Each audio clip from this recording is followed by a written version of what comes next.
BBC Sounds Classic Stories. Cranford by Elizabeth Gaskell. Read by Carolyn Pickles. Chapter 1. Our Society. In the first place, Cranford is in possession of the Amazons. All the holders of houses above a certain rent are women.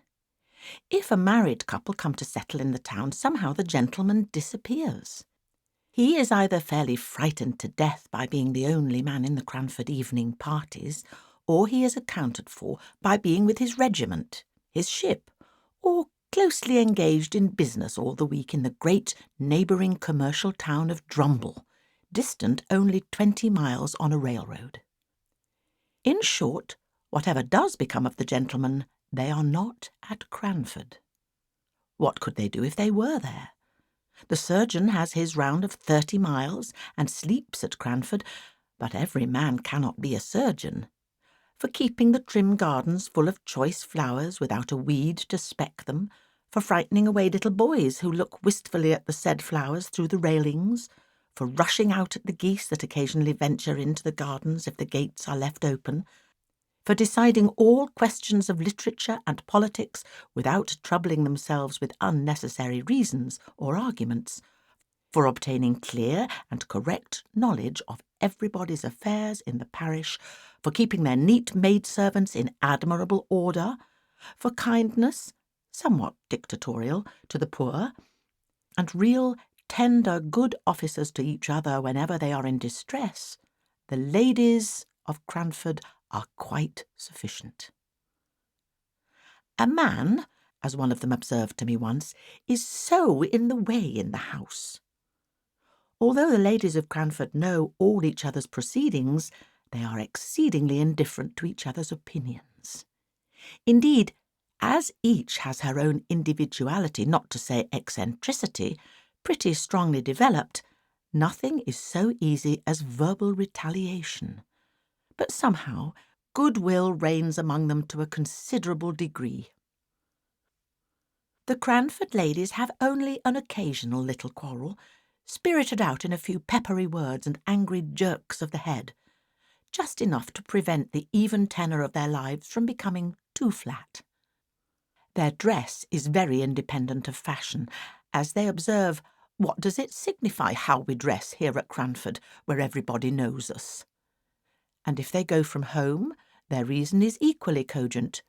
What does it signify how we dress here, where nobody knows us?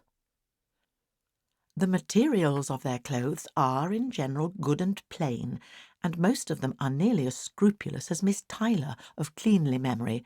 But I will answer for it, the last jigget, the last tight and scanty petticoat in wear in England, was seen in Cranford, and seen without a smile. I can testify to a magnificent family red silk umbrella, under which a gentle little spinster, left alone of many brothers and sisters, used to patter to church on rainy days. Have you any red silk umbrellas in London? We had a tradition of the first that had ever been seen in Cranford, and the little boys mobbed it and called it a stick in petticoats.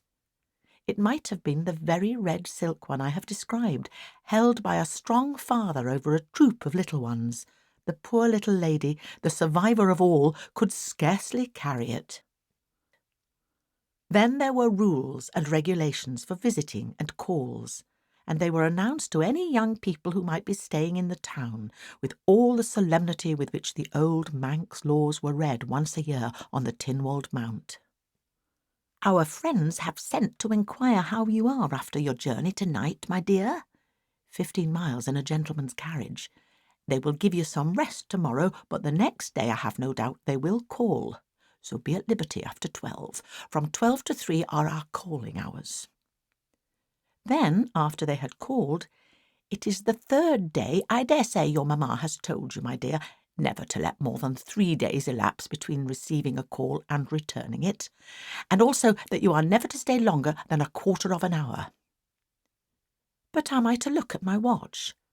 How am I to find out when a quarter of an hour has passed? You must keep thinking about the time, my dear, and not allow yourself to forget it in conversation. As everybody had this rule in their minds, whether they received or paid a call, of course no absorbing subject was ever spoken about. We kept ourselves to short sentences of small talk and were punctual to our time. I imagine that a few of the gentlefolks of Cranford were poor and had some difficulty in making both ends meet, but they were like the Spartans and concealed their smart under a smiling face.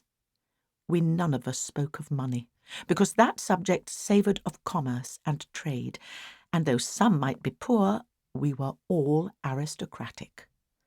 The Cranfordians had that kindly esprit de corps which made them overlook all deficiencies in success when some among them tried to conceal their poverty. When Mrs. Forrester, for instance, gave a party in her baby house of a dwelling, and the little maiden disturbed the ladies on the sofa by a request that she might get the tea-tray out from underneath, everyone took this novel proceeding as the most natural thing in the world, and talked on about household forms and ceremonies as if we all believed that the hostess had a regular servants' hall, second table with housekeeper and steward, instead of the one little charity school maiden whose short, ruddy arms could never have been strong enough to carry the tray upstairs if she had not been assisted in private by her mistress, who now sat in state, pretending not to know what cakes were sent up, though she knew, and we knew, and she knew that we knew, and we knew that she knew that we knew, she had been busy all the morning making tea bread and sponge cakes. There were one or two consequences arising from this general but unacknowledged poverty, and this very much acknowledged gentility, which were not amiss, and which might be introduced into many circles of society to their great improvement. For instance, the inhabitants of Cranford kept early hours, and clattered home in their pattens under the guidance of a lantern-bearer about 9 o'clock at night, and the whole town was abed and asleep by 10:30. Moreover, it was considered vulgar, a tremendous word in Cranford, to give anything expensive in the way of eatable or drinkable at the evening entertainments. Wafer bread and butter and sponge biscuits were all that the Honourable Mrs. Jameson gave, and she was sister-in-law to the late Earl of Glenmire, although she did practise such elegant economy. Elegant economy! How naturally one falls back into the phraseology of Cranford. There economy was always elegant, and money-spending always vulgar and ostentatious, a sort of sour grapeism which made us very peaceful and satisfied. I shall never forget the dismay felt when a certain Captain Brown came to live at Cranford, and openly spoke about his being poor. Not in a whisper to an intimate friend, the doors and windows being previously closed, but in the public street, in a loud military voice, alleging his poverty as a reason for not taking a particular house. The ladies of Cranford were already rather moaning over the invasion of their territories by a man and a gentleman. He was a half-pay captain and had obtained some situation on a neighbouring railroad, which had been vehemently petitioned against by the little town. And if, in addition to his masculine gender and his connection with the obnoxious railroad, he was so brazen as to talk of being poor, why then indeed he must be sent to Coventry. Death was as true and as common as poverty, yet people never spoke about that loud out in the streets. It was a word not to be mentioned to ears polite. We had tacitly agreed to ignore that any with whom we associated on terms of visiting equality could ever be prevented by poverty from doing anything that they wished. If we walked to or from a party, it was because the night was so fine and the air so refreshing, not because sedan chairs were expensive. If we wore prints instead of summer silks, it was because we preferred a washing material, and so on, till we blinded ourselves to the vulgar fact that we were, all of us, people of very moderate means. Of course, then, we did not know what to make of a man who could speak of poverty as if it was not a disgrace. Yet somehow Captain Brown made himself respected in Cranford, and was called upon, in spite of all resolutions to the contrary. I was surprised to hear his opinions quoted as authority at a visit which I paid to Cranford about a year after he had settled in the town. My own friends had been among the bitterest opponents of any proposal to visit the captain and his daughters only 12 months before, and now he was even admitted in the tabooed hours before 12. True, it was to discover the cause of a smoking chimney before the fire was lighted, but still Captain Brown walked upstairs, nothing daunted, spoke in a voice too large for the room, and joked quite in the way of a tame man about the house. He had been blind to all the small slights and omissions of trivial ceremonies with which he had been received. He had been friendly, though the Cranford ladies had been cool. He had answered small sarcastic compliments in good faith, and with his manly frankness had overpowered all the shrinking which met him as a man who was not ashamed to be poor. And at last his excellent masculine common sense and his facility in devising expedients to overcome domestic dilemmas had gained him an extraordinary place as authority among the Cranford ladies. He himself went on in his course as unaware of his popularity as he had been of the reverse, and I am sure he was startled one day when he found his advice so highly esteemed as to make some counsel which he had given in jest to be taken in sober, serious earnest. It was on this subject. An old lady had an Alderney cow, which she looked upon as a daughter. You could not pay the short quarter-of-an-hour call without being told of the wonderful milk or wonderful intelligence of this animal. The whole town knew and kindly regarded Miss Betsy Barker's Alderney. Therefore great was the sympathy and regret when, in an unguarded moment, the poor cow tumbled into a lime-pit. She moaned so loudly that she was soon heard and rescued, but meanwhile the poor beast had lost most of her hair and came out looking naked, cold, and miserable in a bare skin. Everybody pitied the animal, though a few could not restrain their smiles at her droll appearance. Miss Betsy Barker absolutely cried with sorrow and dismay, and it was said she thought of trying a bath of oil. This remedy, perhaps, was recommended by someone of the number whose advice she asked, but the proposal, if ever it was made, was knocked on the head by Captain Brown's decided, "Get her a flannel waistcoat and flannel drawers, ma'am, if you wish to keep her alive, but my advice is, kill the poor creature at once." Miss Betsy Barker dried her eyes and thanked the captain heartily. She set to work, and by all the town turned out to see the Alderney meekly going to her pasture, clad in dark grey flannel. I have watched her myself many a time. Do you ever see cows dressed in grey flannel in London? Captain Brown had taken a small house on the outskirts of the town, where he lived with his 2 daughters. He must have been upwards of 60 at the time of the first visit I paid to Cranford, after I had left it as a residence. But he had a wiry, well-trained, elastic figure, a stiff military throw-back of his head, and a springing step which made him appear much younger than he was. His eldest daughter looked almost as old as himself, and betrayed the fact that his real was more than his apparent age. Miss Brown must have been 40. She had a sickly, pained, careworn expression on her face, and looked as if the gaiety of youth had long faded out of sight. Even when young, she must have been plain and hard-featured.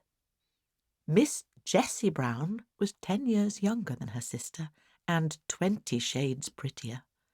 Her face was round and dimpled. Miss Jenkins once said in a passion against Captain Brown, the cause of which I will tell you presently, that she thought it was time for Miss Jessie to leave off her dimples and not always to be trying to look like a child. It was true there was something childlike in her face, and there will be, I think, till she dies, though she should live to 100. Her eyes were large, blue, wondering eyes, looking straight at you. Her nose was unformed and snub, and her lips were red and dewy. She wore her hair, too, in little rows of curls, which heightened this appearance. I do not know whether she was pretty or not, but I liked her face, and so did everybody, and I do not think she could help her dimples. She had something of her father's jauntiness of gait and manner, and any female observer might detect a slight difference in the attire of the two sisters, that of Miss Jessie being about £2 per annum more expensive than Miss Brown's. £2 was a large sum in Captain Brown's annual disbursements. Such was the impression made upon me by the Brown family when I first saw them all together in Cranford church. The captain I had met before, on the occasion of the smoky chimney, which he had cured by some simple alteration in the flue. In church he held his double eyeglass to his eyes during the morning hymn, and then lifted up his head erect and sang out loud and joyfully. He made the responses louder than the clerk, an old man with a piping, feeble voice, who I think felt aggrieved at the captain's sonorous bass, and quivered higher and higher in consequence. On coming out of church, the brisk captain paid the most gallant attention to his two daughters. He nodded and smiled to his acquaintances, but he shook hands with none until he had helped Miss Brown to unfurl her umbrella, had relieved her of her prayer book, and had waited patiently till she, with trembling, nervous hands, had taken up her gown to walk through the wet roads. I wonder what the Cranford ladies did with Captain Brown at their parties. We had often rejoiced, in former days, that there was no gentleman to be attended to and to find conversation for at the card parties. We had congratulated ourselves upon the snugness of the evenings, and in our love for gentility and distaste of mankind, we had almost persuaded ourselves that to be a man was to be vulgar. So that when I found my friend and hostess Miss Jenkins was going to have a party in my honour, and that Captain and the Miss Browns were invited, I wondered much what would be the course of the evening. Card tables with green baize tops were set out by daylight, just as usual. It was the third week in November, so the evenings closed in about 4. Candles and clean packs of cards were arranged on each table. The fire was made up, the neat maidservant had received her last directions, and there we stood, dressed in our best, each with a candle lighter in our hands, ready to dart at the candles as soon as the first knock came. Parties in Cranford were solemn festivities, making the ladies feel gravely elated as they sat together in their best dresses. As soon as 3 had arrived, we sat down to preference, I being the unlucky 4th. The next 4 comers were put down immediately to another table, and presently the tea-trays, which I had seen set out in the storeroom as I passed in the morning, were placed each on the middle of a card table. The china was delicate eggshell. The old-fashioned silver glittered with polishing, but the eatables were of the slightest description. While the trays were yet on the tables, Captain and the Miss Browns came in, and I could see that somehow or other the captain was a favourite with all the ladies present. Ruffled brows were smoothed, sharp voices lowered at his approach. Miss Brown looked ill and depressed almost to gloom. Miss Jessie smiled as usual and seemed nearly as popular as her father. He immediately and quietly assumed the man's place in the room, attended to everyone's wants, lessened the pretty maidservant's labour by waiting on empty cups and bread and butterless ladies, and yet did it all in so easy and dignified a manner, and so much as if it were a matter of course for the strong to attend to the weak, that he was a true man throughout. He played for threepenny points with as grave an interest as if they had been pounds, and yet in all his attention to strangers he had an eye on his suffering daughter. For suffering I was sure she was, though to many eyes she might only appear to be irritable. Miss Jessie could not play cards, but she talked to the sitters out, who before her coming had been rather inclined to be cross. She sang, too, to an old cracked piano, which I think had been a spinet in its youth. Miss Jessie sang Jock of Hazeldean, a little out of tune, but we were none of us musical, though Miss Jenkins beat time, out of time, by way of appearing to be so. It was very good of Miss Jenkins to do this, for I had seen that, a little before, she had been a good deal annoyed by Miss Jessie Brown's unguarded admission, apropos of Shetland wool, that she had an uncle, her mother's brother, who was a shopkeeper in Edinburgh. Miss Jenkins tried to drown this confession by a terrible cough, for the Honourable Mrs. Jameson was sitting at a card table nearest Miss Jessie, and what would she say or think if she found out she was in the same room with a shopkeeper's niece? But Miss Jessie Brown, who had no tact, as we all agreed the next morning, would repeat the information and assure Miss Pole she could easily get her the identical Shetland wool required through my uncle, who has the best assortment of Shetland goods of anyone in Edinburgh.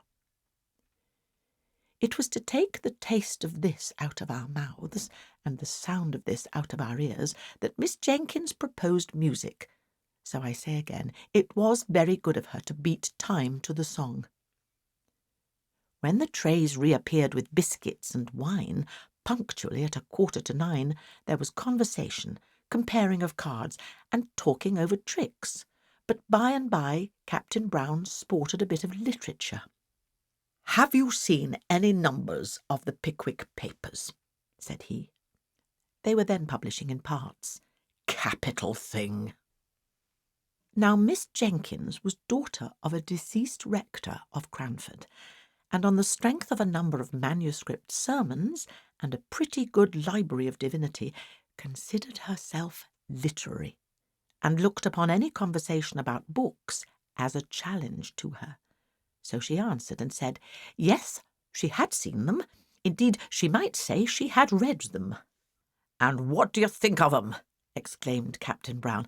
"Aren't they famously good?" So urged, Miss Jenkins could not but speak. "I must say I don't think they are by any means equal to Dr. Johnson.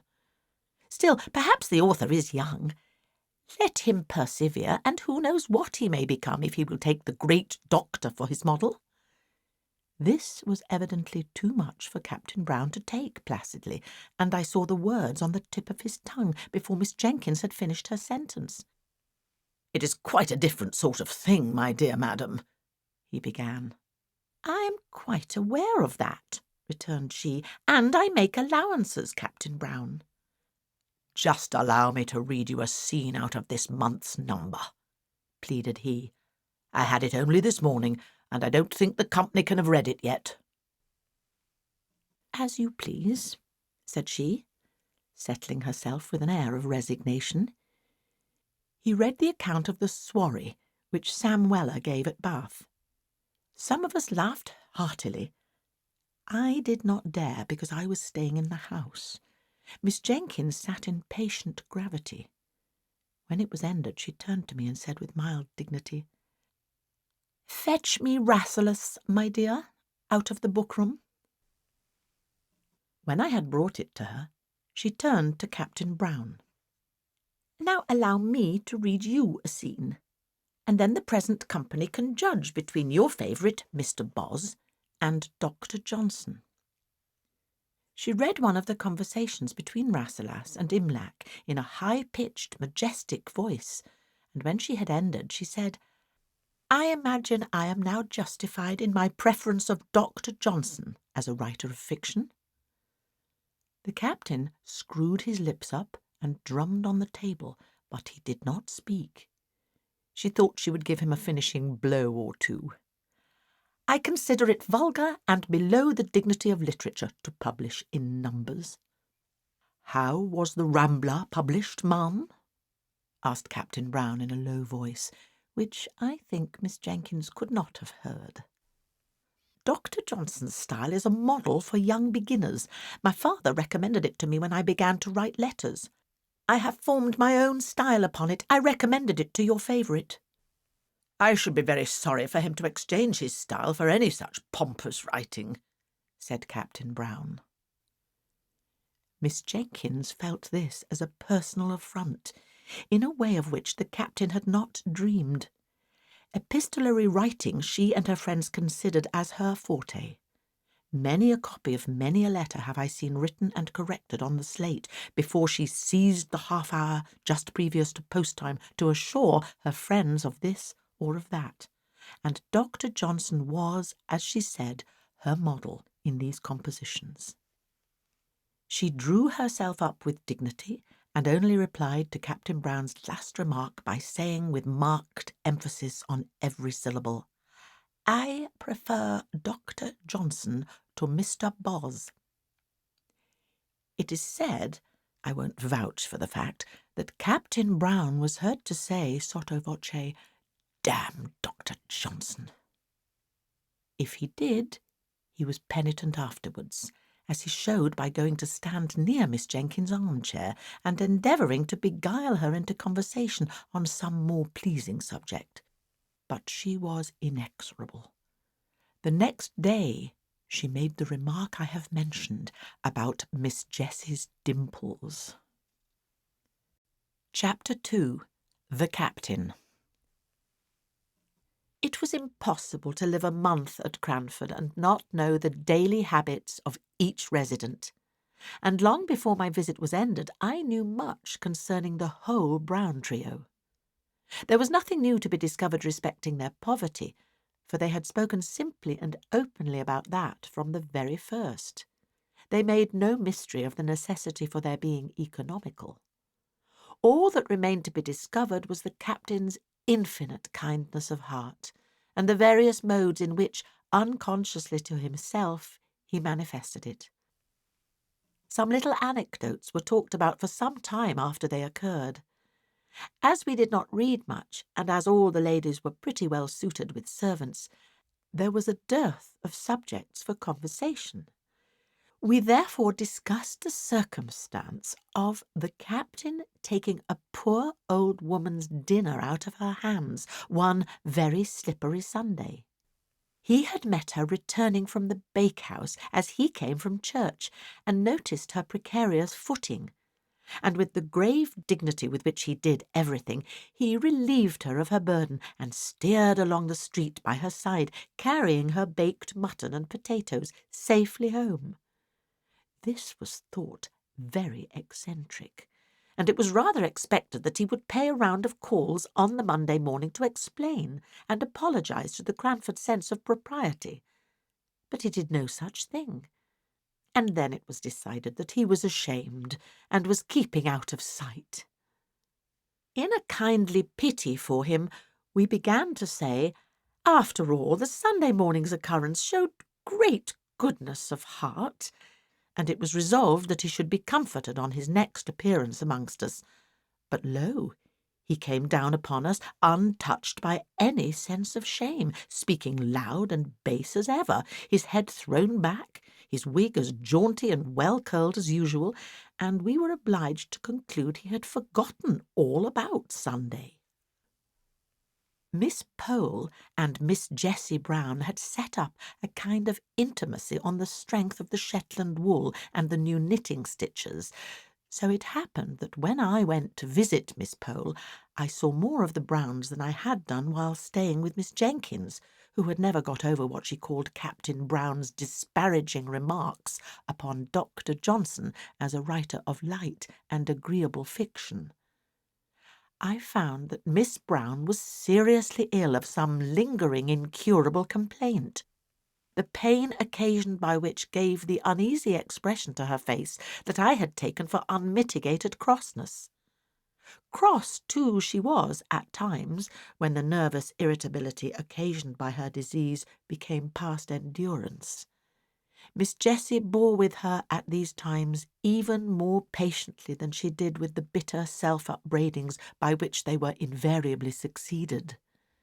Miss Brown used to accuse herself, not merely of hasty and irritable temper, but also of being the cause why her father and sister were obliged to pinch in order to allow her the small luxuries which were necessaries in her condition. She would so fain have made sacrifices for them and have lightened their cares that the original generosity of her disposition added acerbity to her temper. All this was borne by Miss Jessie and her father with more than placidity, with absolute tenderness. I forgave Miss Jessie her singing out of tune and her juvenility of dress when I saw her at home. I came to perceive that Captain Brown's dark Brutus wig and padded coat, alas, too often threadbare, were remnants of the military smartness of his youth, which he now wore unconsciously. He was a man of infinite resources, gained in his barrack experience. As he confessed, no one could black his boots to please him except himself. But indeed he was not above saving the little maidservant's labours in every way, knowing, most likely, that his daughter's illness made the place a hard one. He endeavoured to make peace with Miss Jenkins soon after the memorable dispute I have named by a present of a wooden fire-shovel, his own making, having heard her say how much the grating of an iron one annoyed her. She received the present with cool gratitude and thanked him formally. When he was gone, she bade me put it away in the lumber-room, feeling, probably, that no present from a man who preferred Mr. Boz to Dr. Johnson could be less jarring than an iron fire-shovel. Such was the state of things when I left Cranford and went to Drumble. I had, however, several correspondents who kept me au fait as to the proceedings of the dear little town. There was Miss Pole, who was becoming as much absorbed in crochet as she had once been in knitting, and the burden of whose letter was something like, "Don't you forget the white worsted at Flint's," of the old song. For at the end of every sentence of news came a fresh direction as to some crochet commission which I was to execute for her. Miss Matilda Jenkins, who did not mind being called Miss Matty when Miss Jenkins was not by, wrote nice, kind, rambling letters, now and then venturing into an opinion of her own, but suddenly pulling herself up and either begging me not to name what she had said, as Deborah thought differently, and she knew, or else putting in a postscript to the effect that since writing the above she had been talking over the subject with Deborah and was quite convinced that, etc. Here probably followed a recantation of every opinion she had given in the letter. Then came Miss Jenkins' Deborah, as she liked Miss Matty to call her, her father having once said that the Hebrew name ought to be so pronounced. I secretly think she took the Hebrew prophetess for a model in character, and indeed she was not unlike the stern prophetess in some ways, making allowance, of course, for modern customs and difference in dress. Miss Jenkins wore a cravat and a little bonnet like a jockey cap, and altogether had the appearance of a strong-minded woman, although she would have despised the modern idea of women being equal to men. Equal, indeed! She knew they were superior. And to return to her letters, everything in them was stately and grand like herself. I have been looking over them. Dear Miss Jenkins, how I honoured her, and I will give an extract, more especially because it relates to our friend Captain Brown. The Honourable Mrs. Jameson has only just quitted me, and in the course of conversation she communicated to me the intelligence that she had yesterday received a call from her revered husband's quondam friend, Lord Mauleverer. You will not easily conjecture what brought his lordship within the precincts of our little town.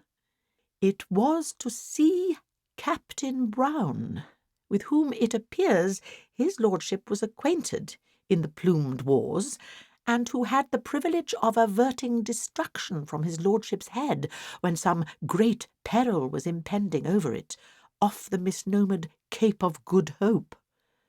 You know our friend the Honourable Miss Jameson's deficiency in the spirit of innocent curiosity, and you will therefore not be so much surprised when I tell you she was quite unable to disclose to me the exact nature of the peril in question. I was anxious, I confess, to ascertain in what manner Captain Brown, with his limited establishment, could receive so distinguished a guest, and I discovered that his lordship retired to rest, and let us hope to refreshing slumbers, at the Angel Hotel, but shared the Brunonian meals during the 2 days that he honoured Cranford with his august presence. Mrs. Johnson, our civil butcher's wife, informs me that Miss Jessie purchased a leg of lamb, but besides this I can hear of no preparation whatever to give a suitable reception to so distinguished a visitor.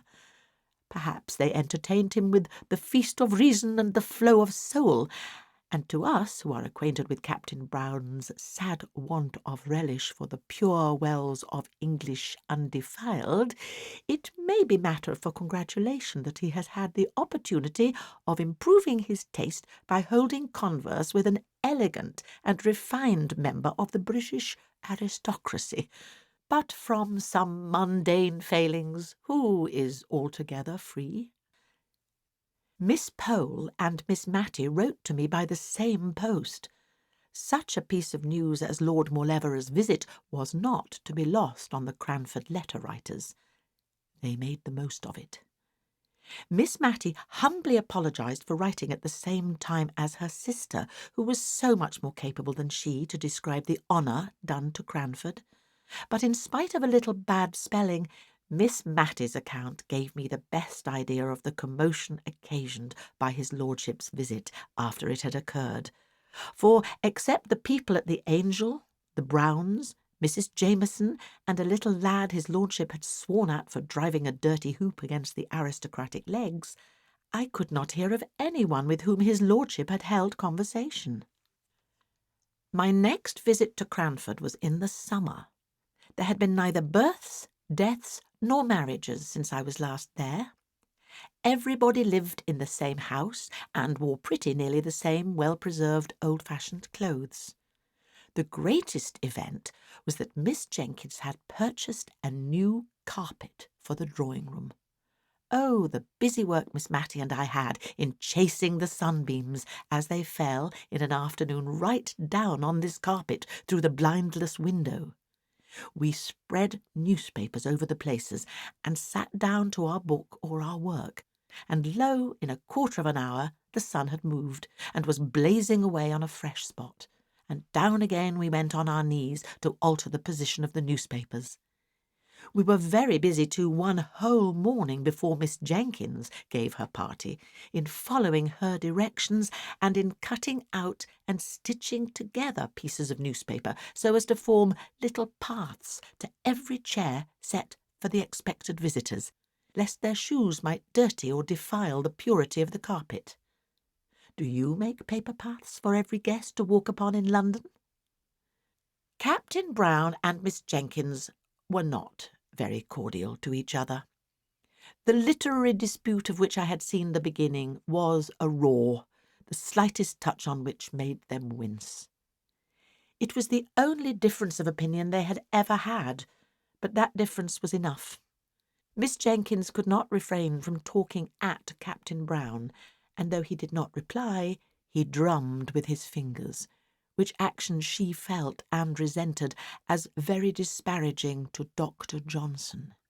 He was rather ostentatious in his preference of the writings of Mr. Boz, would walk through the streets so absorbed in them that he all but ran against Miss Jenkins, and though his apologies were earnest and sincere, and though he did not in fact do more than startle her and himself, she owned to me she had rather he had knocked her down if he had only been reading a higher style of literature.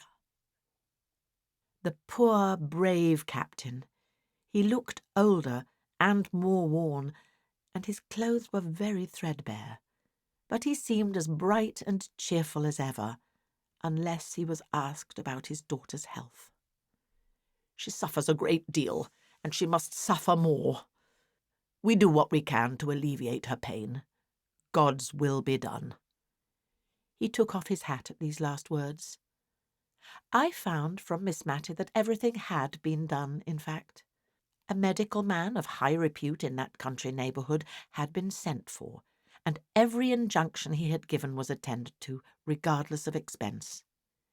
Miss Matty was sure they denied themselves many things in order to make the invalid comfortable, but they never spoke about it.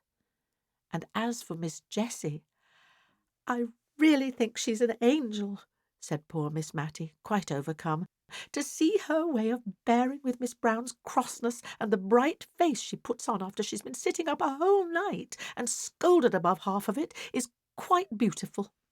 Yet she looks as neat and as ready to welcome the captain at breakfast time as if she had been asleep in the Queen's bed all night. My dear, you could never laugh at her prim little curls or her pink bows again if you saw her as I have done." I could only feel very penitent, and greet Miss Jessie with double respect when I met her next. She looked faded and pinched, and her lips began to quiver as if she was very weak when she spoke of her sister. But she brightened and sent back the tears that were glittering in her pretty eyes as she said, "But to be sure, what a town Cranford is for kindness! I don't suppose anyone has a better dinner than usual cooked, but the best part of all comes in a little covered basin for my sister. The poor people will leave their earliest vegetables at our door for her. They speak short and gruff, as if they were ashamed of it, but I am sure it often goes to my heart to see their thoughtfulness." The tears now came back and overflowed, but after a minute or two she began to scold herself, and ended by going away the same cheerful Miss Jessie as ever. "But why does not this Lord Morleverer do something for the man who saved his life?" said I. "Why, you see, unless Captain Brown has some reason for it, he never speaks about being poor, and he walked along by his lordship looking as happy and cheerful as a prince, and as they never called attention to their dinner by apologies, and as Miss Brown was better that day and all seemed bright, I dare say his lordship never knew how much care there was in the background. He did send game in the winter pretty often, but now he is gone abroad." I had often occasion to notice the use that was made of fragments and small opportunities in Cranford. The rose-leaves that were gathered ere they fell to make into a potpourri for someone who had no garden, the little bundles of lavender flowers sent to strew the drawers of some town dweller or to burn in the chamber of some invalid. Things that many would despise, and actions which it seemed scarcely worth while to perform, were all attended to in Cranford. Miss Jenkins stuck an apple full of cloves to be heated and smell pleasantly in Miss Brown's room, and as she put in each clove she uttered a Johnsonian sentence. Indeed, she never could think of the Browns without talking Johnson, and as they were seldom absent from her thoughts just then, I heard many a rolling three-piled sentence. Captain Brown called one day to thank Miss Jenkins for many little kindnesses, which I did not know until then that she had rendered. He had suddenly become like an old man. His deep, bass voice had a quavering in it. His eyes looked dim, and the lines on his face were deep. He could not speak cheerfully of his daughter's state, but he talked with manly, pious resignation, and not much. Twice over he said, "What Jessie has been to us, God only knows." And after the second time he got up hastily, shook hands all round without speaking, and left the room. That afternoon we perceived little groups in the street, all listening with faces aghast to some tale or other. Miss Jenkins wondered what could be the matter for some time before she took the undignified step of sending Jenny out to inquire. Jenny came back with a white face of terror. "Oh, ma'am! Oh, Miss Jenkins, ma'am! Captain Brown is killed by them nasty, cruel railroads!" And she burst into tears. She, along with many others, had experienced the poor captain's kindness. "How? Where? Good God, Jenny, don't waste time in crying, but tell us something." Miss Matty rushed out into the street at once and collared the man who was telling the tale. Come to my sister at once, Miss Jenkins, the rector's daughter. "Oh, man, say it is not true," she cried, as she brought the affrighted Carter, sleeking down his hair, into the drawing-room, where he stood with his wet boots on the new carpet, and no one regarded it. "Please, Mum, it is true. I seed it myself," and he shuddered at the recollection. "The captain was a-reading some new book as he was deep in, a-waiting for the down train, and there was a little lass as wanted to come to its mammy, and gave its sister the slip, and came toddling across the line. And he looked up sudden at the sound of the train coming, and seed the child, and he darted on the line and cotched it up, and his foot slipped, and the train came over him in no time. Oh, Lord, Mum, it's quite true, and they've come over to tell his daughters. The child's safe, though, with only a bang on its shoulder as he threw it to its mammy. Poor captain would be glad of that, Mum, wouldn't he? God bless him."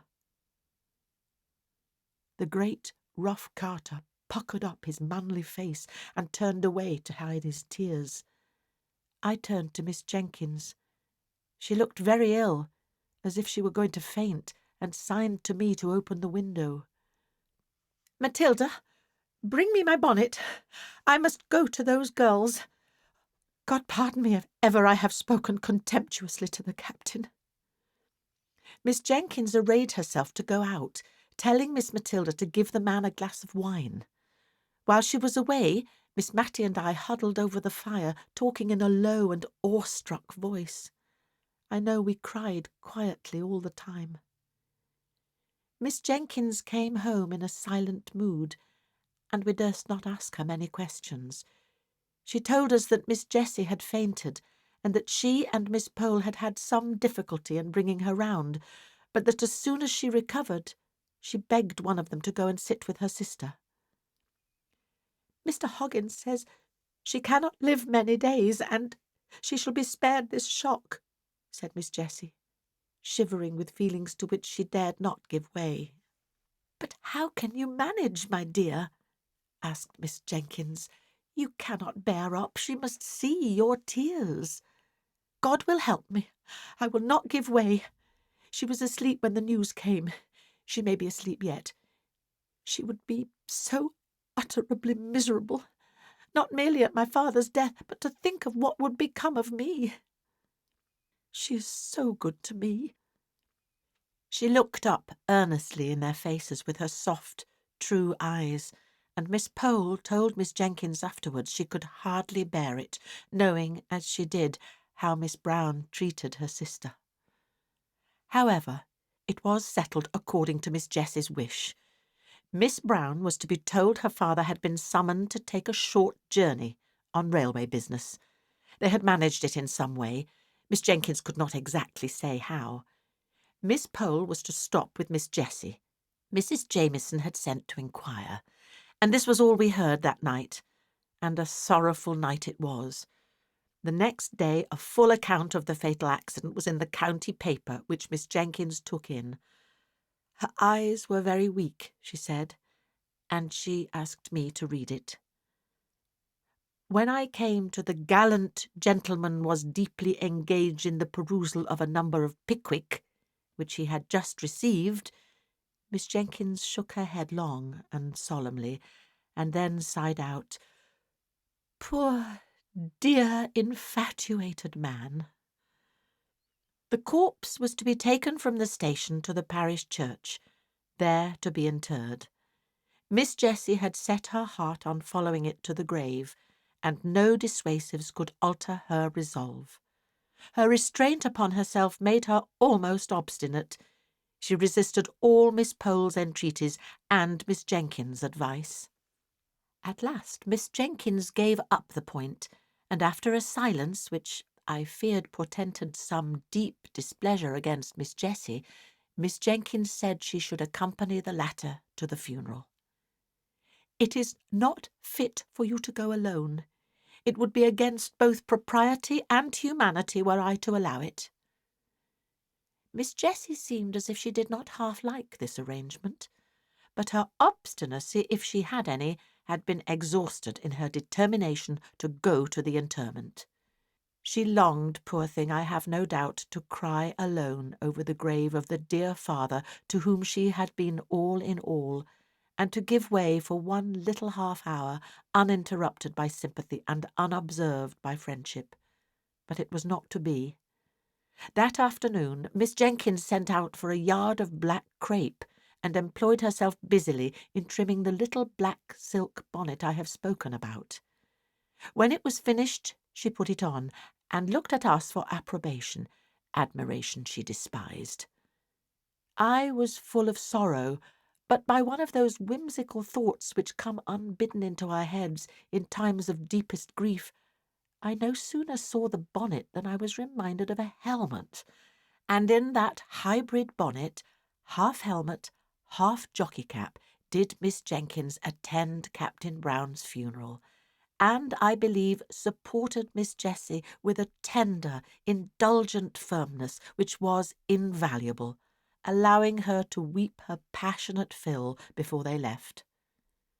Miss Pole, Miss Matty, and I, meanwhile, attended to Miss Brown, and hard work we found it to relieve her querulous and never-ending complaints. But if we were so weary and dispirited, what must Miss Jessie have been? Yet she came back almost calm, as if she had gained a new strength. She put off her morning dress and came in looking pale and gentle, thanking us each with a soft, long pressure of the hand. She could even smile, a faint, sweet, wintry smile, as if to reassure us of her power to endure, but her look made our eyes fill suddenly with tears, more than if she had cried outright. It was settled that Miss Pole was to remain with her all the watching livelong night, and that Miss Matty and I were to return in the morning to relieve them, and give Miss Jessie the opportunity for a few hours of sleep. But when the morning came, Miss Jenkins appeared at the breakfast table, equipped in her helmet bonnet, and ordered Miss Matty to stay at home, as she meant to go and help to nurse. She was evidently in a state of great friendly excitement, which she showed by eating her breakfast standing and scolding the household all round. No nursing, no energetic, strong-minded woman could help Miss Brown now. There was that in the room as we entered which was stronger than us all, and made us shrink into solemn, awestruck helplessness. Miss Brown was dying. We hardly knew her voice. It was so devoid of the complaining tone we had always associated with it. Miss Jessie told me afterwards that it, and her face too, when her mother's death left her the young, anxious head of the family, of whom only Miss Jessie survived. She was conscious of her sister's presence, though not, I think, of ours. We stood a little behind the curtain. Miss Jessie knelt with her face near her sister's in order to catch the last soft, awful whispers. "Oh, Jessie, Jessie, how selfish I have been! God forgive me for letting you sacrifice yourself for me as you did. I have so loved you, and yet I have thought only of myself. God forgive me." "Hush, love, hush," said Miss Jessie, sobbing. "And my father, my dear, dear father. I will not complain now, if God will give me strength to be patient. But, oh, Jessie, tell my father how I longed and yearned to see him at last, and to ask his forgiveness. He can never know now how I loved him. Oh, if I might but tell him before I die! What a life of sorrow his has been, and I have done so little to cheer him." A light came into Miss Jessie's face. "Would it comfort you, dearest, to think that he does know? Would it comfort you, love, to know that his cares, his sorrows—" Her voice quivered, but she steadied it into calmness. "Mary, he has gone before you to the place where the weary are at rest. He knows now how you loved him." A strange look, which was not distress, came over Miss Brown's face. She did not speak for some time, but then we saw her lips form the words rather than heard the sound. Father, mother, Harry, Archie. Then, as if it were a new idea throwing a filmy shadow over her darkened mind, "But you will be alone, Jessie." Miss Jessie had been feeling this all during the silence, I think, for the tears rolled down her cheeks like rain at these words, and she could not answer at first. Then she put her hands together tight and lifted them up and said, but not to us, "Though he slay me, yet will I trust in him." In a few moments more Miss Brown lay calm and still, never to sorrow or murmur more. After this second funeral, Miss Jenkins insisted that Miss Jessie should come to stay with her rather than go back to the desolate house, which, in fact, we learned from Miss Jessie, must now be given up, as she had not wherewithal to maintain it. She had something above £20 a year, besides the interest of the money for which the furniture would sell, but she could not live upon that, and so we talked over her qualifications for earning money. "I can sew neatly," said she, "and I like nursing. I think, too, I could manage a house, if anyone would try me as a housekeeper, or I would go into a shop as saleswoman, if they would have patience with me at first." Miss Jenkins declared in an angry voice that she should do no such thing, and talked to herself about some people having no idea of their rank as a captain's daughter. Nearly an hour afterwards, when she brought Miss Jessie up a basin of delicately made arrowroot, and stood over her like a dragoon until the last spoonful was finished. Then she disappeared. Miss Jessie began to tell me some more of the plans which had suggested themselves to her, and insensibly fell into talking of the days that were past and gone, and interested me so much I neither knew nor heeded how time passed. We were both startled when Miss Jenkins reappeared and caught us crying. I was afraid lest she would be displeased, as she often said that crying hindered digestion, and I knew she wanted Miss Jessie to get strong, but instead she looked queer and excited, and fidgeted round us without saying anything. At last she spoke. "I have been so much startled. No, I've not been at all startled. Don't mind me, my dear Miss Jessie. I've been very much surprised. In fact, I've had a caller whom you knew once, my dear Miss Jessie." Miss Jessie went very white, then flushed scarlet and looked eagerly at Miss Jenkins. "A gentleman, my dear, who wants to know if you would see him." "Is it? It is not," stammered out Miss Jessie, and got no farther. "This is his card," said Miss Jenkins, giving it to Miss Jessie, and while her head was bent over it, Miss Jenkins went through a series of winks and odd faces to me, and formed her lips into a long sentence of which, of course, I could not understand a word. "May he come up?" asked Miss Jenkins at last. "Oh, yes, certainly," said Miss Jessie, as much as to say, "This is your house, you may show any visitor where you like." She took up some knitting of Miss Matty's and began to be very busy, though I could see how she trembled all over. Miss Jenkins rang the bell and told the servant who answered it to show Major Gordon upstairs, and presently in walked a tall, fine, frank-looking man of 40 or upwards. He shook hands with Miss Jessie, but he could not see her eyes. She kept them so fixed on the ground. Miss Jenkins asked me if I would come and help her to tie up the preserves in the storeroom, and though Miss Jessie plucked at my gown and even looked up at me with begging eye, I durst not refuse to go where Miss Jenkins asked.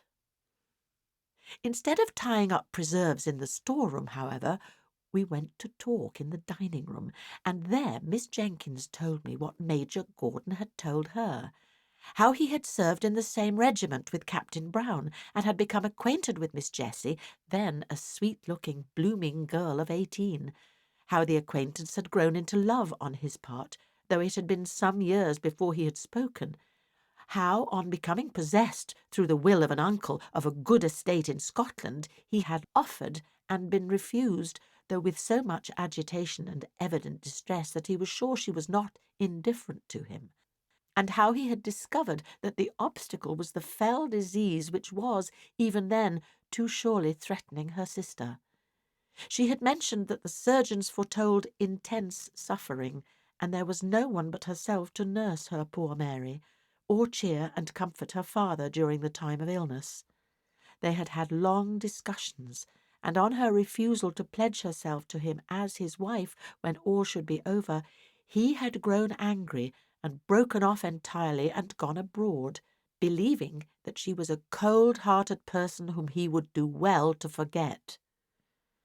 He had been travelling in the East, and was on his return home when at Rome he saw the account of Captain Brown's death in Galignani.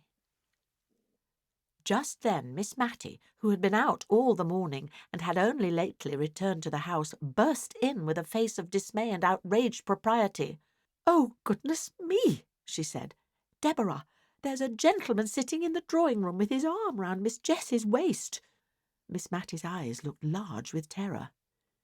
Miss Jenkins snubbed her down in an instant. "The most proper place in the world for his arm to be in. Go away, Matilda, and mind your own business." This from her sister, who had hitherto been a model of feminine decorum, was a blow for poor Miss Matty, and with a double shock she left the room. The last time I ever saw poor Miss Jenkins was many years after this. Mrs. Gordon had kept up a warm and affectionate intercourse with all at Cranford. Miss Jenkins, Miss Matty, and Miss Pole had all been to visit her, and returned with wonderful accounts of her house, her husband, her dress, and her looks, for with happiness something of her early bloom returned. She had been a year or two younger than we had taken her for. Her eyes were always lovely, and as Mrs. Gordon, her dimples were not out of place. At the time to which I have referred, when I last saw Miss Jenkins, that lady was old and feeble, and had lost something of her strong mind. Little Flora Gordon was staying with the Mrs. Jenkins, and when I came in she was reading aloud to Miss Jenkins, who lay feeble and changed on the sofa. Flora put down the Rambler when I came in. "Ah," said Miss Jenkins, "you find me changed, my dear. I can't see as I used to do. If Flora were not here to read to me, I hardly know how I should get through the day." "Did you ever read the Rambler? It's a wonderful book, wonderful, and the most improving reading for Flora."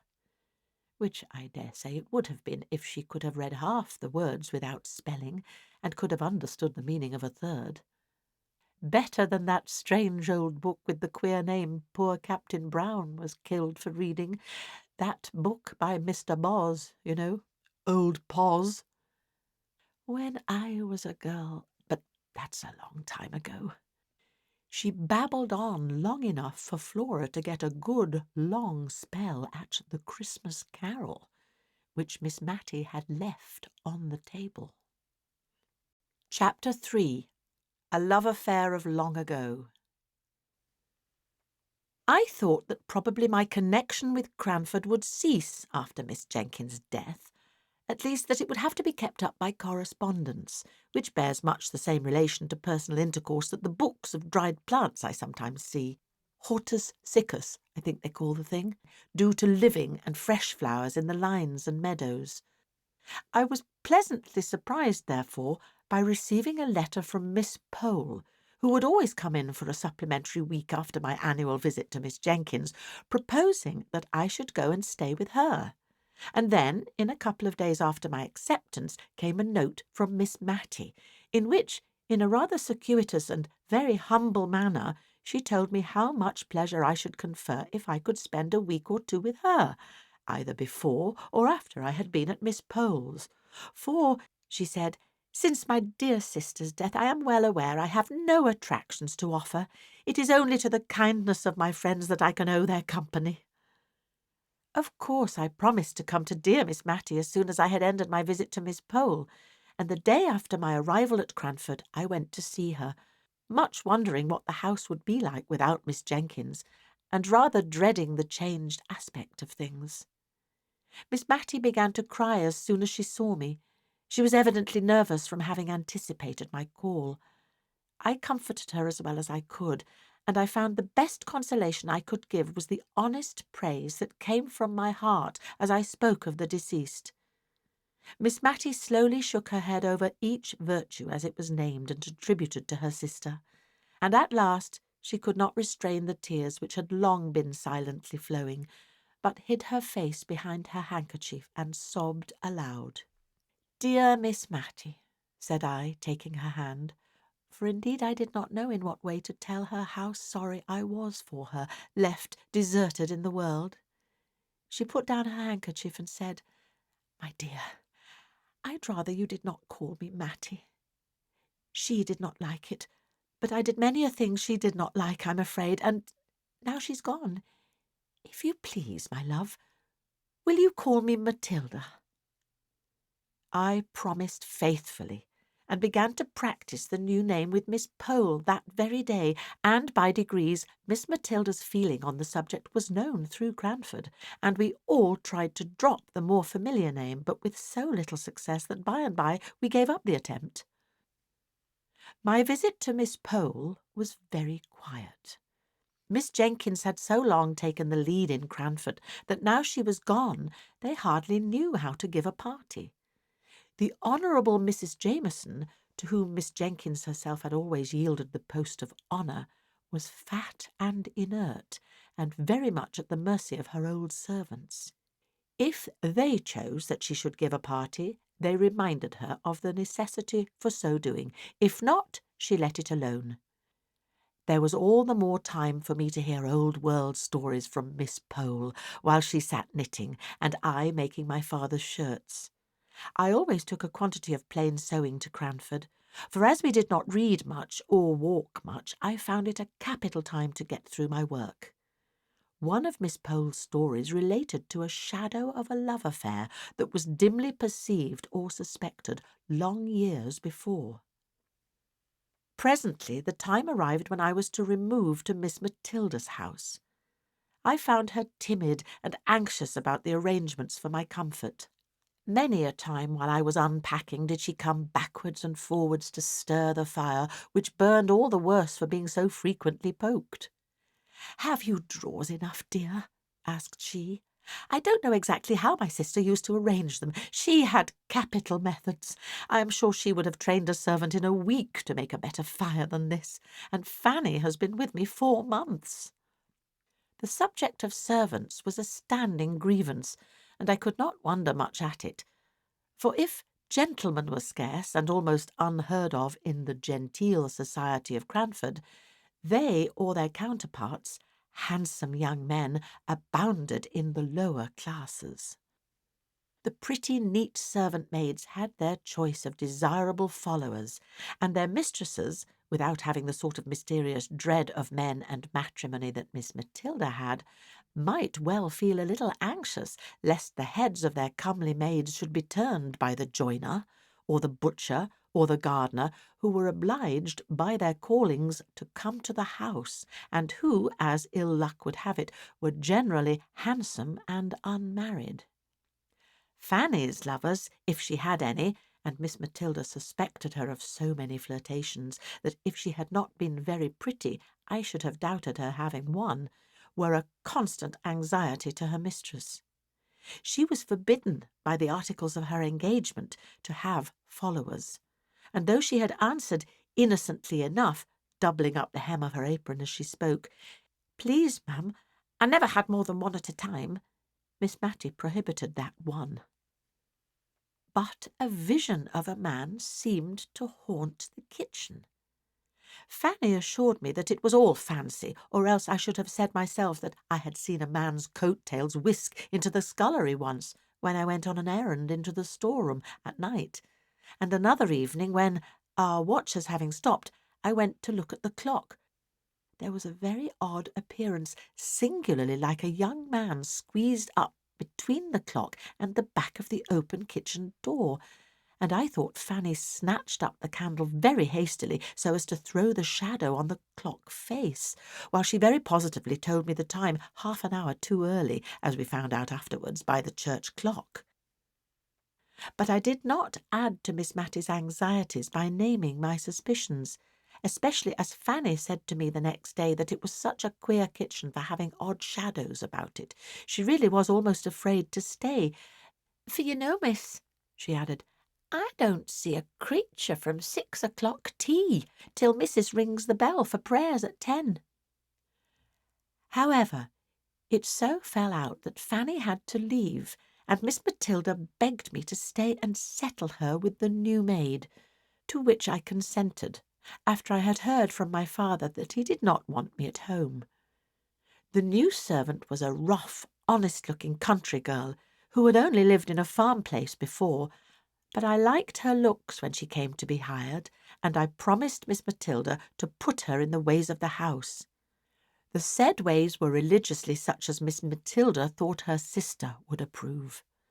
Many a domestic rule and regulation had been a subject of plaintive whispered murmur to me during Miss Jenkins's life, but now that she was gone, I do not think that even I, who was a favourite, durst have suggested an alteration. To give an instance, we constantly adhered to the forms which were observed at meal-times in my father the rector's house. Accordingly, we had always wine and dessert, but the decanters were only filled when there was a party, and what remained was seldom touched, though we had 2 wine-glasses apiece every day after dinner, until the next festive occasion arrived, when the state of the remainder wine was examined into in a family council. The dregs were often given to the poor, but occasionally, when a good deal had been left at the last party, 5 months ago it might be, it was added to some of a fresh bottle brought up from the cellar.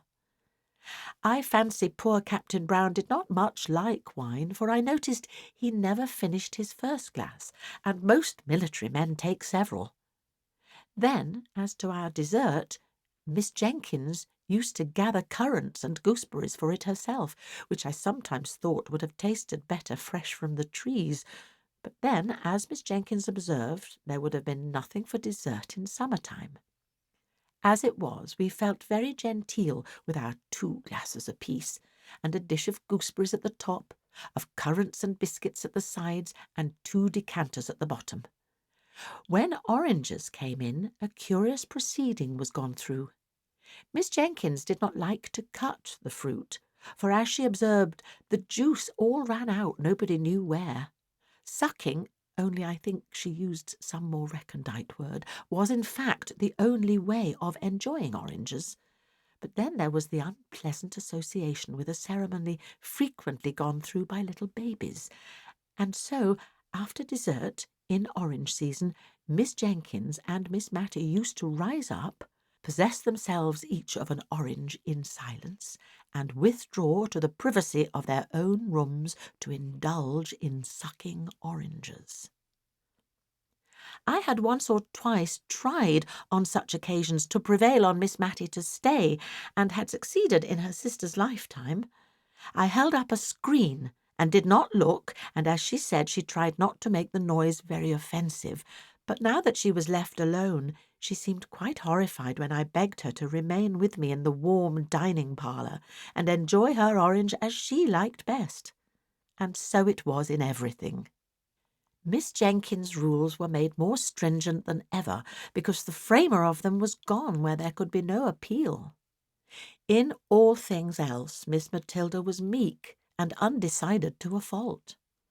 I have heard Fanny turn her round 20 times in a morning about dinner, just as the little hussy chose, and I sometimes fancied she worked on Miss Matilda's weakness in order to bewilder her, and to make her feel more in the power of her clever servant. I determined that I would not leave her till I had seen what sort of a person Martha was, and if I found her trustworthy, I would tell her not to trouble her mistress with every little decision. Martha was blunt and plain-spoken to a fault. Otherwise she was a brisk, well-meaning, but very ignorant girl. She had not been with us a week before Miss Matilda and I were astounded one morning by the receipt of a letter from a cousin of hers who had been 20 or 30 years in India, and who had lately, as we had seen by the army list, returned to England, bringing with him an invalid wife who had never been introduced to her English relations. Major Jenkins wrote to propose that he and his wife should spend a night at Cranford on his way to Scotland, at the inn, if it did not suit Miss Matilda to receive them into her house, in which case they should hope to be with her as much as possible during the day. Of course it must suit her, as she said, for all Cranford knew that she had her sister's bedroom at liberty. But I am sure she wished the Major had stopped in India and forgotten his cousins out and out. "Oh, how must I manage?" asked she helplessly. "If Deborah had been alive, she would have known what to do with a gentleman visitor. Must I put razors in his dressing-room? Dear, dear, and I've got none. Deborah would have had them, and slippers, and coat-brushes." I suggested that probably he would bring all these things with him. "And after dinner, how am I to know when to get up and leave him to his wine? Deborah would have done it so well. She would have been quite in her element. Will he want coffee, do you think?" I undertook the management of the coffee, and told her I would instruct Martha in the art of waiting, in which it must be owned she was terribly deficient, and that I had no doubt Major and Mrs. Jenkins would understand the quiet mode in which a lady lived by herself in a country town. But she was sadly fluttered. I made her empty her decanters and bring up 2 fresh bottles of wine. I wished I could have prevented her from being present at my instructions to Martha, for she frequently cut in with some fresh direction, muddling the poor girl's mind as she stood open-mouthed listening to us both. "Hand the vegetables round," said I. Foolishly, I see now, for it was aiming at more than we could accomplish with quietness and simplicity. And then, seeing her look bewildered, I added, "Take the vegetables round to people and let them help themselves." "And mind you go first to the ladies," put in Miss Matilda. "Always go to the ladies before gentlemen when you are waiting." "I'll do as you tell me, ma'am," said Martha, "but I like lads best." We felt very uncomfortable and shocked at this speech of Martha's, yet I don't think she meant any harm, and on the whole she attended very well to our directions, except that she nudged the Major when he did not help himself, as soon as she expected, to the potatoes while she was handing them round. The Major and his wife were quiet, unpretending people enough when they did come, languid, as all East Indians are, I suppose. We were rather dismayed at their bringing 2 servants with them, a Hindu body-servant for the Major and a steady elderly maid for his wife. But they slept at the inn and took off a good deal of the responsibility by attending carefully to their master's and mistress's comfort. Martha, to be sure, had never ended her staring at the East Indian's white turban and brown complexion, and I saw that Miss Matilda shrunk away from him a little as he waited at dinner. Indeed, she asked me when they were gone if he did not remind me of Bluebeard. On the whole, the visit was most satisfactory, and is a subject of conversation even now with Miss Matilda. At the time it greatly excited Cranford, and even stirred up the apathetic and honourable Mrs. Jameson to some expression of interest when I went to call and thank her for the kind answers she had vouchsafed to Miss Matilda's inquiries as to the arrangement of a gentleman's dressing-room, answers which I must confess she had given in the wearied manner of the Scandinavian prophetess. Leave me to repose. And now I come to the love affair. It seems that Miss Pole had a cousin, once or twice removed, who had offered to Miss Matty long ago. Now, this cousin lived 4 or 5 miles from Cranford on his own estate, but his property was not large enough to entitle him to rank higher than a yeoman, or rather, with something of the pride which apes humility, he had refused to push himself on, as so many of his class had done, into the ranks of the squires. He would not allow himself to be called Thomas Holbrook, Esquire. He even sent back letters with this address, telling the postmistress at Cranford that his name was Mr. Thomas Holbrook, yeoman. He rejected all domestic innovations. He would have the house door stand open in summer and shut in winter, without knocker or bell to summon a servant. The closed fist or the knob of a stick did this office for him if he found the door locked. He despised every refinement which had not its root deep down in humanity. If people were not ill, he saw no necessity for moderating his voice. He spoke the dialect of the country in perfection, and constantly used it in conversation, although Miss Pole, who gave me these particulars, added that he read aloud more beautifully and with more feeling than anyone she had ever heard except the late rector. "And how came Miss Matilda not to marry him?" asked I. "Oh, I don't know. She was willing enough, I think, but you know Cousin Thomas would not have been enough of a gentleman for the rector and Miss Jenkins." "Well, but they were not to marry him," said I impatiently. "No, but they did not like Miss Matty to marry below her rank. You know she was the rector's daughter, and somehow they are related to Sir Peter Arley. Miss Jenkins thought a deal of that." "Poor Miss Matty," said I. "Nay, now, I don't know anything more than that he offered and was refused. Miss Matty might not like him, and Miss Jenkins might never have said a word. It is only a guess of mine." "Has she never seen him since?" I inquired. "No, I think not. You see, Woodley, Cousin Thomas's house, lies halfway between Cranford and Misselton, and I know he made Misselton his market town very soon after he had offered to Miss Matty, and I don't think he has been into Cranford above once or twice since. Once, when I was walking with Miss Matty in High Street, and suddenly she darted from me and went up Shire Lane. A few minutes after, I was startled by meeting Cousin Thomas." "How old is he?" I asked, after a pause of castle building. "He must be about 70, I think, my dear," said Miss Pole, blowing up my castle, as if by gunpowder, into small fragments. Very soon after, at least during my long visit to Miss Matilda, I had the opportunity of seeing Mr. Holbrook, seeing, too, his first encounter with his former love, after 30 or 40 years' separation. I was helping to decide whether any of the new assortment of coloured silks, which they had just received at the shop, would do to match a grey and black mousseline delaine that wanted a new breadth, when a tall, thin, Don Quixote-looking old man came into the shop for some woollen gloves.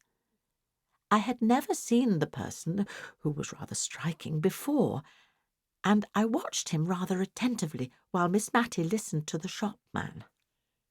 The stranger wore a blue coat with brass buttons, drab breeches and gaiters, and drummed with his fingers on the counter until he was attended to. When he answered the shop boy's question, "What can I have the pleasure of showing you today, sir?" I saw Miss Matilda start, and then suddenly sit down, and instantly I guessed who it was. She had made some inquiry which had to be carried round to the other shopman. "Miss Jenkins wants the black sarcenet 2 and 2pence the yard." And Mr. Holbrook had caught the name and was across the shop in 2 strides. "Matty, Miss Matilda, Miss Jenkins, God bless my soul, I should not have known you. How are you? How are you?" He kept shaking her hand in a way which proved the warmth of his friendship, but he repeated so often, as if to himself, "I should not have known you," that any sentimental romance which I might be inclined to build was quite done away with by his manner. However, he kept talking to us all the time we were in the shop, and then waving the shopman with the unpurchased gloves on one side, with "Another time, sir, another time," he walked home with us. I am happy to say my client Miss Matilda also left the shop in an equally bewildered state, not having purchased either green or red silk. Mr. Holbrook was evidently full with honest, loud-spoken joy at meeting his old love again. He touched on the changes that had taken place. He even spoke of Miss Jenkins's "Your poor sister. Well, well, we have all our faults," and bade us good-bye, with many a hope that he should soon see Miss Matty again. She went straight to her room, and never came back till our early tea-time, when I thought she looked as if she had been crying. Chapter 4. A Visit to an Old Bachelor. A few days after, a note came from Mr. Holbrook asking us, impartially asking both of us, in a formal old-fashioned style, to spend a day at his house, a long June day, for it was June now. He named that he had also invited his cousin, Miss Pole, so that we might join in a fly which could be put up at his house. I expected Miss Matty to jump at this invitation, but no, Miss Pole and I had the greatest difficulty in persuading her to go. She thought it was improper, and was even half annoyed when we utterly ignored the idea of any impropriety in her going with 2 other ladies to see her old lover. Then came a more serious difficulty. She did not think Deborah would have liked her to go. This took us half a day's good hard talking to get over, but at the first sentence of relenting I seized the opportunity and wrote and dispatched an acceptance in her name, fixing day and hour, that all might be decided and done with. The next morning she asked me if I would go down to the shop with her, and there, after much hesitation, we chose out 3 caps to be sent home and tried on, that the most becoming might be selected to take with us on Thursday. She was in a state of silent agitation all the way to Woodley. She had evidently never been there before, and although she little dreamt I knew anything of her early story, I could perceive she was in a tremor at the thought of seeing the place which might have been her home, and round which it is probable that many of her innocent girlish imaginations had clustered.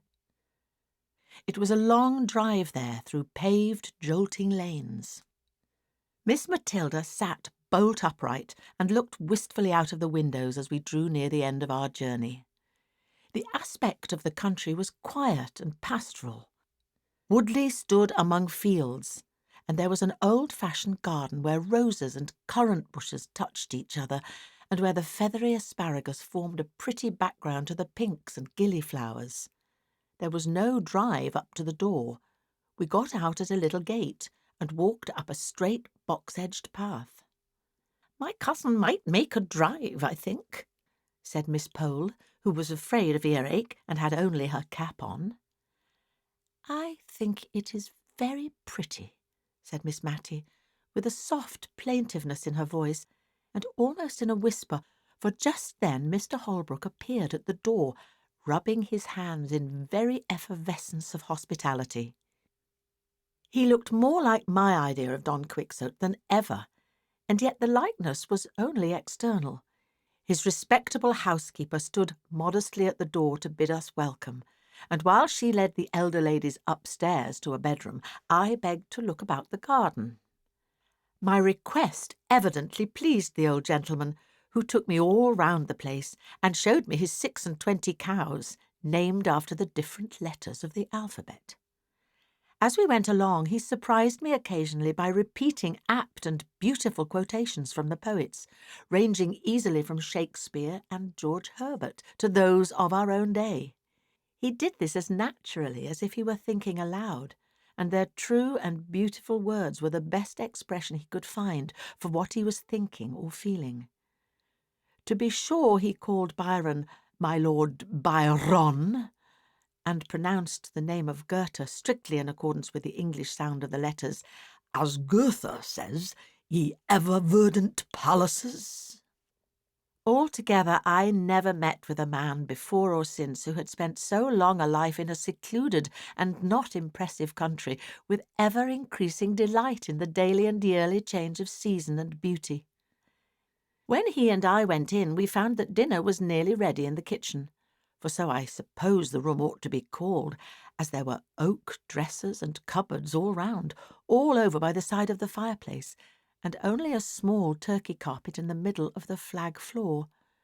The room might have been easily made into a handsome dark oak dining parlour by removing the oven and a few other appurtenances of a kitchen, which were evidently never used, the real cooking place being at some distance. The room in which we were expected to sit was a stiffly furnished, ugly apartment, but that in which we did sit was what Mr. Holbrook called the counting house, where he paid his labourers their weekly wages at a great desk near the door. The rest of the pretty sitting-room, looking into the orchard, and all covered over with dancing tree shadows, was filled with books. They lay on the ground, they covered the walls, they strewed the table. He was evidently half ashamed and half proud of his extravagance in this respect. They were of all kinds, poetry and wild, weird tales prevailing. He evidently chose his books in accordance with his own tastes, not because such and such were classical or established favourites. "Ah," he said, "we farmers ought not to have much time for reading, yet somehow one can't help it." "What a pretty room," said Miss Matty, sotto voce. "What a pleasant place," said I, aloud, almost simultaneously.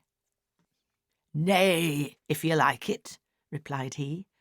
"But can you sit on these great black leather three-cornered chairs? I like it better than the best parlour, but I thought ladies would take that for the smarter place." It was the smarter place, but like most smart things, not at all pretty or pleasant or homelike. So, while we were at dinner, the servant girl dusted and scrubbed the counting-house chairs, and we sat there all the rest of the day. We had pudding before meat, and I thought Mr. Holbrook was going to make some apology for his old-fashioned ways, for he began, "I don't know whether you like new-fangled ways." "Oh, not at all," said Miss Matty. "No more do I," said he. "My housekeeper will have these in her new fashion, or else I tell her that when I was a young man we used to keep strictly to my father's rule, no broth, no ball, no beef, and always began dinner with broth. Then we had suet puddings, boiled in the broth with the beef, and then the meat itself. If we did not sup our broth, we had no ball, which we liked a deal better, and the beef came last of all, and only those had it who had done justice to the broth and the ball. Now folks begin with sweet things and turn the dinners topsy-turvy." When the ducks and green peas came, we looked at each other in dismay. We had only two-pronged, black-handled forks. It is true the steel was as bright as silver, but what were we to do? Miss Matty picked up her peas one by one on the point of the prongs, much as Amine ate her grains of rice after her previous feast with the ghoul. Miss Pole sighed over her delicate young peas as she left them on one side of her plate untasted, for they would drop between the prongs. I looked at my host. The peas were going wholesale into his capacious mouth, shovelled up by his large round-ended knife. I saw, I imitated, I survived. My friends, in spite of my precedent, could not muster up courage enough to do an ungenteel thing, and if Mr. Holbrook had not been so heartily hungry, he would probably have seen that the good peas went away almost untouched. After dinner a clay pipe was brought in, and a spittoon, and asking us to retire to another room where he would soon join us, if we disliked tobacco smoke, he presented his pipe to Miss Matty, and requested her to fill the bowl. This was a compliment to a lady in his youth, but it was rather inappropriate to propose it as an honour to Miss Matty, who had been trained by her sister to hold smoking of every kind in utter abhorrence. But if it was a shock to her refinement, it was also a gratification to her feelings to be thus selected, so she daintily stuffed the strong tobacco into the pipe, and then we withdrew. "It is very pleasant dining with a bachelor," said Miss Matty softly, as we settled ourselves in the counting-house. "I only hope it is not improper. So many pleasant things are." "What a number of books he has!" said Miss Pole, looking round the room, "and how dusty they are." "I think it must be like one of the great Dr. Johnson's rooms," said Miss Matty. "What a superior man your cousin must be." "Yes," said Miss Pole, "he's a great reader, but I'm afraid he has got into very uncouth habits with living alone." "Oh, uncouth is too hard a word. I should call him eccentric. Very clever people always are," replied Miss Matty. When Mr. Holbrook returned, he proposed a walk in the fields, but the two elder ladies were afraid of damp and dirt, and had only very unbecoming calashes to put on over their caps, so they declined. And I was again his companion in a turn which he said he was obliged to take to see after his men. He strode along, either wholly forgetting my existence or soothed into silence by his pipe, and yet it was not silence exactly. He walked before me with a stooping gait, his hands clasped behind him, and as some tree or cloud or glimpse of distant upland pastures struck him, he quoted poetry to himself, saying it out loud in a grand, sonorous voice, with just the emphasis that true feeling and appreciation give. We came upon an old cedar tree, which stood at one end of the house. "The cedar spreads its dark green layers of shade." Capital term, layers. Wonderful, man. I did not know whether he was speaking to me or not, but I put in an assenting "wonderful," although I knew nothing about it, just because I was tired of being forgotten and of being consequently silent. He turned sharp round. "Aye, you may say wonderful. Why, when I saw the review of his poems in Blackwood, I set off within an hour and walked 7 miles to Misselton, for the horses were not in the way, and ordered them. Now, what colour are ash buds in March?" Is the man going mad, thought I? He is very like Don Quixote. "What colour are they, I say?" repeated he vehemently. "I am sure I don't know, sir," said I, with the meekness of ignorance. "I knew you didn't, no more did I, an old fool that I am, till this young man comes and tells me. Black as ash buds in March, and I've lived all my life in the country. More shame for me not to know. Black. They are jet black, madam." And he went off again, swinging along to the music of some rhyme he had got hold of. When we came back, nothing would serve him but he must read us the poems he had been speaking of, and Miss Pole encouraged him in his proposal, I thought, because she wished me to hear his beautiful reading, of which she had boasted. But she afterwards said it was because she had got to a difficult part of her crochet and wanted to count her stitches without having to talk. Whatever he had proposed would have been right to Miss Matty, although she did fall sound asleep within 5 minutes after he had begun a long poem called Locksley Hall, and had a comfortable nap unobserved till he ended, when the cessation of his voice wakened her up, and she said, feeling that something was expected, and that Miss Pole was counting, "What a pretty book!" "Pretty, madam? It's beautiful. Pretty indeed." "Oh, yes, I meant beautiful," said she, fluttered at his disapproval of her word. "It is so like that beautiful poem of Dr. Johnson's my sister used to read. I forget the name of it. What was it, my dear?" Turning to me. "Which do you mean, ma'am? What was it about?" "I don't remember what it was about, and I've quite forgotten what the name of it was, but it was written by Dr. Johnson and was very beautiful and very like what Mr. Holbrook has just been reading." "I don't remember it," said he reflectively, "but I don't know Dr. Johnson's poems well. I must read them." As we were getting into the fly to return, I heard Mr. Holbrook say he should call on the ladies soon and inquire how they got home, and this evidently pleased and fluttered Miss Matty at the time he said it, but after we had lost sight of the old house among the trees, her sentiments towards the master of it were gradually absorbed into a distressing wonder as to whether Martha had broken her word and seized on the opportunity of her mistress's absence to have a follower.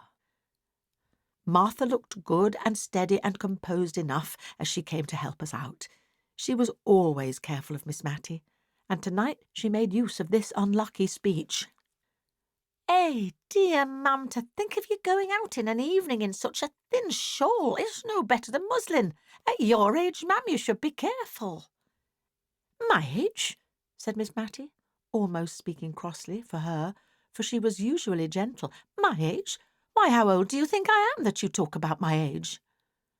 "Well, ma'am, I should say you were not far short of 60, but folks' looks is often against them, and I'm sure I meant no harm." "Martha, I'm not yet 52, said Miss Matty, with grave emphasis, for probably the remembrance of her youth had come very vividly before her this day, and she was annoyed at finding that golden time so far away in the past. But she never spoke of any former and more intimate acquaintance with Mr. Holbrook. She had probably met with so little sympathy in her early love that she had shut it up close in her heart, and it was only by a sort of watching, which I could hardly avoid since Miss Pole's confidence, that I saw how faithful her poor heart had been in its sorrow and its silence. She gave me some good reason for wearing her best cap every day, and sat near the window in spite of her rheumatism in order to see, without being seen, down into the street.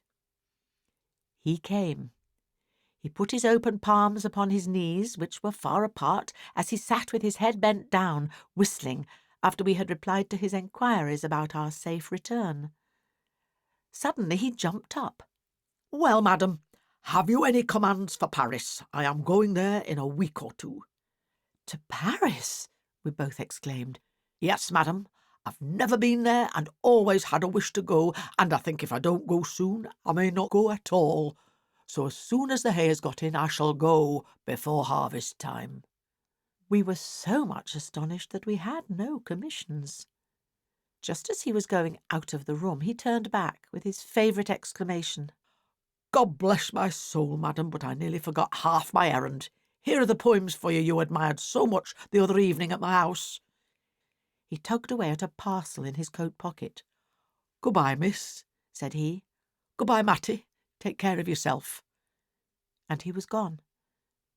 But he had given her a book, and he had called her Matty, just as he used to do 30 years too. "I wish he would not go to Paris," said Miss Matilda anxiously. "I don't believe frogs will agree with him. He used to have to be very careful what he ate, which was curious in so strong-looking a young man." Soon after this I took my leave, giving many an injunction to Martha to look after her mistress and to let me know if she thought that Miss Matilda was not so well, in which case I would volunteer a visit to my old friend, without noticing Martha's intelligence to her.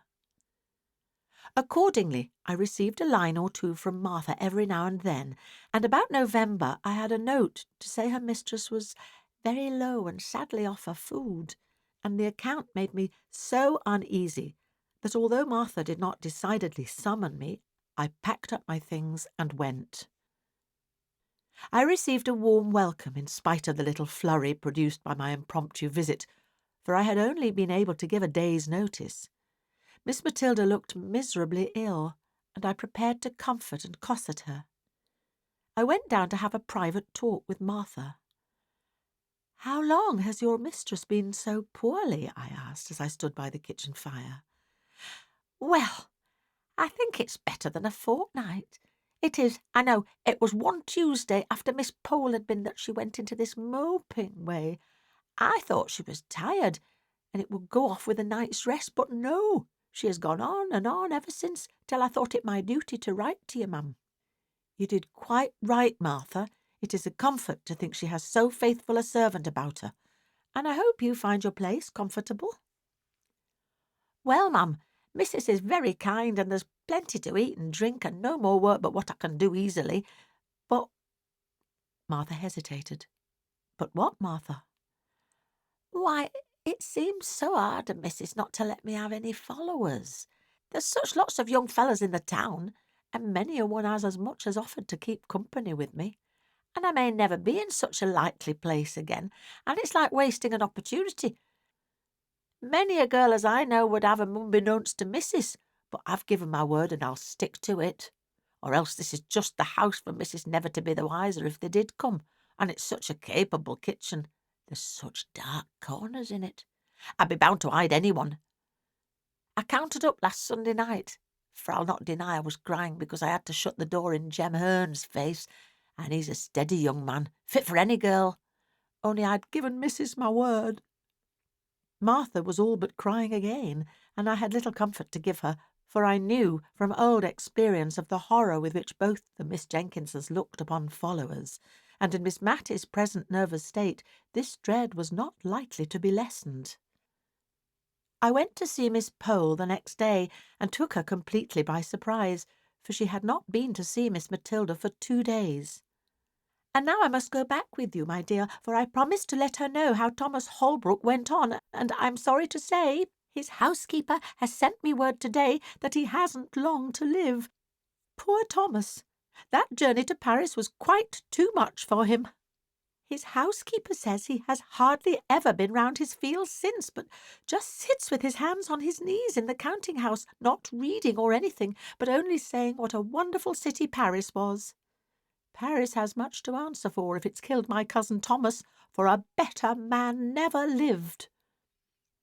Does Miss Matilda know of his illness? Asked I, a new light as to the cause of her indisposition dawning upon me. Dear, to be sure, yes. Has not she told you? I let her know a fortnight ago, or more, when first I heard of it. How odd she shouldn't have told you. Not at all, I thought, but I didn't say anything. I felt almost guilty of having spied too curiously into that tender heart, and I was not going to speak of its secrets, hidden, Miss Matty believed, from all the world. I ushered Miss Pole into Miss Matilda's little drawing-room, and then left them alone. But I was not surprised when Martha came to my bedroom door to ask me to go down to dinner alone, for that Missus had one of her bad headaches. She came into the drawing-room at tea-time, but it was evidently an effort to her, and, as if to make up for some reproachful feeling against her late sister Miss Jenkins, which had been troubling her all the afternoon, and for which she now felt penitent, she kept telling me how good and how clever Deborah was in her youth, how she used to settle what gowns they were to wear at all the parties, faint, ghostly ideas of grim parties far away in the distance when Miss Matty and Miss Pole were young. How Deborah and her mother had started the Benefit Society for the poor and taught girls cooking and plain sewing, and how Deborah had once danced with a lord, and how she used to visit at Sir Peter Arley's and tried to remodel the quiet rectory establishment on the plans of Arley Hall, where they kept 30 servants, and how she had nursed Miss Matty through a long, long illness, of which I had never heard before, but which I now dated in my own mind as following the dismissal of the suit of Mr. Holbrook. So we talked softly and quietly of old times through the long November evening. The next day Miss Pole brought us word that Mr. Holbrook was dead. Miss Matty heard the news in silence. In fact, from the account of the previous day, it was only what we had to expect. Miss Pole kept calling upon us for some expression of regret by asking if it was not sad that he was gone, and saying, "To think of that pleasant day last June when he seemed so well, and he might have lived this dozen years if he had not gone to that wicked Paris where they are always having revolutions." She paused for some demonstration on our part. I saw Miss Matty could not speak. She was trembling so nervously. So I said what I really felt, and after a call of some duration, all the time of which I have no doubt Miss Pole thought Miss Matty received the news very calmly, our visitor took her leave. Miss Matty made a strong effort to conceal her feelings, a concealment she practised even with me, for she has never alluded to Mr. Holbrook again, although the book he gave her lies with her Bible on the little table by her bedside. She did not think I heard her when she asked the little milliner of Cranford to make her caps something like the Honourable Mrs. Jameson's, or that I noticed the reply. "But she wears widow's caps, ma'am." "Oh, I only meant something in that style, not widows, of course, but rather like Mrs. Jameson's." This effort at concealment was the beginning of the tremulous motion of head and hands which I have seen ever since in Miss Matty. The evening of the day on which we heard of Mr. Holbrook's death, Miss Matilda was very silent and thoughtful. After prayers she called Martha back, and then she stood uncertain what to say. "Martha," she said at last, "you are young," and then she made so long a pause that Martha, to remind her of her half-finished sentence, dropped a curtsy and said, "Yes, please, ma'am. 22 last 3rd of October, please, ma'am. And perhaps, Martha, you may sometime meet with a young man you like and who likes you. I did say you were not to have followers, but if you meet with such a young man and tell me, and I find he is respectable, I have no objection to his coming to see you once a week." "God forbid," she said in a low voice, "that I should grieve any young hearts." She spoke as if she were providing for some distant contingency, and was rather startled when Martha made her ready, eager answer. "Please, ma'am, there's Jem Hearn, and he's a joiner, making 3 and 6pence a day, and 6'1" in his stocking feet, please, ma'am, and if you'll ask about him tomorrow morning, everyone will give him a character for steadiness, and he'll be glad enough to come tomorrow night, I'll be bound." Though Miss Matty was startled, she submitted to fate and love. Chapter 5. Old Letters. I have often noticed that almost everyone has his own individual small economies, careful habits of saving fractions of pennies in some one peculiar direction, any disturbance of which annoys him more than spending shillings or pounds on some real extravagance. An old gentleman of my acquaintance, who took the intelligence of the failure of a joint stock bank, in which some of his money was invested, with stoical mildness, worried his family all through a long summer's day because one of them had torn, instead of cutting, out the written leaves of his now useless bank book. Of course, the corresponding pages at the other end came out as well, and this little unnecessary waste of paper, his private economy, chafed him more than all the loss of his money. Envelopes fretted his soul terribly when they first came in. The only way in which he could reconcile himself to such waste of his cherished article was by patiently turning inside out all that was sent to him, and so making them serve again. Even now, though tamed by age, I see him casting wistful glances at his daughters when they send a whole inside of a half-sheet of notepaper with the 3 lines of acceptance to an invitation written on only one of the sides. I am not above owing that I have this human weakness myself. String is my foible. My pockets get full of little hanks of it, picked up and twisted together, ready for uses that never come. I am seriously annoyed if anyone cuts the string of a parcel instead of patiently and faithfully undoing it fold by fold.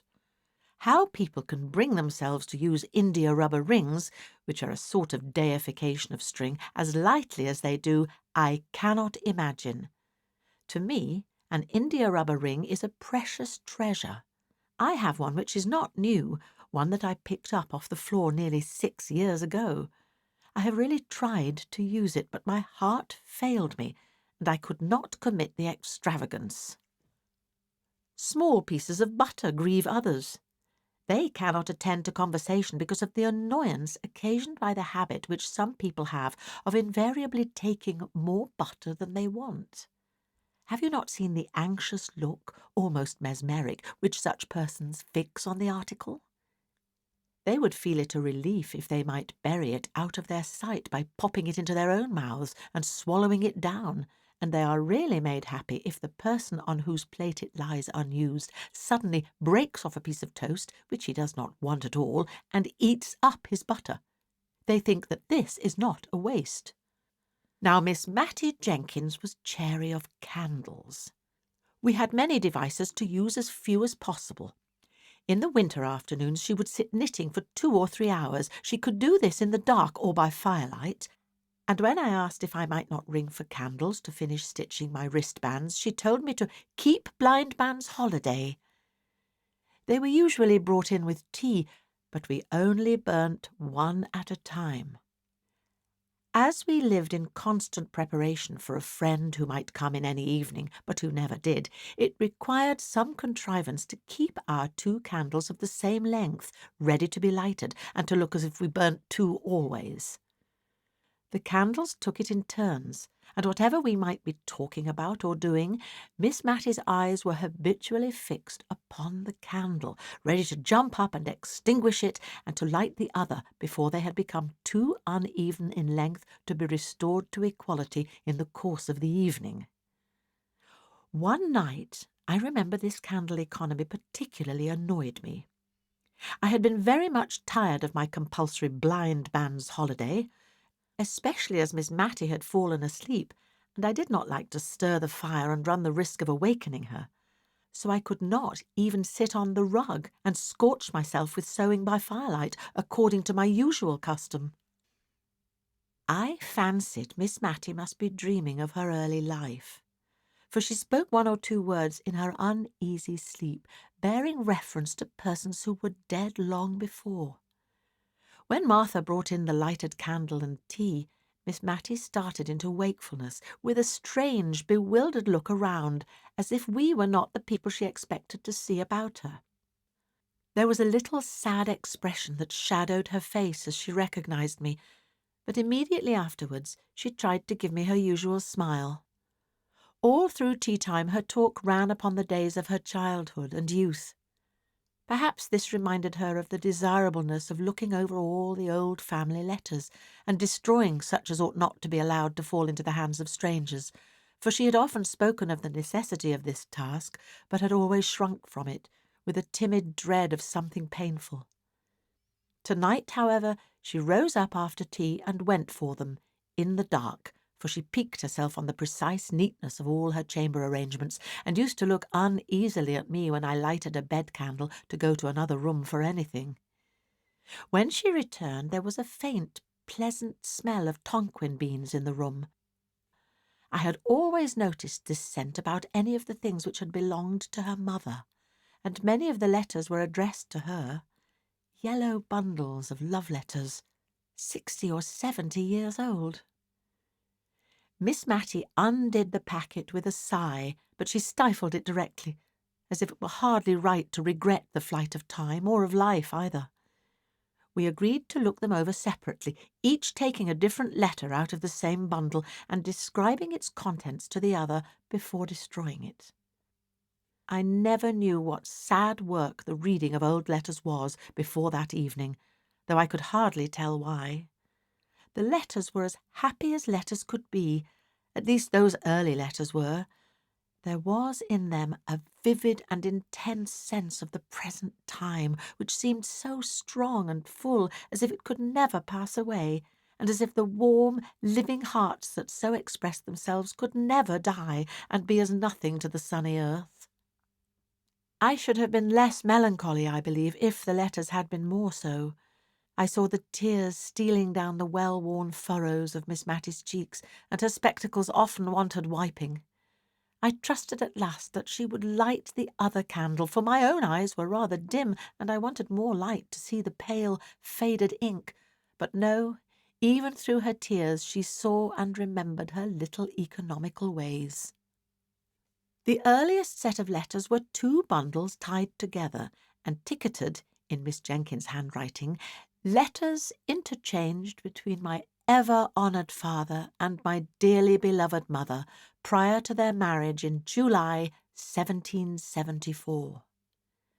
I should guess that the rector of Cranford was about 27 years of age when he wrote those letters, and Miss Matty told me that her mother was just 18 at the time of her wedding. With my idea of the rector derived from a picture in the dining parlour, stiff and stately, in a huge full-bottomed wig with gown, cassock and bands, and his hand upon a copy of the only sermon he ever published, it was strange to read these letters.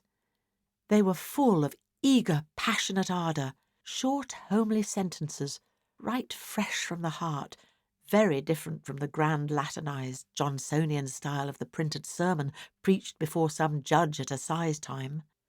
His letters were a curious contrast to those of his girl bride.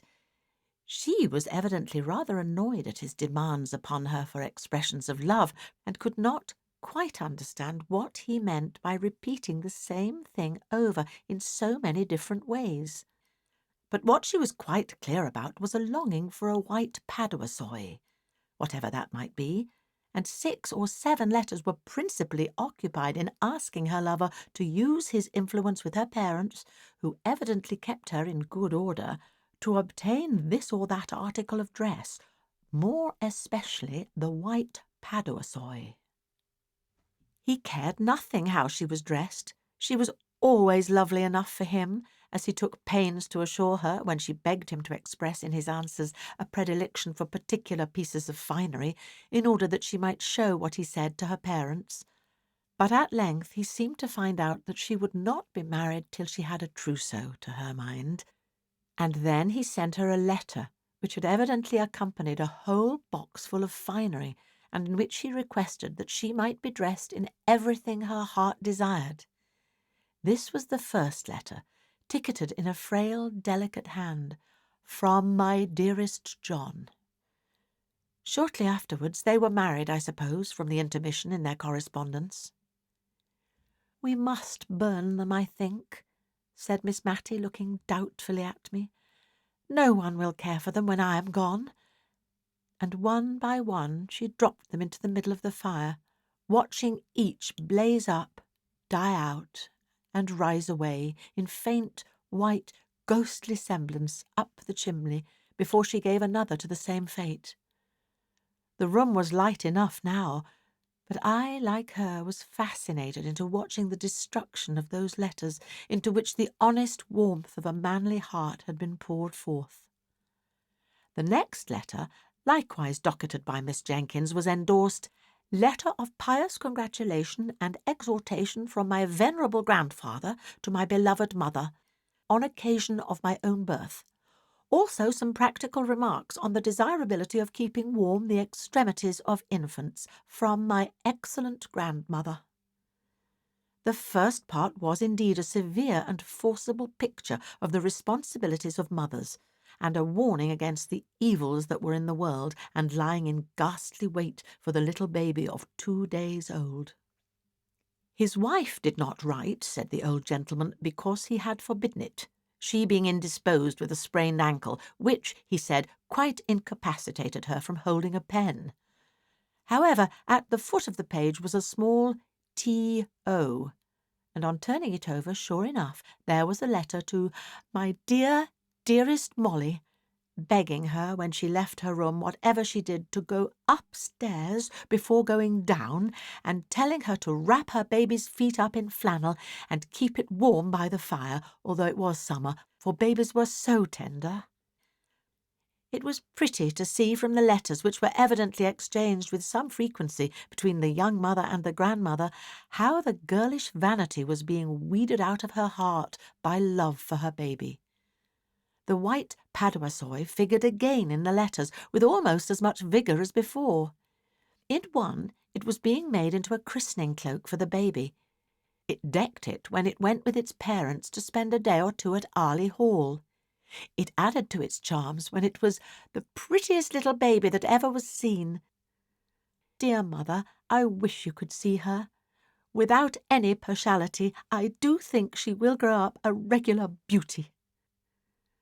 I thought of Miss Jenkins, grey, withered and wrinkled, and I wondered if her mother had known her in the courts of heaven. And then I knew that she had, and that they stood there in angelic guise. There was a great gap before any of the rector's letters appeared, and then his wife had changed her mode of her endorsement. It was no longer from "my dearest John," it was from "my honoured husband." The letters were written on occasion of the publication of the same sermon which was represented in the picture. The preaching before my Lord Judge and the publishing by request was evidently the culminating point, the event of his life. It had been necessary for him to go up to London to superintend it through the press. Many friends had to be called upon and consulted before he could decide on any printer fit for so onerous a task, and at length it was arranged that J. and J. Rivingtons were to have the honourable responsibility. The worthy rector seemed to be strung up by the occasion to a high literary pitch, for he could hardly write a letter to his wife without cropping out in Latin. I remember the end of one of his letters ran thus: "I shall ever hold the virtuous qualities of my Molly in remembrance. Dum memor ipse mei, dum spiritus regit artus," which, considering that the English of his correspondent was sometimes at fault in grammar and often in spelling, might be taken as a proof of how much he idealised his Molly. And as Miss Jenkins used to say, people talk a great deal about idealising nowadays, whatever that may mean. But this was nothing to a fit of writing classical poetry, which soon seized him, in which his Molly figured away as Maria. The letter containing the Carmen was endorsed by her, "Hebrew verses sent me by my honoured husband. I thought to have had a letter about killing the pig, but must wait. Mem, to send the poetry to Sir Peter Arley, as my husband desires." And in a postscriptum note in his handwriting it was stated that the ode had appeared in the Gentleman's Magazine, December 1782. Her letters back to her husband, treasured as fondly by him as if they had been M.T. Ciceronis epistolae, were more satisfactory to an absent husband and father than his could ever have been to her. She told him how Deborah sewed her seam very neatly every day, and read to her in the books he had set her, how she was a very forward, good child, but would ask questions her mother could not answer, but how she did not let herself down by saying she did not know, but took to stirring the fire or sending the forward child on an errand. Matty was now the mother's darling, and promised, like her sister at her age, to be a great beauty. I was reading this aloud to Miss Matty, who smiled and sighed a little at the hope so fondly expressed that little Matty might not be vain, even if she were a beauty. "I had very pretty hair, my dear," said Miss Matilda, "and not a bad mouth." And I saw her soon afterwards adjust her cap and draw herself up. But to return to Mrs. Jenkins' letters. She told her husband about the poor in the parish, what homely domestic medicines she had administered, what kitchen physic she had sent. She had evidently held his displeasure as a rod in pickle over the heads of all the ne'er-do-wells. She asked for his directions about the cows and pigs, and did not always obtain them, as I have shown before. The kind old grandmother was dead when a little boy was born, soon after the publication of the sermon. But there was another letter of exhortation from the grandfather, more stringent and admonitory than ever, now that there was a boy to be guarded from the snares of the world. He described all the various sins into which men might fall, until I wondered how any man ever came to a natural death. The gallows seemed as if it must have been the termination of the lives of most of the grandfather's friends and acquaintance, and I was not surprised at the way in which he spoke of this life being a vale of tears. It seemed curious that I should never have heard of this brother before, but I concluded that he had died young, or else surely his name would have been alluded to by his sisters. By and by we came to packets of Miss Jenkins' letters. These Miss Matty did regret to burn. She said all the others had been only interesting to those who loved the writers, and that it seemed as if it would have hurt her to allow them to fall into the hands of strangers, who had not known her dear mother, and how good she was, although she did not always spell quite in the modern fashion. But Deborah's letters were so very superior. Anyone might profit by reading them. It was a long time since she had read Mrs. Chapone, but she knew she used to think that Deborah could have said the same things quite as well, and as for Mrs. Carter, people thought a deal of her letters just because she had written Epictetus, but she was quite sure Deborah would never have made such a use of a common expression as "I canna be fashed." Miss Matty did grudge burning these letters, it was evident. She would not let them be carelessly passed over with any quiet reading and skipping to myself. She took them from me and even lighted the second candle in order to read them aloud with a proper emphasis and without stumbling over the big words. Oh dear, how I wanted facts instead of reflections before those letters were concluded. They lasted us 2 nights, and I won't deny that I made use of the time to think of many other things, and yet I was always at my post at the end of each sentence. The rector's letters, and those of his wife and mother-in-law, had all been tolerably short and pithy, written in a straight hand with the lines very close together. Sometimes the whole letter was contained on a mere scrap of paper. The paper was very yellow, and the ink very brown. Some of the sheets were, as Miss Matty made me observe, the old original post, with the stamp in the corner representing a postboy riding for life and twanging his horn. The letters of Mrs. Jenkins and her mother were fastened with a great round red wafer, for it was before Miss Edgeworth's patronage had banished wafers from polite society. It was evident from the tenor of what was said that francs were in great request, and were even used as a means of paying debts by needy members of Parliament. The rector sealed his epistles with an immense coat of arms, and showed by the care with which he had performed this ceremony that he expected they should be cut open, not broken by any thoughtless or impatient hand. Now Miss Jenkins' letters were of a later date in form and writing. She wrote on the square sheet which we have learned to call old-fashioned. Her hand was admirably calculated, together with her use of many-syllabled words to fill up a sheet, and then came the pride and delight of crossing. Poor Miss Matty got sadly puzzled with this, for the words gathered size like snowballs, and towards the end of her letter Miss Jenkins used to become quite sesquipedalian. In one to her father, slightly theological and controversial in its tone, she had spoken of Herod, Tetrarch of Idumea. Miss Matty read it Herod, Petrarch of Etruria, and was just as well pleased as if she had been right. I can't quite remember the date, but I think it was in 1805 that Miss Jenkins wrote the longest series of letters, on occasion of her absence on a visit to some friends near Newcastle upon Tyne. These friends were intimate with the commandant of the garrison there, and heard from him of all the preparations that were being made to repel the invasion of Bonaparte, which some people imagined might take place at the mouth of the Tyne. Miss Jenkins was evidently very much alarmed, and the first part of her letters was often written in pretty intelligible English, conveying particulars of the preparations which were made in the family with whom she was residing against the dreaded event. The bundles of clothes that were packed up ready for a flight to Alston Moor, a wild, hilly piece of ground between Northumberland and Cumberland, the signal that was to be given for this flight, and for the simultaneous turning out of the volunteers under arms, which said signal was to consist, if I remember rightly, in ringing the church bells in a particular and ominous manner. One day, when Miss Jenkins and her hosts were at a dinner party in Newcastle, this warning summons was actually given.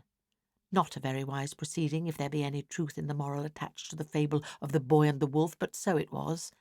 And Miss Jenkins, hardly recovered from her fright, wrote the next day to describe the sound, the breathless shock, the hurry and alarm, and then, taking breath, she added, "How trivial, my dear father, do all our apprehensions of the last evening appear at the present moment to calm and enquiring minds." And here Miss Matty broke in with, "But indeed, my dear, they were not at all trivial or trifling at the time. I know I used to wake up in the night many a time and think I heard the tramp of the French entering Cranford. Many people talked of hiding themselves in the salt mines, and meat would have kept capitally down there, only perhaps we should have been thirsty. and my father preached a whole set of sermons on the occasion, one set in the mornings, all about David and Goliath to spirit up the people to fighting with spades or bricks if need were, and the other set in the afternoons, proving that Napoleon, that was another name for Boney, as we used to call him, was all the same as Apollyon and Abaddon. I remember my father rather thought he should be asked to print this last set, but the parish had perhaps had enough of them with hearing.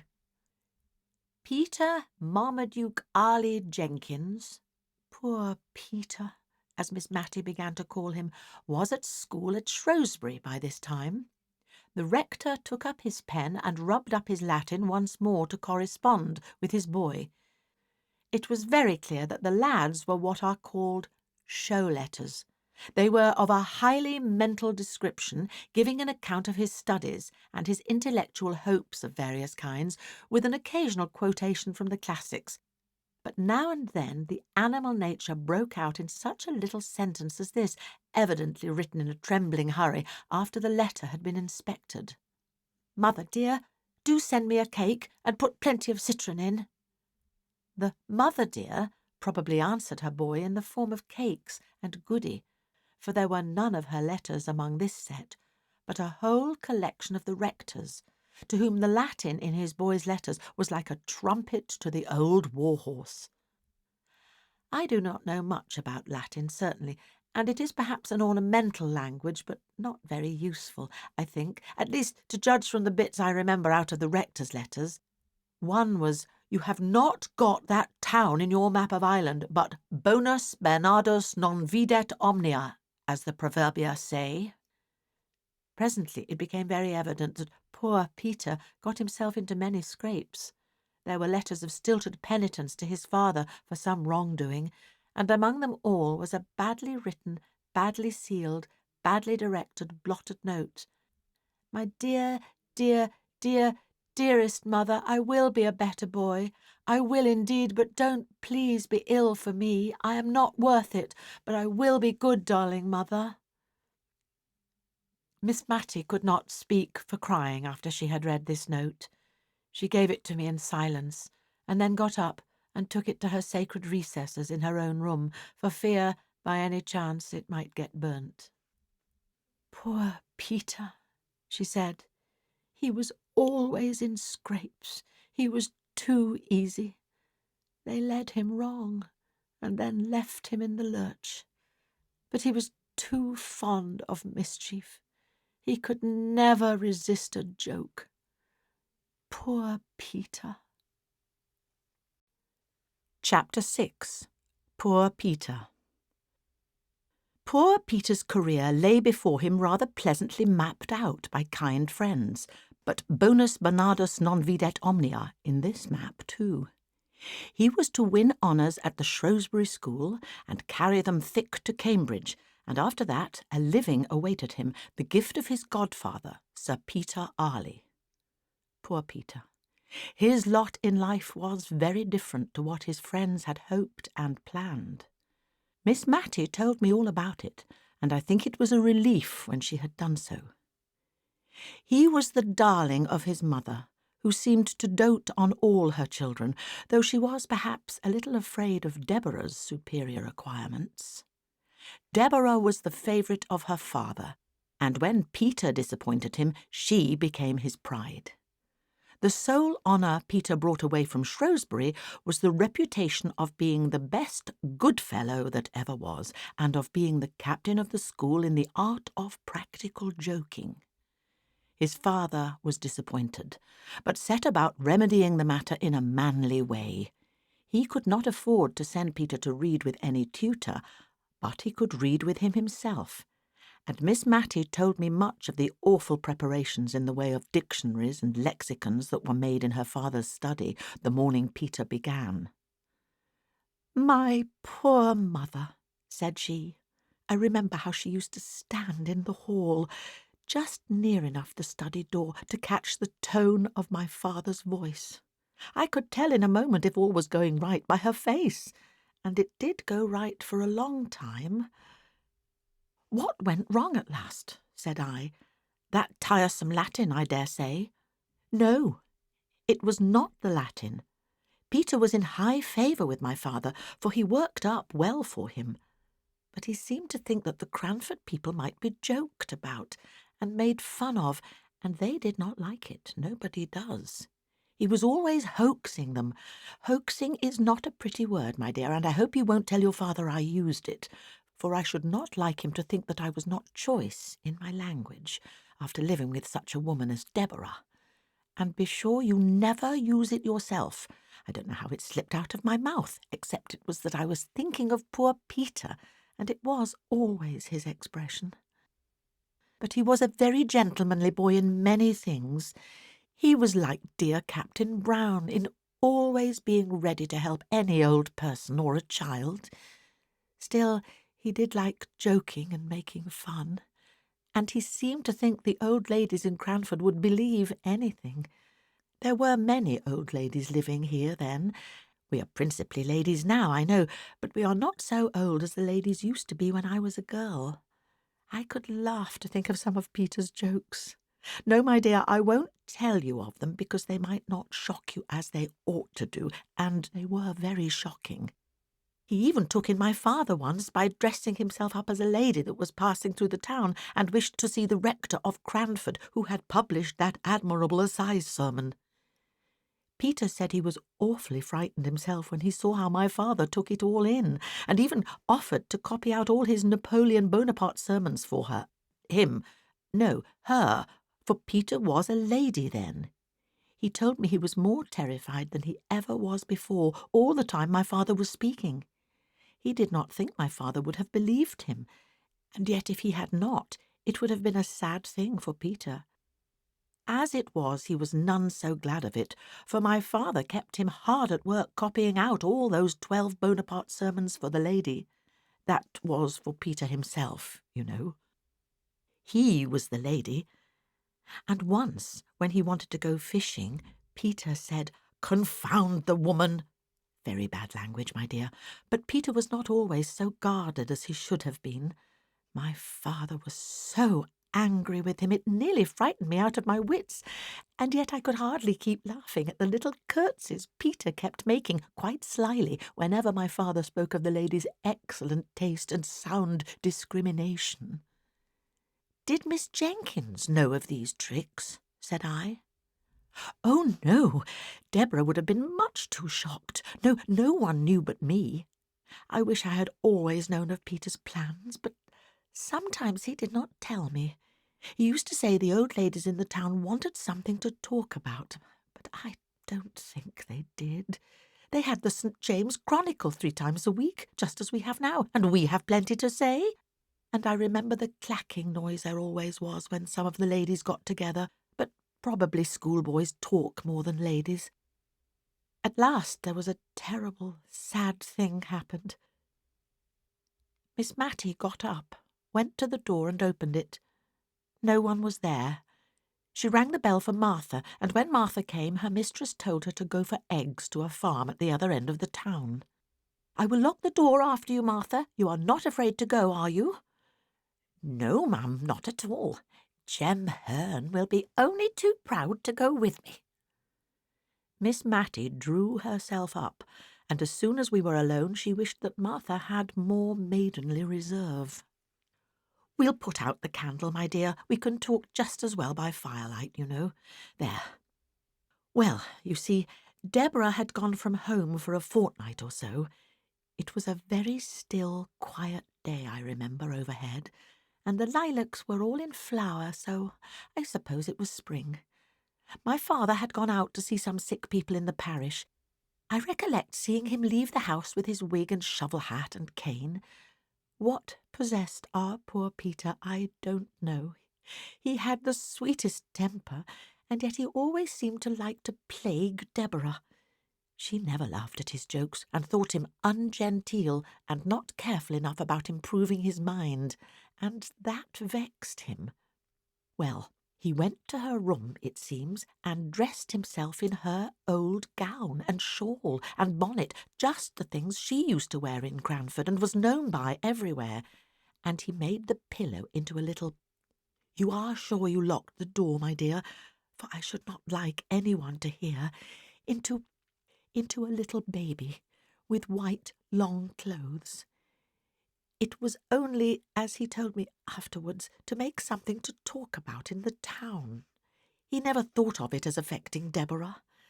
And he went and walked up and down in the Filbert Walk, just half hidden by the rails and half seen, and he cuddled his pillow just like a baby, and talked to it all the nonsense people do. Oh dear! And my father came stepping stately up the street, as he always did, and what should he see but a little black crowd of people, I dare say as many as 20, all peeping through his garden rails. So he thought at first they were only looking at a new rhododendron that was in full bloom, and that he was very proud of, and he walked slower, that they might have more time to admire. And he wondered if he could make out a sermon from the occasion, and thought perhaps there was some relation between the rhododendrons and the lilies of the field. My poor father! When he came nearer, he began to wonder that they did not see him, but their heads were all so close together, peeping and peeping. My father was amongst them, meaning, he said, to ask them to walk into the garden with him and admire the beautiful vegetable production, when, oh, my dear, I tremble to think of it, he looked through the rails himself and saw, I don't know what he thought he saw, but old Clare told me his face went quite grey-white with anger, and his eyes blazed out under his frowning black brows, and he spoke out, oh, so terribly, and bade them all stop where they were, not one of them to go, not one of them to stir a step, and swift as light he was in at the garden door and down the Filbert Walk, and seized hold of poor Peter, and tore his clothes off his back, bonnet, shawl, gown, and all, and threw the pillow among the people over the railings. And then he was very, very angry indeed, and before all the people he lifted up his cane and flogged Peter.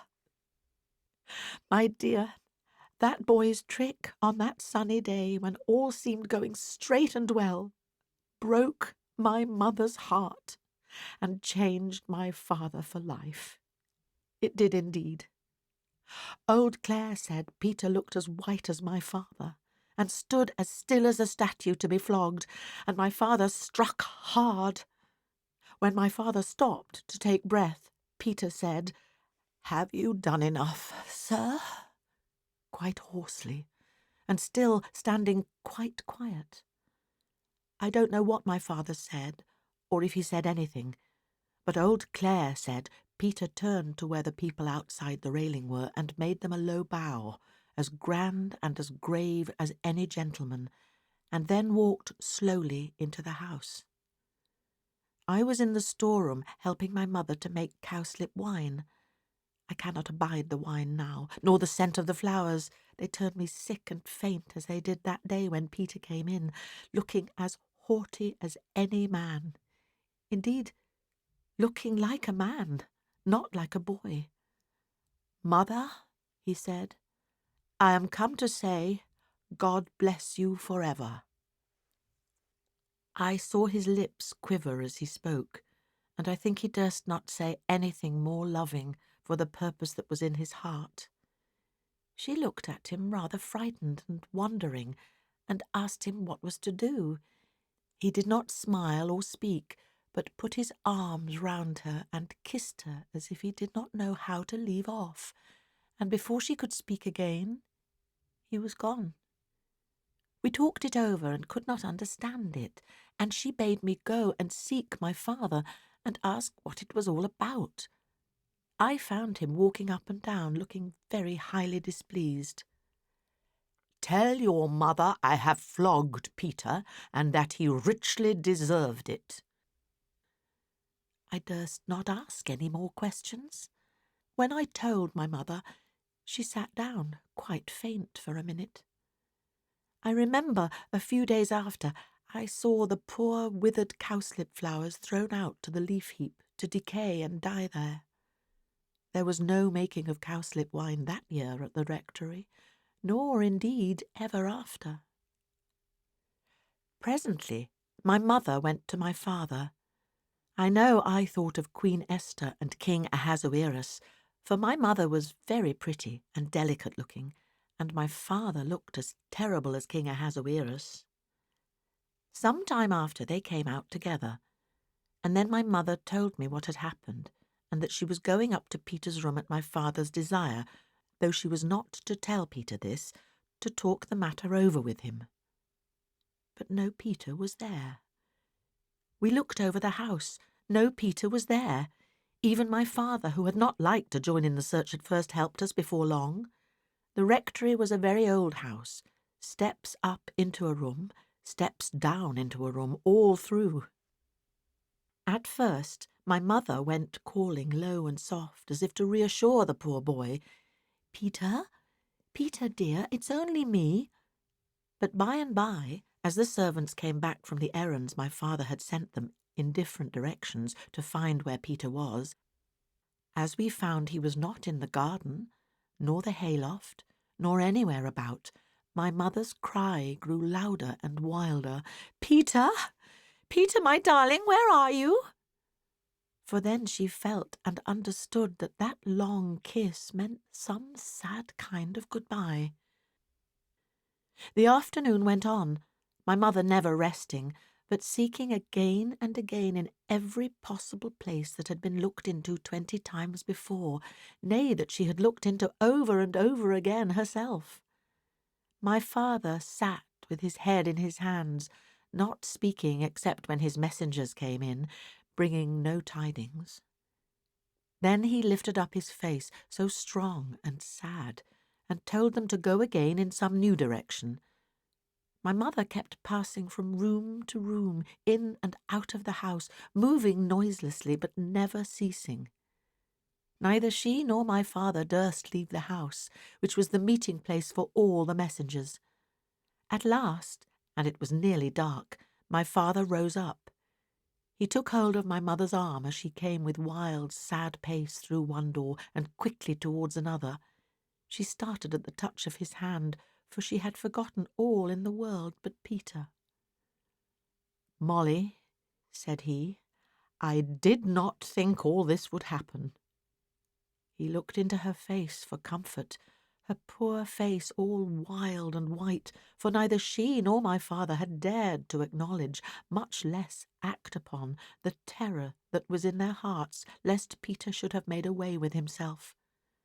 My father saw no conscious look in his wife's hot, dreary eyes, and he missed the sympathy that she had always been ready to give him, strong man as he was, and at the dumb despair in her face his tears began to flow. But when she saw this, a gentle sorrow came over her countenance, and she said, "Dearest John, don't cry. Come with me, and we'll find him," almost as cheerfully as if she knew where he was. And she took my father's great hand in her little soft one and led him along, the tears dropping as he walked on that same unceasing weary walk from room to room through house and garden. Oh, how I wished for Deborah! I had no time for crying, for now all seemed to depend on me. I wrote for Deborah to come home. I sent a message privately to that same Mr. Holbrook's house. Poor Mr. Holbrook. You know who I mean. I don't mean I sent a message to him, but I sent one that I could trust to know if Peter was at his house. For at one time Mr. Holbrook was an occasional visitor at the rectory. You know he was Miss Pole's cousin, and he had been very kind to Peter and taught him how to fish. He was very kind to everybody, and I thought Peter might have gone off there. But Mr. Holbrook was from home, and Peter had never been seen. It was night now, but the doors were all wide open, and my father and mother walked on and on. It was more than an hour since he had joined her, and I don't believe they had ever spoken all that time. I was getting the parlour fire lighted, and one of the servants was preparing tea, for I wanted them to have something to eat and drink and warm them, when old Clare asked to speak to me. I have borrowed the nets from the weir, Miss Matty. Shall we drag the ponds tonight or wait for the morning? I remember staring in his face to gather his meaning, and when I did, I laughed out loud. The horror of that new thought, our bright, darling Peter, cold and stark and dead. I remember the ring of my own laugh now. The next day, Deborah was at home before I was myself again. She would not have been so weak as to give way as I had done, but my screams, my horrible laughter had ended in crying, had roused my sweet, dear mother, whose poor wandering wits were called back and collected as soon as a child needed her care. She and Deborah sat by my bedside. I knew by the looks of each that there had been no news of Peter, no awful, ghastly news, which was what I most had dreaded in my dull state between sleeping and waking. The same result of all the searching had brought something of the same relief to my mother, to whom, I am sure, the thought that Peter might even then be hanging dead in some of the familiar home places had caused that never-ending walk of yesterday. Her soft eyes never were the same again after that. They had always a restless, craving look, as if seeking for what they could not find. Oh, it was an awful time, coming down like a thunderbolt on the still, sunny day when the lilacs were all in bloom. Where was Mr. Peter? Said I. He had made his way to Liverpool, and there was war then, and some of the king's ships lay off the mouth of the Mersey, and they were only too glad to have a fine, likely boy such as him, 5'9" he was, come to offer himself. The captain wrote to my father, and Peter wrote to my mother. Stay, those letters will be somewhere here. We lighted the candle and found the captain's letter, and Peter's too, and we also found a little simple begging letter from Mrs. Jenkins to Peter, addressed to him at the house of an old schoolfellow, whither she fancied he might have gone. They had returned it unopened, and unopened it had remained ever since, having been inadvertently put by among the other letters of that time. This is it. My dearest Peter, you did not think we should be so sorry as we are, I know, or you would never have gone away. You are too good. Your father sits and sighs till my heart aches to hear him. He cannot hold up his head for grief, and yet he only did what he thought was right. Perhaps he has been too severe, and perhaps I have not been kind enough, but God knows how we love you, my dear only boy. Don looks so sorry you are gone. Come back and make us happy, who love you so much. I know you will come back. But Peter did not come back. That spring day was the last time he ever saw his mother's face. The writer of the letter, the last, the only person who had ever seen what was written in it, was dead long ago, and I, a stranger, not born at the time when this occurrence took place, was the one to open it. The captain's letter summoned the father and mother to Liverpool instantly, if they wished to see their boy, and, by some of the wild chances of life, the captain's letter had been detained somewhere, somehow. Miss Matty went on, and it was race time, and all the post-horses at Cranford were gone to the races, but my father and mother set off in our own gig, and, oh, my dear, they were too late. The ship was gone. And now read Peter's letter to my mother. It was full of love and sorrow and pride in his new profession, and a sore sense of his disgrace in the eyes of the people at Cranford, but ending with a passionate entreaty that she would come and see him before he left the Mersey. Mother, we may go into battle, I hope we shall, and lick those French, but I must see you again before that time. And she was too late, said Miss Matty. Too late. We sat in silence, pondering on the full meaning of those sad, sad words. At length I asked Miss Matty to tell me how her mother bore it. Oh, she said, she was patience itself. She had never been strong, and this weakened her terribly. My father used to sit looking at her, far more sad than she was. He seemed as if he could look at nothing else when she was by, and he was so humble, so very gentle now. He would perhaps speak in his old way, laying down the law as it were, and then in a minute or two he would come round and put his hand on our shoulders and ask us in a low voice if he had said anything to hurt us. I did not wonder at his speaking so to Deborah, for she was so clever, but I could not bear to hear him talking so to me. But you see, he saw what we did not, that it was killing my mother. Yes, killing her. Put out the candle, my dear, I can talk better in the dark. For she was but a frail woman, and ill-fitted to stand the fright and shock she had gone through, and she would smile at him and comfort him, not in words, but in her looks and tones, which were always cheerful when he was there. And she would speak of how she thought Peter stood a good chance of being admiral very soon, he was so brave and clever, and how she thought of seeing him in his navy uniform, and what sort of hats admirals wore, and how much more fit he was to be a sailor than a clergyman. All in that way, just to make my father think she was quite glad of what came of that unlucky morning's work, and the flogging which was always in his mind, as we all knew. But, oh, my dear, the bitter, bitter crying she had when she was alone. And at last, as she grew weaker, she could not keep her tears in when Deborah or me was by, and would give us message after message for Peter. His ship had gone to the Mediterranean or somewhere down there, and then he was ordered off to India, and there was no overland route then, but she still said that no one knew where their death lay in wait, and that we were not to think hers was near. We did not think it, but we knew it, as we saw her fading away. Well, my dear, it's very foolish of me, I know, when in all likelihood I am so near seeing her again. And only think, love, the very day after her death, for she did not live quite a 12-month after Peter went away, the very day after came a parcel for her from India, from her poor boy. It was a large, soft, white Indian shawl, with just a little narrow border all round, just what my mother would have liked. We thought it might rouse my father, for he had sat with her hand in his all night long, so Deborah took it in to him, and Peter's letter to her, and all.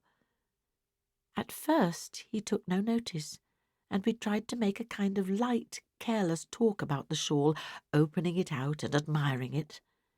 Then suddenly he got up and spoke.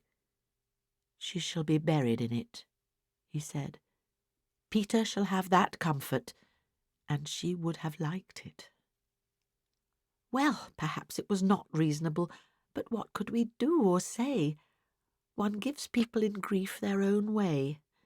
Well, perhaps it was not reasonable, but what could we do or say? One gives people in grief their own way. He took it up and felt it. It is just such a shawl as she wished for when she was married, and her mother did not give it her. I did not know of it till after, or she should have had it, she should, but she shall have it now. My mother looked so lovely in her death. She was always pretty, and now she looked fair and waxen and young, younger than Deborah, as she stood trembling and shivering by her. We decked her in the long, soft folds. She lay smiling as if pleased, and people came, all Cranford came, to beg to see her, for they had loved her dearly, as well they might, and the countrywomen brought posies. Old Clare's wife brought some white violets, and begged they might lie on her breast. Deborah said to me, the day of my mother's funeral, that if she had 100 offers she would never marry and leave my father. It was not very likely she would have so many. I don't know that she had one, but it was not less to her credit to say so. She was such a daughter to my father as I think there never was before or since. His eyes failed him, and she read book after book, and wrote and copied, and was always at his service in any parish business. She could do many more things than my poor mother could. She even once wrote a letter to the bishop for my father. But he missed my mother sorely. The whole parish noticed it. Not that he was less active. I think he was more so, and more patient in helping everyone. I did all I could to set Deborah at liberty to be with him, for I knew I was good for little, and that my best work in the world was to do odd jobs quietly and set others at liberty. But my father was a changed man. Did Mr. Peter ever come home? Yes, once. He came home a lieutenant. He did not get to be admiral, and he and my father were such friends. My father took him into every house in the parish. He was so proud of him. He never walked out without Peter's arm to lean upon. Deborah used to smile. I don't think we ever laughed again after my mother's death, and say she was quite put in a corner. Not but what my father always wanted her when there was letter writing or reading to be done or anything to be settled. And then? Said I, after a pause. Then Peter went to sea again, and by my father died, blessing us both, and thanking Deborah for all she had been to him, and of course our circumstances were changed, and instead of living at the rectory and keeping 3 maids and a man, we had to come to this small house and be content with a servant of all work. But, as Deborah used to say, we have always lived genteelly, even if circumstances have compelled us to simplicity. Poor Deborah. And Mr. Peter? Asked I. Oh, there was some great war in India, I forget what they call it, and we have never heard of Peter since then. I believe he is dead myself, and it sometimes fidgets me that we have never put on mourning for him. And then again, when I sit by myself and all the house is still, I think I hear his step coming up the street, and my heart begins to flutter and beat.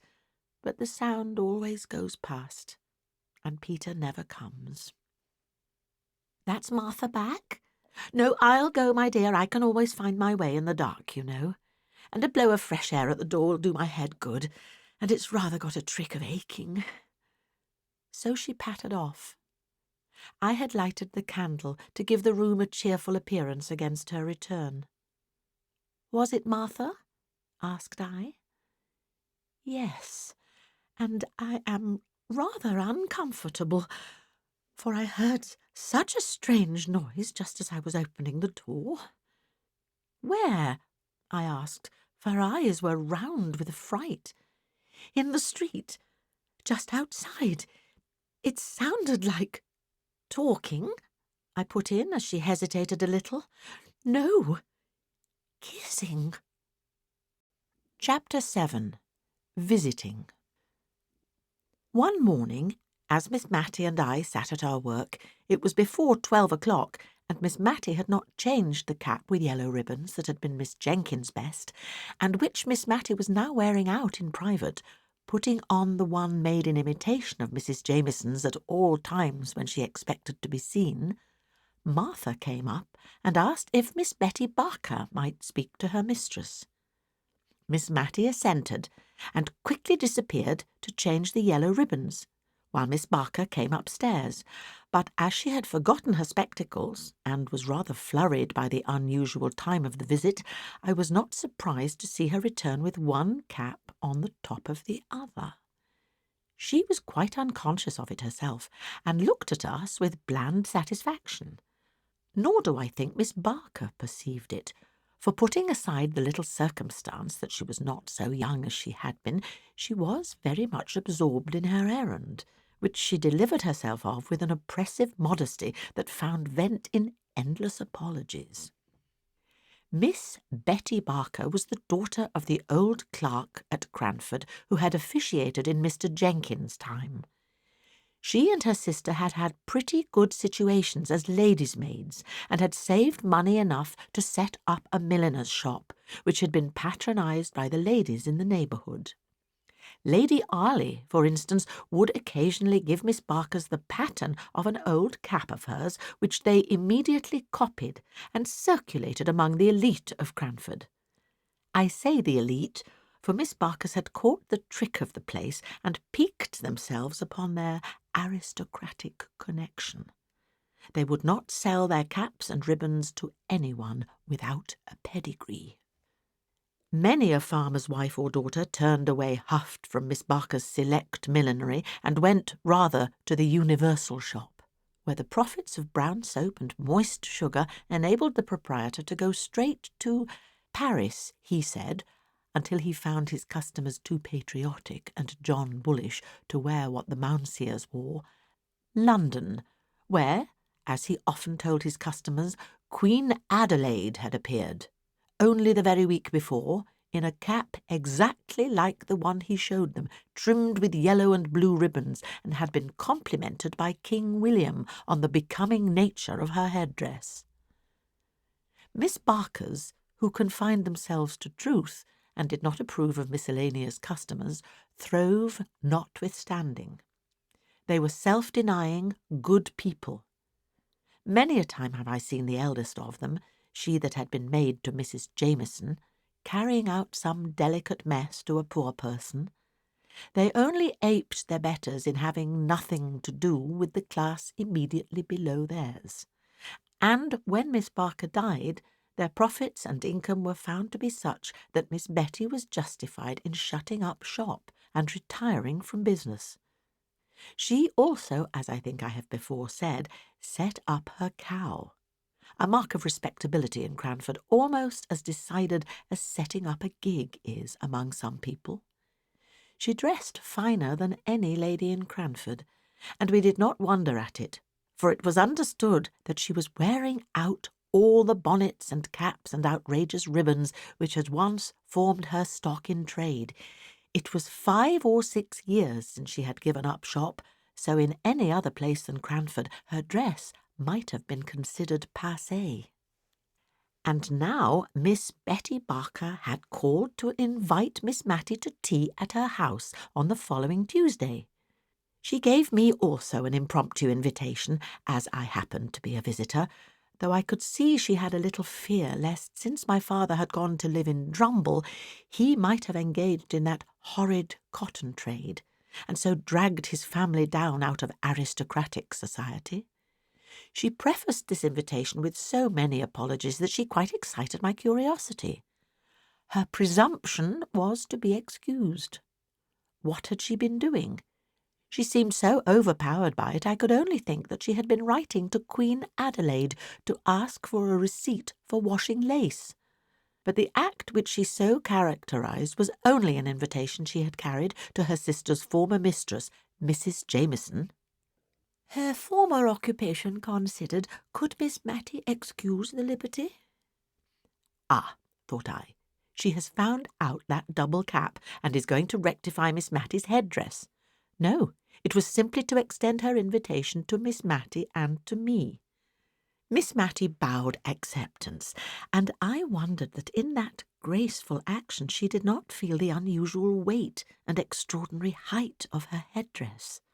But I do not think she did, for she recovered her balance and went on talking to Miss Betty in a kind, condescending manner, very different from the fidgety way she would have had if she had suspected how singular her appearance was.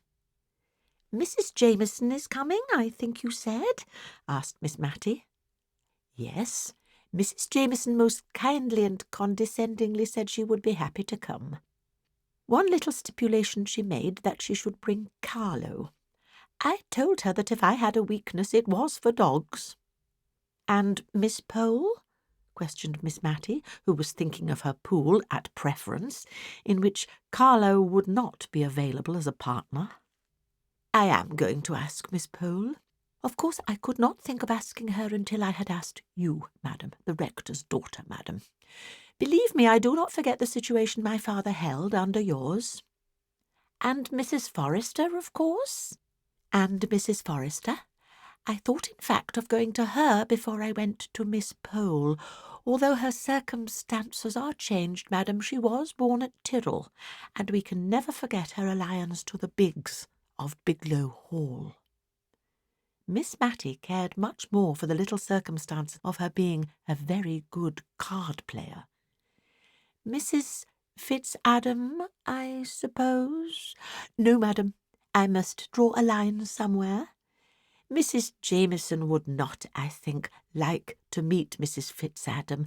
I have the greatest respect for Mrs. Fitzadam, but I cannot think her fit society for such ladies as Mrs. Jameson and Miss Matilda Jenkins. Miss Betty Barker bowed low to Miss Matty and pursed up her mouth. She looked at me with sidelong dignity, as much as to say, although a retired milliner, she was no democrat and understood the difference of ranks. May I beg you to come as near 6:30 to my little dwelling as possible, Miss Matilda? Miss Jameson dines at 5, but has kindly promised not to delay her visit beyond that time, 6:30. And with a swimming curtsy, Miss Betty Barker took her leave. My prophetic soul foretold a visit that afternoon from Miss Pole, who usually came to call on Miss Matilda after any event, or indeed in sight of any event, to talk it over with her. Miss Betty told me it was to be a choice and select few, said Miss Pole, as she and Miss Matty compared notes. Yes, so she said, not even Mrs. Fitzadam. Now, Mrs. Fitzadam was the widowed sister of the Cranford surgeon, whom I have named before. Their parents were respectable farmers, content with their station. The name of these good people was Hoggins. Mr. Hoggins was the Cranford doctor now.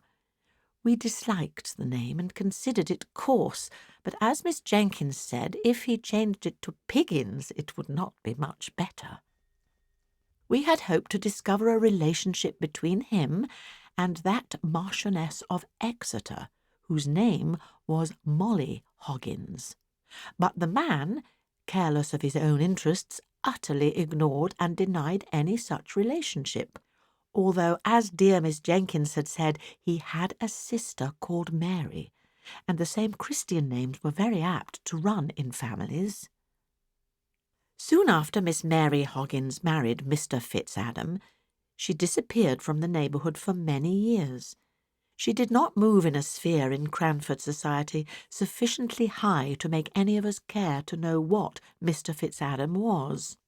He died and was gathered to his fathers without our ever having thought about him at all. And then Mrs. Fitzadam reappeared in Cranford, as bold as a lion, Miss Pole said, a well-to-do widow, dressed in rustling black silk, so soon after her husband's death that poor Miss Jenkins was justified in the remark she made that Bombazine would have shown a deeper sense of her loss. I remember the convocation of ladies who assembled to decide whether or not Mrs. Fitzadam should be called upon by the old blue-blooded inhabitants of Cranford. She had taken a large, rambling house, which had been usually considered to confer a patent of gentility upon its tenant, because once upon a time, 70 or 80 years before, the spinster daughter of an earl had resided in it. I am not sure if the inhabiting this house was not also believed to convey some unusual power of intellect, for the earl's daughter, Lady Jane, had a sister, Lady Anne, who had married a general officer in the time of the American War, and this general officer had written 1 or 2 comedies which were still acted on the London boards, and which, when we saw them advertised, made us all draw up and feel that Drury Lane was paying a very pretty compliment to Cranford.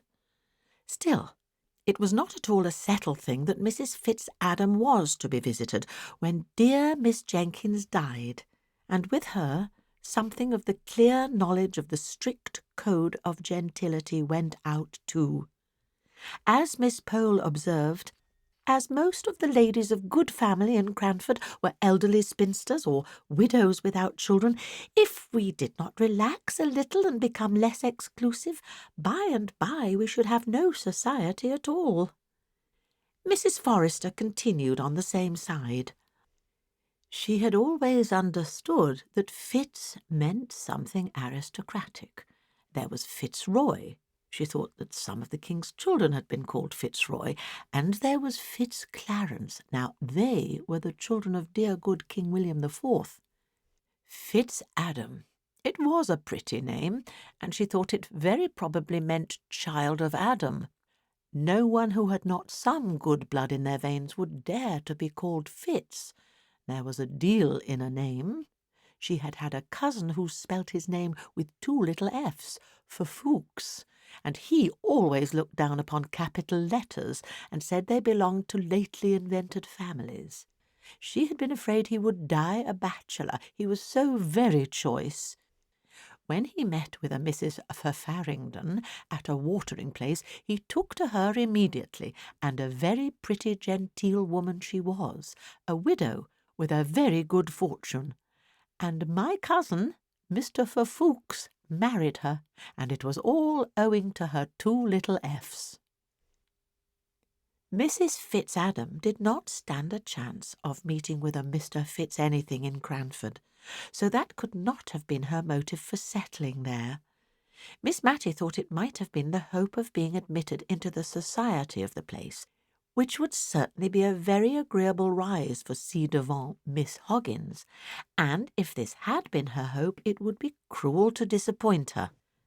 So everybody called upon Mrs. Fitzadam, everybody but Mrs. Jameson, who used to show how honourable she was by never seeing Mrs. Fitzadam when they met at the Cranford parties. They would be only 8 or 10 ladies in the room, and Mrs. Fitzadam was the largest of all, and she invariably used to stand up when Mrs. Jameson came in and curtsy very low to her whenever she turned in her direction, so low, in fact, that I think Mrs. Jameson must have looked at the wall above her, for she never moved a muscle of her face, no more than if she had not seen her. Still Mrs. Fitzadam persevered. The spring evenings were getting bright and long when 3 or 4 ladies in calashes met at Miss Barker's door. Do you know what a calash is? It is a covering worn over caps, not unlike the heads fastened on old-fashioned gigs, but sometimes it is not quite so large.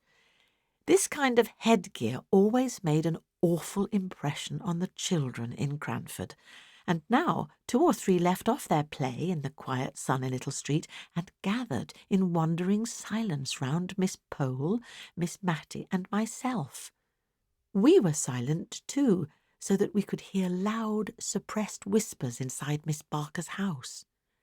"Wait, Peggy, wait till I've run upstairs and washed my hands. When I cough, open the door. I'll not be a minute."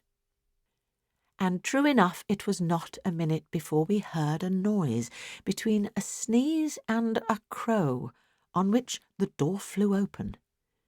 Behind it stood a round-eyed maiden, all aghast at the honourable company of calashes, who marched in without a word. She recovered presence of mind enough to usher us into a small room, which had been the shop, but was now converted into a temporary dressing-room. There we unpinned and shook ourselves, and arranged our features before the glass into a sweet and gracious company face, and then, bowing backwards with "After you, ma'am," we allowed Mrs. Forrester to take precedence up the narrow staircase that led to Miss Barker's drawing-room. There she sat, as stately and composed as though we had never heard that odd-sounding cough from which her throat must have been even then sore and rough. Kind, gentle, shabbily dressed Mrs. Forrester was immediately conducted to the 2nd place of honour, a seat arranged something like Prince Albert's near the Queen's. Good, but not so good. The place of preeminence was, of course, reserved for the Honourable Mrs. Jameson, who presently came panting up the stairs, Carlo rushing round her on her progress as if he meant to trip her up. And now Miss Betty Barker was a proud and happy woman. She stirred the fire and shut the door and sat as near to it as she could, quite on the edge of her chair. When Peggy came in, tottering under the weight of the tea-tray, I noticed that Miss Barker was sadly afraid lest Peggy should not keep her distance sufficiently. She and her mistress were on very familiar terms in their everyday intercourse, and Peggy wanted now to make several little confidences to her, which Miss Barker was on thorns to hear, but which she thought it her duty as a lady to repress. So she turned away from all Peggy's asides and signs, but she made one or two very mal-apropos answers to what was said, and at last, seized with a bright idea, she exclaimed, "Poor sweet Carlo, I'm forgetting him.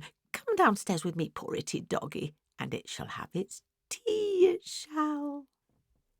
In a few minutes she returned, bland and benignant as before, but I thought she had forgotten to give the poor itty doggy anything to eat, judging by the avidity with which he swallowed down chance pieces of cake.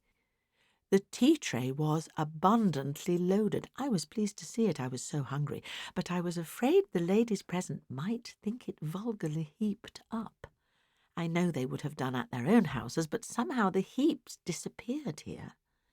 I saw Mrs. Jameson eating seed cake, slowly and considerately, as she did everything, and I was rather surprised, for I knew she had told us, on the occasion of her last party, that she never had it in her house. It reminded her so much of scented soap. She always gave us Savoy biscuits.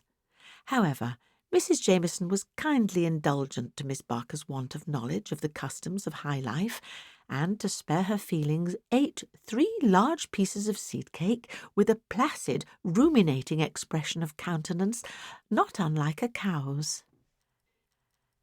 After tea there was some little demur and difficulty. We were 6 in number. 4 could play at preference, and for the other 2 there was cribbage. But all, except myself, I was rather afraid of the Cranford ladies at cards, for it was the most earnest and serious business they ever engaged in, were anxious to be of the pool. Even Miss Barker, while declaring she did not know Spadille from Manille, was evidently hankering to take a hand. The dilemma was soon put an end to by a singular kind of noise. If a baron's daughter-in-law could ever be supposed to snore, I should have said Mrs. Jameson did so then, for overcome by the heat of the room, and inclined to doze by nature, the temptation of that very comfortable armchair had been too much for her, and Mrs. Jameson was nodding. Once or twice she opened her eyes with an effort, and calmly but unconsciously smiled upon us, but by and by even her benevolence was not equal to this exertion, and she was sound asleep. "It is very gratifying to me," whispered Miss Barker at the card-table to her 3 opponents, whom, notwithstanding her ignorance of the game, she was basting most unmercifully, "very gratifying indeed to see how completely Mrs. Jameson feels at home in my poor little dwelling. She could not have paid me a greater compliment." Miss Barker provided me with some literature in the shape of 3 or 4 handsomely bound fashion books, 10 or 12 years old, observing, as she put a little table and a candle for my especial benefit, that she knew young people liked to look at pictures. Carlo lay and snorted and started at his mistress's feet. He, too, was quite at home. The card-table was an animated scene to watch. 4 ladies' heads, with niddle-noddling caps, all nearly meeting over the middle of the table in their eagerness to whisper quick enough and loud enough. And every now and then came Miss Barker's, "Hush, ladies, if you please, hush. Mrs. Jameson is asleep." It was very difficult to steer clear between Mrs. Forrester's deafness and Mrs. Jameson's sleepiness, but Miss Barker managed her arduous task well. She repeated the whisper to Mrs. Forrester, distorting her face considerably in order to show by the motion of her lips what was said, and then she smiled kindly all round at us and murmured to herself, "Very gratifying indeed. I wish my poor sister had been alive to see this day." Presently the door was thrown wide open. Carlo started to his feet with a loud snapping bark, and Mrs. Jameson awoke. Or perhaps she had not been asleep, As she said almost directly, the room had been so light she had been glad to keep her eyes shut, but had been listening with great interest to all our amusing and agreeable conversation. Peggy came in once more, red with importance. Another tray! Oh, gentility, thought I. Can yon endure this last shock? For Miss Barker had ordered, nay, I doubt not, prepared, although she did say, "Why, Peggy, what have you brought us?" and looked pleasantly surprised at the unexpected pleasure. All sorts of good things for supper, scalloped oysters, potted lobsters, jelly, a dish called Little Cupids, which was in great favour with the Cranford ladies, although too expensive to be given, except on solemn and state occasions. Macaroons sopped in brandy, I should have called it, if I had not known its more refined and classical name. In short, we were evidently to be feasted with all that was sweetest and best, and we thought it better to submit graciously, even at the cost of our gentility, which never ate suppers in general, but which, like most non-supper eaters, was particularly hungry on all special occasions. Miss Barker, in her former sphere, had, I dare say, been made acquainted with the beverage they call cherry brandy. We none of us had ever seen such a thing, and rather shrank back when she proffered it us. "Just a little glass, ladies. After the oysters and lobsters, you know. Shellfish are sometimes thought not very wholesome." We all shook our heads like female mandarins, but at last Mrs. Jameson suffered herself to be persuaded, and we followed her lead. It was not exactly unpalatable, though so hot and so strong that we thought ourselves bound to give evidence that we were not accustomed to such things by coughing terribly, almost as strangely as Miss Barker had done before we were admitted by Peggy. "It's very strong," said Miss Pole, as she put down her empty glass. "I do believe there's spirit in it." "Only a little drop, just necessary to make it keep," said Miss Barker. "You know we put brandy pepper over our preserves to make them keep. I often feel tipsy myself from eating damson tart." I question whether damson tart would have opened Mrs. Jameson's heart as the cherry brandy did, but she told us of a coming event respecting which she had been quite silent till that moment. "My sister-in-law, Lady Glenmire, is coming to stay with me." There was a chorus of "Indeed," and then a pause. Each one rapidly reviewed her wardrobe as to its fitness to appear in the presence of a baron's widow, for of course a series of small festivals were always held in Cranford on the arrival of a visitor at any of our friends' houses. We felt very pleasantly excited on the present occasion. Not long after this, the maids and the lanterns were announced. Mrs. Jameson had the sedan chair, which had squeezed itself into Miss Barker's narrow lobby with some difficulty, and most literally stopped the way. It required some skilful manoeuvring on the part of the old chairman, shoemakers by day, but when summoned to carry the sedan, dressed up in a strange old livery, long greatcoats with small capes, coeval with the sedan, and similar to the dress of the class in Hogarth's pictures, to edge and back and try at it again, and finally to succeed in carrying their burden out of Miss Barker's front door. Then we heard their quick pitter-pat along the quiet little street as we put on our calashes and pinned up our gowns, Miss Barker hovering about us with offers of help, which, if she had not remembered her former occupation and wished us to forget it, would have been much more pressing. Chapter 8. Your Ladyship. Early the next morning, directly after 12, Miss Pole made her appearance at Miss Matty's. Some very trifling piece of business was alleged as a reason for the call, but there was evidently something behind. At last out it came. "By the way, you'll think I'm strangely ignorant, but do you really know I am puzzled how we ought to address Lady Glenmire. Do you say your ladyship, where you would say you to a common person? I have been puzzling all morning, and are we to say my lady instead of ma'am? Now, you knew Lady Arley. Will you kindly tell me the most correct way of speaking to the peerage?" Poor Miss Matty. She took off her spectacles and she put them on again, but how Lady Arley was addressed she could not remember.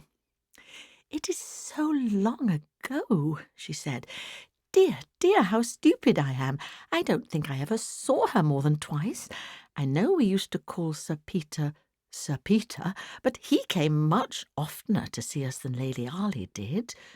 Deborah would have known in a minute. My lady, your ladyship, it sounds very strange and as if it was not natural. I never thought of it before, but now you have named it, I'm all in a puzzle." It was very certain Miss Pole would obtain no wise decision from Miss Matty, who got more bewildered every moment and more perplexed as to the etiquettes of address. "Well, I really think," said Miss Pole, "I had better just go and tell Mrs. Forrester about our little difficulty. One sometimes grows nervous, and yet one would not have Lady Glenmire think we were quite ignorant of the etiquettes of high life in Cranford." "And will you just step in here, dear Miss Pole, as you come back, please, and tell me what you decide upon? Whatever you and Mrs. Forrester fix upon will be quite right, I'm sure. Lady Arley, Sir Peter," said Miss Matty to herself, trying to recall the old forms of words. "Who is Lady Glenmire?" asked I.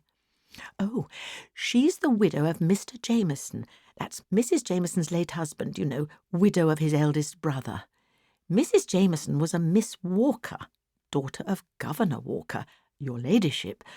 My dear, if they fix on that way of speaking, you must just let me practise a little on you first, for I shall feel so foolish and hot saying it the first time to Lady Glenmire." It was really a relief to Miss Matty when Mrs. Jameson came on a very unpolite errand. I noticed that apathetic people have more quiet impertinence than others, and Mrs. Jameson came now to insinuate pretty plainly that she did not particularly wish that the Cranford ladies should call upon her sister-in-law.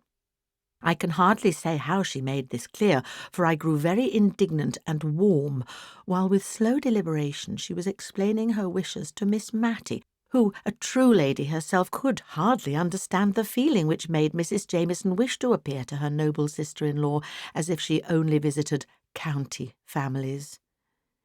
Miss Matty remained puzzled and perplexed long after I had found out the object of Mrs. Jameson's visit. When she did understand the drift of the honourable lady's call, it was pretty to see with what quiet dignity she received the intimation thus uncourteously given. She was not in the least hurt. She was of too gentle a spirit for that. Nor was she exactly conscious of disapproving of Mrs. Jameson's conduct. But there was something of this feeling in her mind, I am sure, which made her pass from the subject to others in a less flurried and more composed manner than usual. Mrs. Jameson was indeed the more flurried of the two, and I could see she was glad to take her leave. A little while afterwards, Miss Pole returned red and indignant. "Well, to be sure! You've had Mrs. Jameson here, I find from Martha, and we are not to call on Lady Glenmire. Yes, I met Mrs. Jameson halfway between here and Mrs. Forrester's, and she told me. She took me so by surprise, I had nothing to say. I wish I had thought of something very sharp and sarcastic. I dare say I shall tonight. And Lady Glenmire is but the widow of a Scotch baron after all. I went on to look at Mrs. Forrester's peerage to see who this lady was that is to be kept under a glass case. Widow of a Scotch peer. Never sat in the House of Lords, and as poor as Job, I dare say. And she, fifth daughter of some Mr. Campbell or other. You are the daughter of a rector at any rate, and related to the Arleys, and Sir Peter might have been Viscount Arley, everyone says." Miss Matty tried to soothe Miss Pole, but in vain. That lady, usually so kind and good-humoured, was now in full flow of anger. "And I went and ordered a cap this morning to be quite ready," said she at last, letting out the secret which gave sting to Mrs. Jameson's intimation. "Mrs. Jameson shall see if it is so easy to get me to make forth at a pool when she has none of her fine Scotch relations with her." In coming out of church, the first Sunday on which Lady Glenmire appeared in Cranford, we sedulously talked together and turned our backs on Mrs. Jameson and her guest. If we might not call on her, we would not even look at her, though we were dying with curiosity to know what she was like. We had the comfort of questioning Martha in the afternoon. Martha did not belong to a sphere of society whose observation could be an implied compliment to Lady Glenmire, and Martha had made good use of her eyes. "Well, ma'am, is it the little lady with Mrs. Jameson, you mean? I thought you would like more to know how young Mrs. Smith was dressed, her being a bride." Mrs. Smith was the butcher's wife. Miss Pole said, "Good gracious me, as if we cared about a Mrs. Smith," but was silent as Martha resumed her speech. "The little lady in Mrs. Jameson's pew had on, ma'am, rather an odd black silk, and a shepherd's plaid cloak, ma'am, and very bright black eyes she had, ma'am, and a pleasant sharp face, not over young, ma'am, but yet I should guess younger than Mrs. Jameson herself. She looked up and down the church like a bird, and nipped up her petticoats when she came out, as quick and sharp as ever I see. I tell you what, ma'am, she's more like Mrs. Deacon at the Coach and Horses nor anyone." "Hush, Martha," said Miss Matty, "that's not respectful." "Isn't it, ma'am? I beg pardon, I'm sure, but Jem Hearn said so as well. He said she was just such a sharp, stirring sort of a body." "Lady," said Miss Pole. "Lady, as Mrs. Deacon." Another Sunday passed away, and we still averted our eyes from Mrs. Jameson and her guest, and made remarks to ourselves that we thought were very severe, almost too much so. Miss Matty was evidently uneasy at our sarcastic manner of speaking. Perhaps by this time Lady Glenmire had found out that Mrs. Jameson's was not the gayest, liveliest house in the world. Perhaps Mrs. Jameson had found out that most of the county families were in London, and that those who remained in the country were not so alive as they might have been to the circumstance of Lady Glenmire being in their neighbourhood.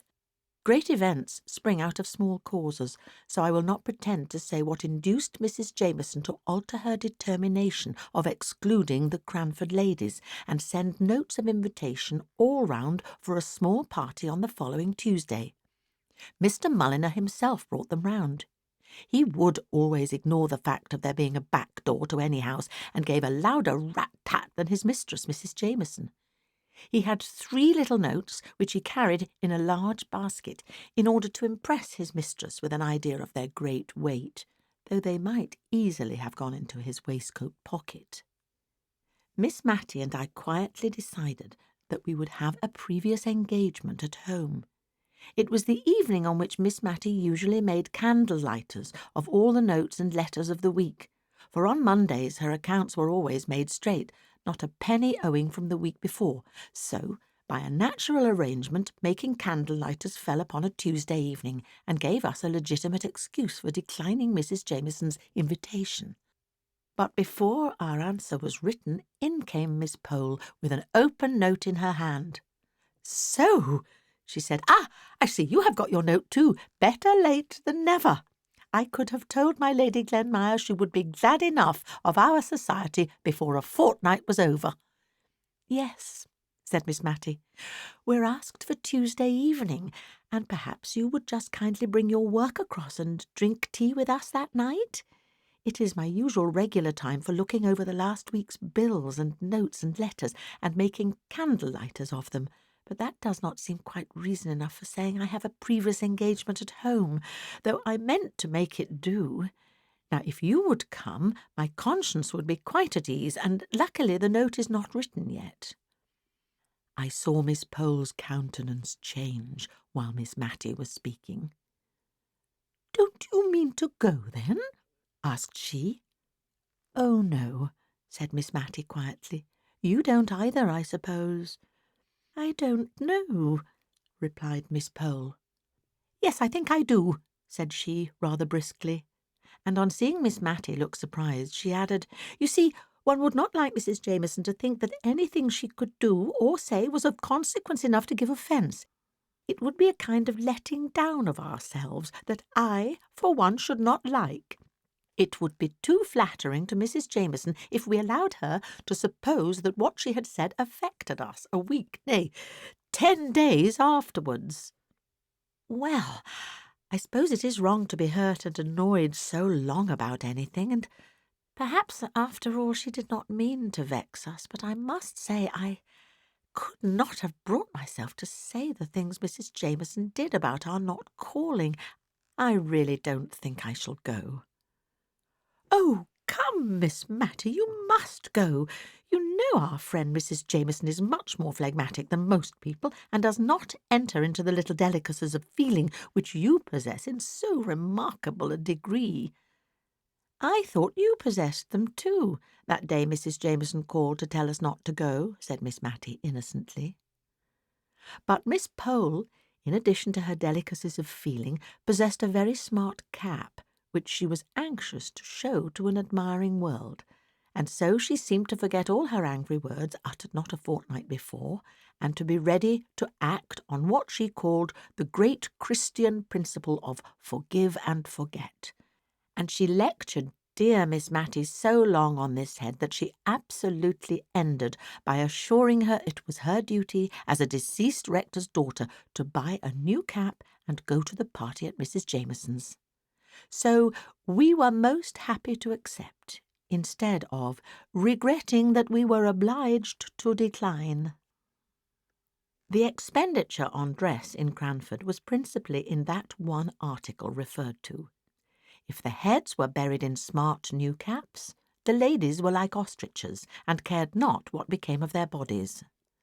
Old gowns, white and venerable collars, any number of brooches, up and down and everywhere, some with dogs' eyes painted in them, some that were like small picture frames with mausoleums and weeping willows neatly executed in hair inside, some again with miniatures of ladies and gentlemen sweetly smiling out of a nest of stiff muslin, old brooches for a permanent ornament, and new caps to suit the fashion of the day.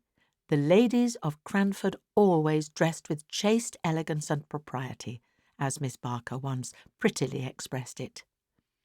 And with 3 new caps and a greater array of brooches than had ever been seen together at one time since Cranford was a town, did Mrs. Forrester and Miss Matty and Miss Pole appear on that memorable Tuesday evening.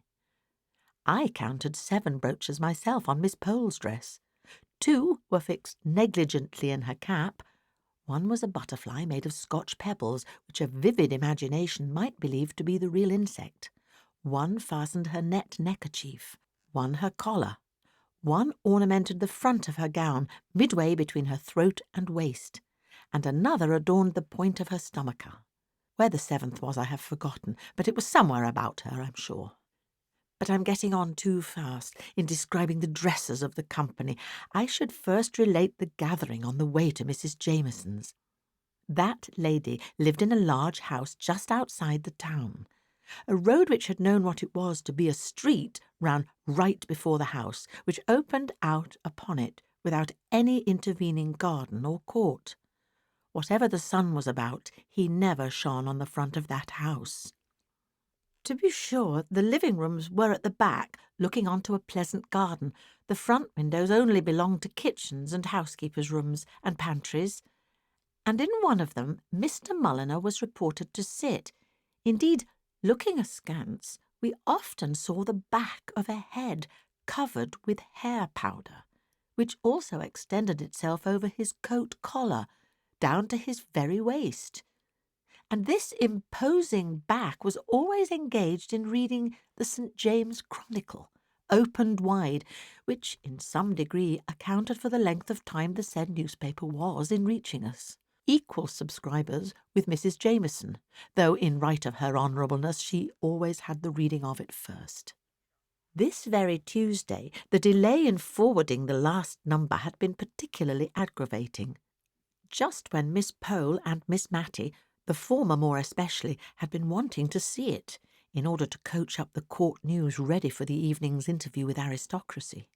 Miss Pole told us she had absolutely taken time by the forelock and been dressed by 5 o'clock, in order to be ready if the St. James Chronicle should come in at the last moment, the very St. James Chronicle which the powdered head was tranquilly and composedly reading as we passed the accustomed window this evening.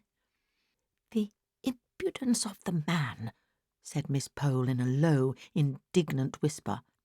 "I should like to ask him whether his mistress pays her quarter share for his exclusive use." We looked at her in admiration of the courage of her thought, for Mr. Mulliner was an object of great awe to all of us. He seemed never to have forgotten his condescension in coming to live at Cranford. Miss Jenkins at times had stood forth as the undaunted champion of her sex and spoken to him on terms of equality, but even Miss Jenkins could get no higher. In his pleasantest and most gracious moods he looked like a sulky cockatoo. He did not speak except in gruff monosyllables. He would wait in the hall when we begged him not to wait, and then look deeply offended because we had kept him there, while with trembling, hasty hands we prepared ourselves for appearing in company. Miss Pole ventured on a small joke as we went upstairs, intended, though addressed to us, to afford Mr. Mulliner some slight amusement. We all smiled in order to seem as if we felt at our ease, and timidly looked for Mr. Mulliner's sympathy. Not a muscle of that wooden face had relaxed, and we were grave in an instant. Mrs. Jamieson's drawing-room was cheerful. The evening sun came streaming into it, and a large square window was clustered round with flowers. The furniture was white and gold, not the later style, Louis XIV, I think they call it, all shells and twirls. No, Mrs. Jamieson's chairs and tables had not a curve or bend about them. The chair and table legs diminished as they neared the ground, and were straight and square in all their corners. The chairs were all a row against the walls, with the exception of 4 or 5 which stood in a circle round the fire. They were railed with white bars across the back, and knobbed with gold. Neither the railings nor the knobs invited to ease. There was a japanned table devoted to literature, on which lay a Bible, a peerage, and a prayer book.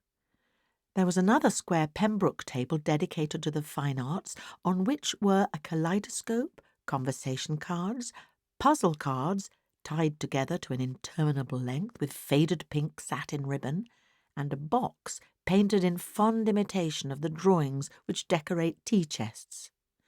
Carlo lay on the worsted-worked rug and ungraciously barked at us as we entered. Mrs. Jamieson stood up, giving us each a torpid smile of welcome and looking helplessly beyond us at Mr. Mulliner as if she hoped he would place us in chairs, for if he did not, she never could. I suppose he thought we could find our way to the circle round the fire, which reminded me of Stonehenge. I don't know why. Lady Glenmire came to the rescue of our hostess, and somehow or other we found ourselves for the first time placed agreeably and not formally in Mrs. Jamieson's house. Lady Glenmire, now we had time to look at her, proved to be a bright little woman of middle age, who had been very pretty in the days of her youth, and who was even yet very pleasant-looking. I saw Miss Pole appraising her dress in the first 5 minutes, and I take her word when she said the next day, "My dear, £10 would have purchased every stitch she had on, lace and all." It was pleasant to suspect that a peeress could be poor, and partly reconciled us to the fact that her husband had never sat in the House of Lords, which, when we first heard of it, seemed a kind of swindling us out of our prospects on false pretences, a sort of a lord and no lord business. We were all very silent at first. We were thinking what we could talk about that should be high enough to interest my lady. There had been a rise in the price of sugar, which, as preserving time was near, was a piece of intelligence to all our housekeeping hearts, and would have been the natural topic if Lady Glenmire had not been by. But we were not sure if the peerage ate preserves, much less knew how they were made. At last, Miss Pole, who had always a great deal of courage and savoir-faire, spoke to Lady Glenmire, who on her part had seemed just as much puzzled to know how to break the silence as we were. "Has your ladyship been to court lately?" asked she, and then gave a little glance round at us, half timid and half triumphant, as much as to say, "See how judiciously I have chosen a subject befitting the rank of the stranger." "I never was there in my life," said Lady Glenmire, with a broad Scotch accent, but in a very sweet voice. And then, as if she had been too abrupt, she added, "We very seldom went to London, only twice, in fact, during all my married life, and before I was married my father had far too large a family." Fifth daughter of Mr. Campbell was in all our minds, I am sure. "To take us often from our home, even to Edinburgh?" "You'll have been in Edinburgh, maybe?"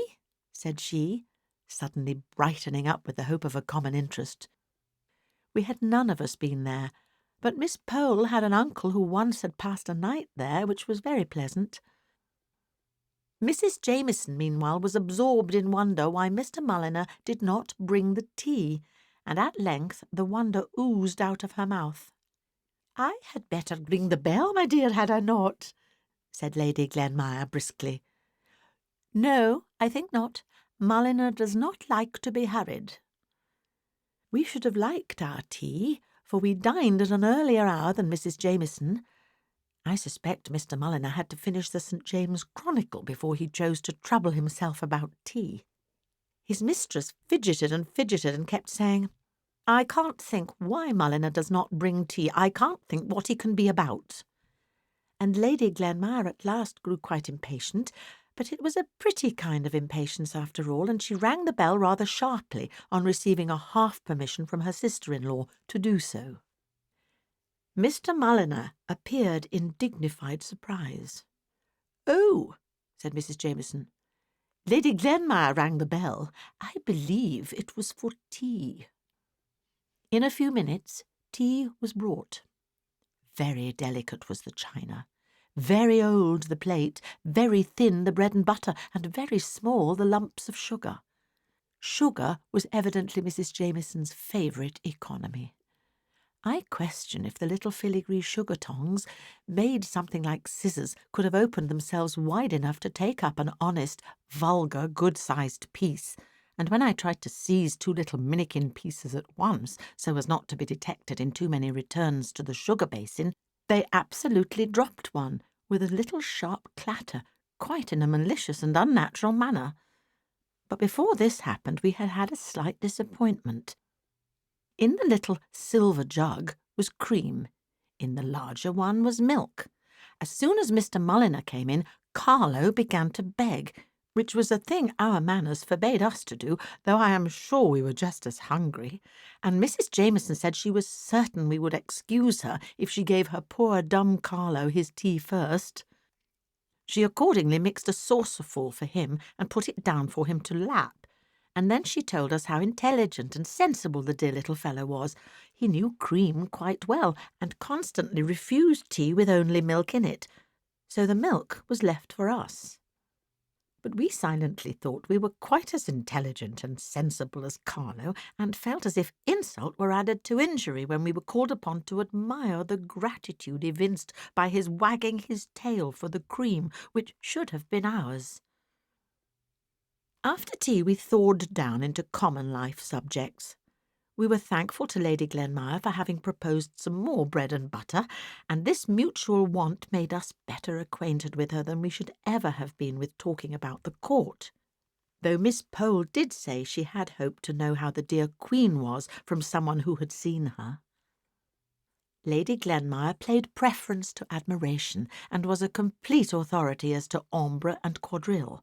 Even Miss Pole quite forgot to say "my lady" and "your ladyship," and said, "Basto, ma'am, you have spadille, I believe," just as quietly as if we had never held the great Cranford Parliament on the subject of the proper mode of addressing a peeress.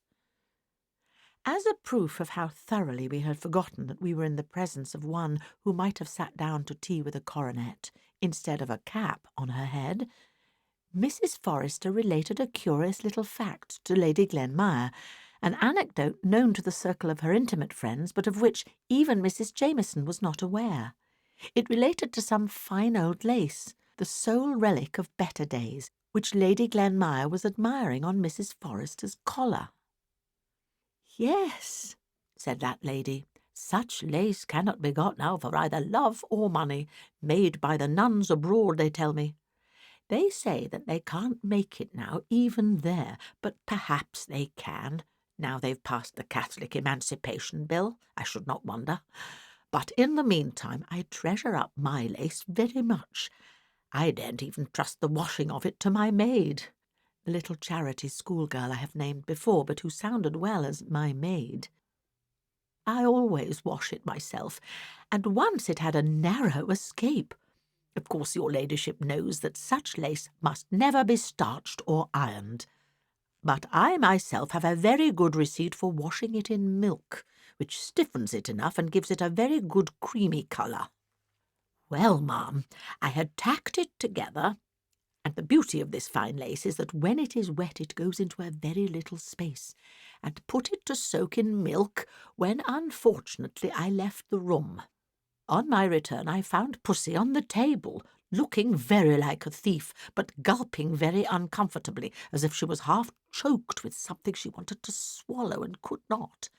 And would you believe it? At first I pitied her and said, poor Pussy, till all at once I looked and saw the cup of milk empty, cleaned out.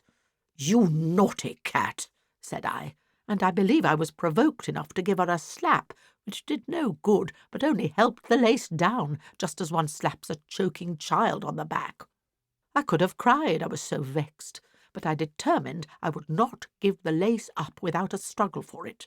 I hoped the lace might disagree with her, at any rate, but it would have been too much for Job if he had seen, as I did, that cat come in, quite placid and purring, not a quarter of an hour after, and almost expecting to be stroked. No, Pussy, said I, if you have any conscience, you ought not to expect that.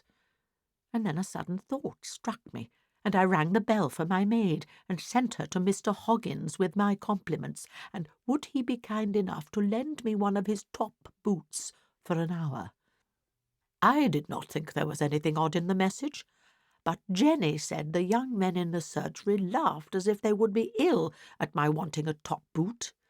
When it came, Jenny and I put Pussy in with her 4 feet straight down so that they were fastened and could not scratch, and we gave her a teaspoonful of currant jelly, in which, your ladyship must excuse me, I had mixed some tartar emetic. I shall never forget how anxious I was for the next half-hour. I took Pussy to my own room and spread a clean towel on the floor. I could have kissed her when she returned the lace to sight, very much as it had gone down. Jenny had boiling water ready, and we soaked it and spread it on a lavender bush in the sun before I could touch it again, even to put it in milk. But now your ladyship would never guess that it had been in Pussy's inside.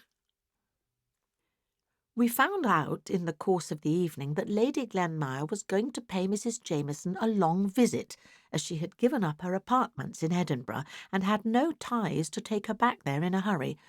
On the whole, we were rather glad to hear this, for she had made a pleasant impression upon us, and it was also very comfortable to find, from things which dropped out in the course of conversation, that, in addition to many other genteel qualities, she was far removed from the vulgarity of wealth. "Don't you find it very unpleasant walking?" asked Mrs. Jameson, as our respective servants were announced. It was a pretty regular question from Mrs. Jameson, who had her own carriage in the coach-house, and always went out in a sedan chair to the very shortest distances. The answers were nearly as much a matter of course. "Oh dear, no, it is so pleasant and still at night. Such a refreshment after the excitement of a party. The stars are so beautiful." This last was from Miss Matty. "Are you fond of astronomy?" Lady Glenmire asked. "Not very," replied Miss Matty, rather confused at the moment to remember which was astronomy and which was astrology. But the answer was true under either circumstance, for she read and was slightly alarmed at Francis Moore's astrological predictions. And as to astronomy, In a private and confidential conversation she had told me she never could believe that the earth was moving constantly, and that she would not believe it if she could. It made her feel so tired and dizzy whenever she thought about it. In our patterns we picked our way home with extra care that night. So refined and delicate were our perceptions after drinking tea with my lady. Chapter 9. Signor Brunoni. Soon after the events of which I gave an account in my last paper, I was summoned home by my father's illness, and for a time I forgot, in anxiety about him, to wonder how my dear friends at Cranford were getting on, or how Lady Glenmire could reconcile herself to the dullness of the long visit which she was still paying to her sister-in-law, Mrs. Jameson. When my father grew a little stronger, I accompanied him to the seaside, so that altogether I seemed banished from Cranford, and was deprived of the opportunity of hearing any chance intelligence of the dear little town for the greater part of that year. Late in November, when we had returned home again, and my father was once more in good health, I received a letter from Miss Matty, and a very mysterious letter it was. She began many sentences without ending them, running them one into another, in much the same confused sort of way in which written words run together on blotting paper. All I could make out was that if my father was better, which she hoped he was, and would take warning and wear a great coat from Michaelmas to Lady Day, if turbans were in fashion, could I tell her? Such a piece of gaiety was going to happen as had not been seen or known of since Wombwell's lions came, when one of them ate a little child's arm. And she was perhaps too old to care about dress, but a new cap she must have. And having heard that turbans were worn, and some of the county families likely to come, she would like to look tidy if I would bring her a cap from the milliner I employed. And oh dear, how careless of her to forget that she wrote to beg I would come and pay her a visit next Tuesday, when she hoped to have something to offer me in the way of amusement, which she would not now particularly describe, only sea green was her favourite colour. So she ended her letter, but in a P.S. she added she thought she might as well tell me what the peculiar attraction to Cranford just now was. Signor Brunoni was going to exhibit his wonderful magic in the Cranford Assembly Rooms on Wednesday and Friday evening in the following week.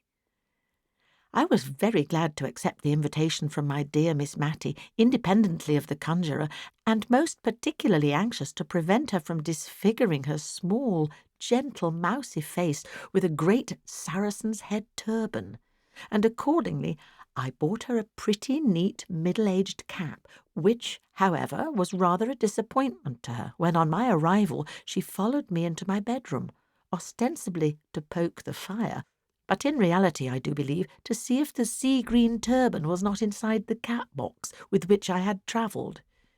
It was in vain that I twirled the cap round on my hand to exhibit back and side fronts. Her heart had been set upon a turban, and all she could do was to say with resignation in her look and voice, "I am sure you did your best, my dear. It is just like the caps all the ladies in Cranford are wearing, and they have had theirs for a year, I dare say.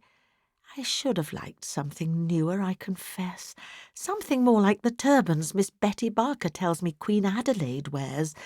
But it is very pretty, my dear, and I dare say lavender will wear better than sea green. Well, after all, what is dress, that we should care anything about it? You'll tell me if you want anything, my dear. Here is the bell. I suppose turbans have not got down to Drumble yet."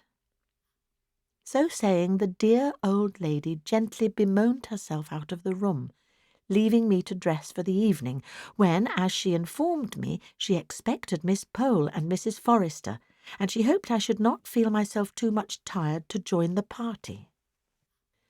Of course I should not, and I made some haste to unpack and arrange my dress, but with all my speed I heard the arrivals and the buzz of conversation in the next room before I was ready.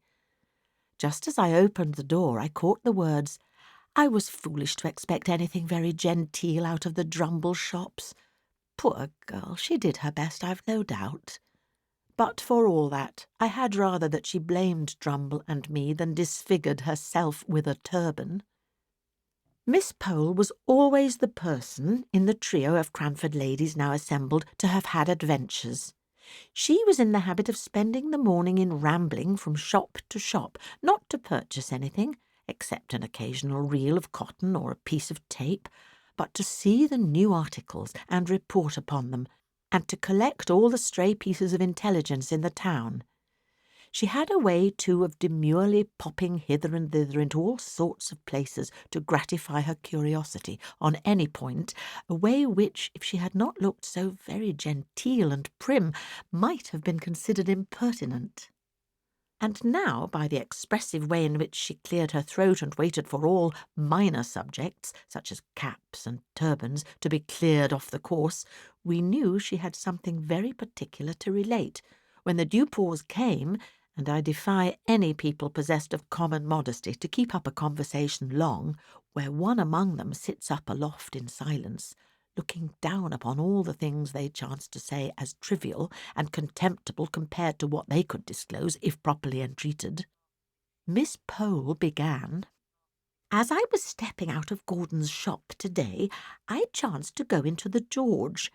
My Betty has a second cousin who is chambermaid there, and I thought Betty would like to hear how she was. And not seeing anyone about, I strolled up the staircase and found myself in the passage leading to the assembly room. You and I remember the assembly room, I am sure, Miss Matty, and the minuets de la cour.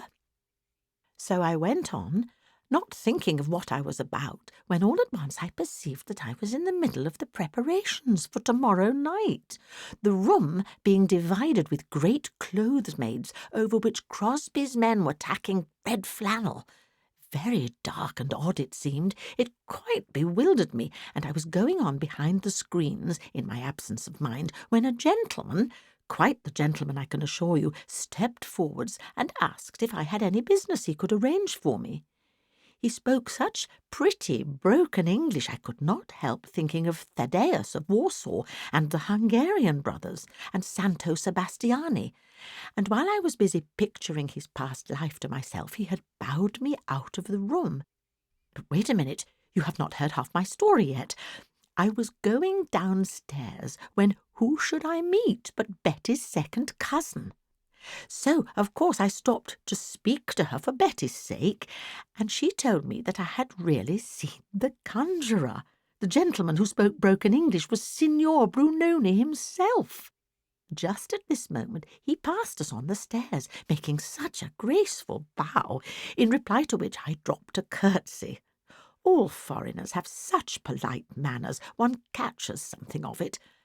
But when he had gone downstairs, I bethought me that I had dropped my glove in the assembly room. It was safe in my muff all the time, but I never found it till afterwards. So I went back, and just as I was creeping up the passage left on one side of the great screen that nearly goes across the room, who should I see but the very same gentleman that had met me before and passed me on the stairs, coming now forwards from the inner part of the room to which there is no entrance. You remember, Miss Matty? And just repeating in his pretty broken English the enquiry if I had any business there. I don't mean that he put it quite so bluntly, but he seemed very determined that I should not pass the screen. So, of course, I explained about my glove, which, curiously enough, I found at that very moment. Miss Pole, then, had seen the conjurer, the real, live conjurer, and numerous were the questions we all asked her. Has he a beard? Was he old or young? Fair or dark? Did he look...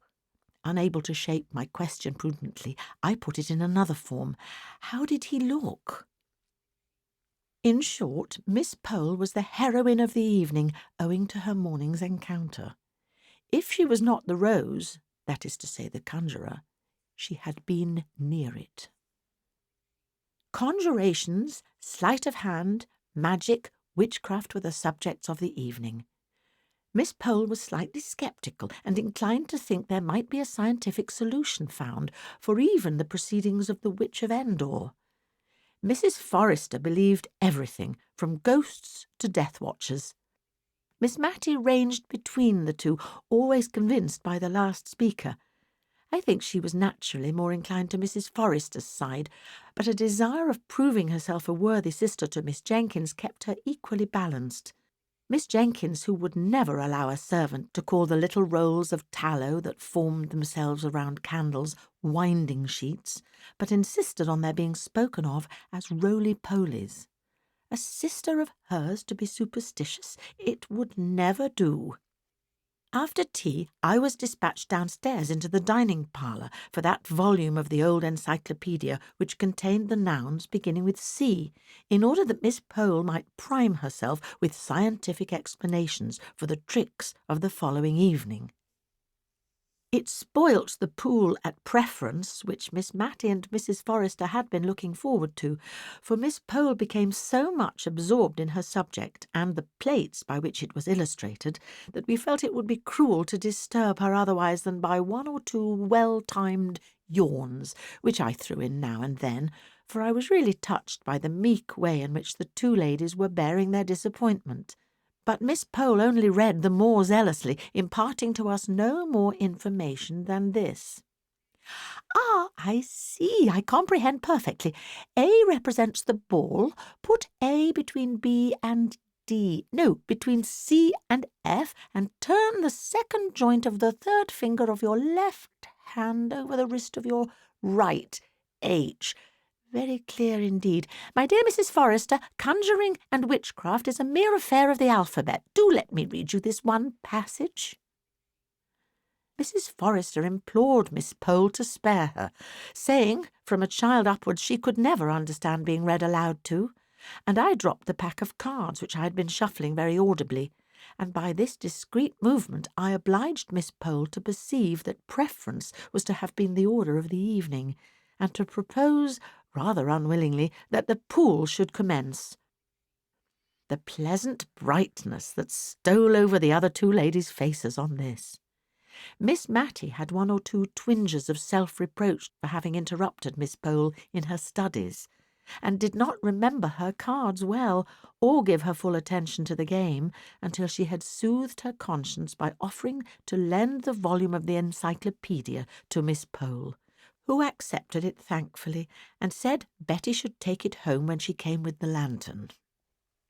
The next evening we were all in a little gentle flutter at the idea of the gaiety before us.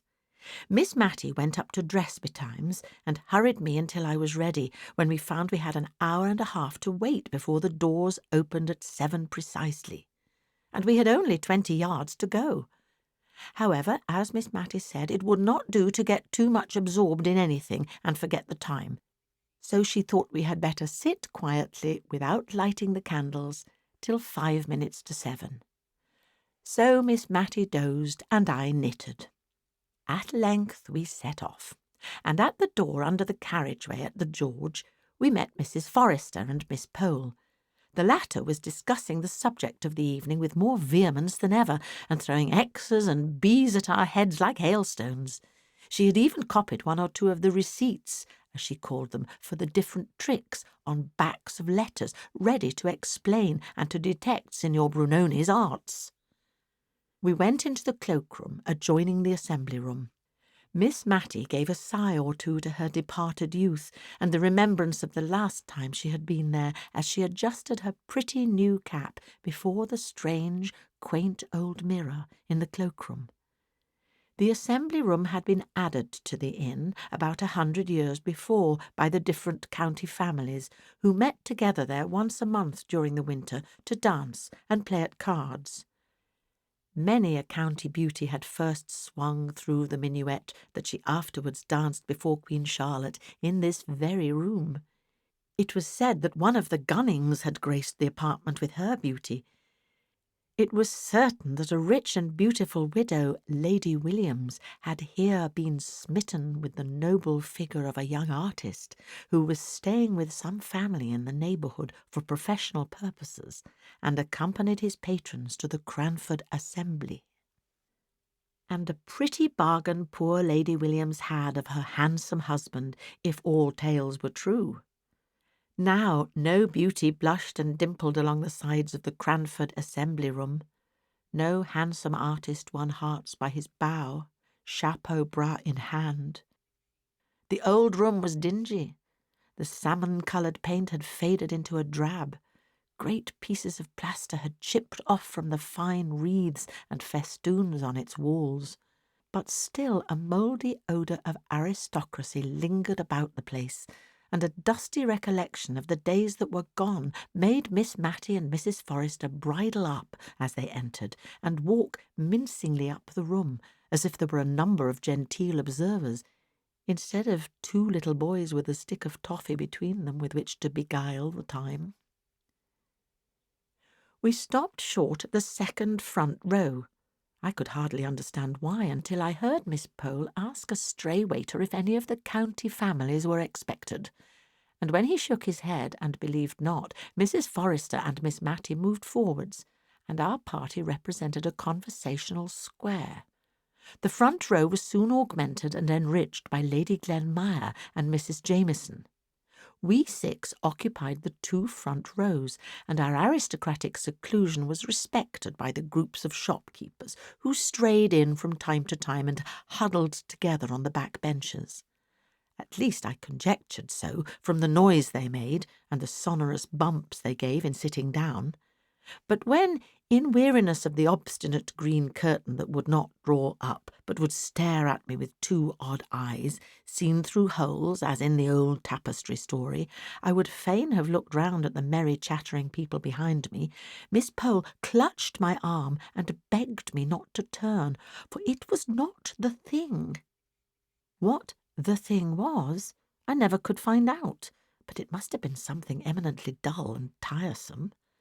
However, we all sat eyes right, square front, gazing at the tantalizing curtain, and hardly speaking intelligibly. We were so afraid of being caught in the vulgarity of making any noise in a place of public amusement. Mrs. Jameson was the most fortunate, for she fell asleep. At length the eyes disappeared. The curtain quivered. One side went up before the other, which stuck fast. It was dropped again, and with a fresh effort and a vigorous pull from some unseen hand, it flew up, revealing to our sight a magnificent gentleman in the Turkish costume, seated before a little table, gazing at us. I should have said with the same eyes that I had last seen through the hole in the curtain, with calm and condescending dignity, like a being of another sphere, as I heard a sentimental voice ejaculate behind me. "That's not Signor Brunoni," said Miss Pole decidedly, and so audibly that I am sure he heard, for he glanced down over his flowing beard at our party with an air of mute reproach. "Signor Brunoni had no beard, but perhaps he'll come soon." So she lulled herself into patience. Meanwhile, Miss Matty had reconnoitred through her eyeglass, wiped it, and looked again. Then she turned round and said to me in a kind, mild, sorrowful tone, "You see, my dear, turbans are worn." But we had no time for more conversation. The Grand Turk, as Miss Pole chose to call him, arose and announced himself as Signor Brunoni. "I don't believe him!" exclaimed Miss Pole in a defiant manner. He looked at her again, with the same dignified upbraiding in his countenance. "I don't!" she repeated more positively than ever. "Signor Brunoni had not got that muffy sort of thing about his chin, but looked like a close-shaved Christian gentleman." Miss Pole's energetic speeches had the good effect of wakening up Mrs. Jameson, who opened her eyes wide in sign of the deepest attention, a proceeding which silenced Miss Pole and encouraged the Grand Turk to proceed, which he did in very broken English, so broken that there was no cohesion between the parts of his sentences, a fact which he himself perceived at last, and so left off speaking and proceeded to action. Now we were astonished. How he did his tricks I could not imagine. No, not even when Miss Pole pulled out her pieces of paper and began reading aloud, or at least in a very audible whisper, the separate receipts for the most common of his tricks. If ever I saw a man frown and look enraged, I saw the Grand Turk frown at Miss Pole. But, as she said, what could be expected but unchristian looks from a Mussulman? If Miss Pole were sceptical, and more engrossed with her receipts and diagrams than with his tricks, Miss Matty and Mrs. Forrester were mystified and perplexed to the highest degree. Mrs. Jameson kept taking her spectacles off and wiping them, as if she thought it was something defective in them which made the legerdemain, and Lady Glenmire, who had seen many curious sights in Edinburgh, was very much struck with the tricks, and would not at all agree with Miss Pole, who declared that anybody could do them with a little practice, and that she would herself undertake to do all he did, with 2 hours given to study the encyclopaedia and make her third finger flexible. At last Miss Matty and Mrs. Forrester became perfectly awe-stricken. They whispered together. I sat just behind them, so I could not help hearing what they were saying. Miss Matty asked Mrs. Forrester if she thought it was quite right to have come to see such things. She could not help fearing they were lending encouragement to something that was not quite. A little shake of the head filled up the blank. Mrs. Forrester replied that the same thought had crossed her mind.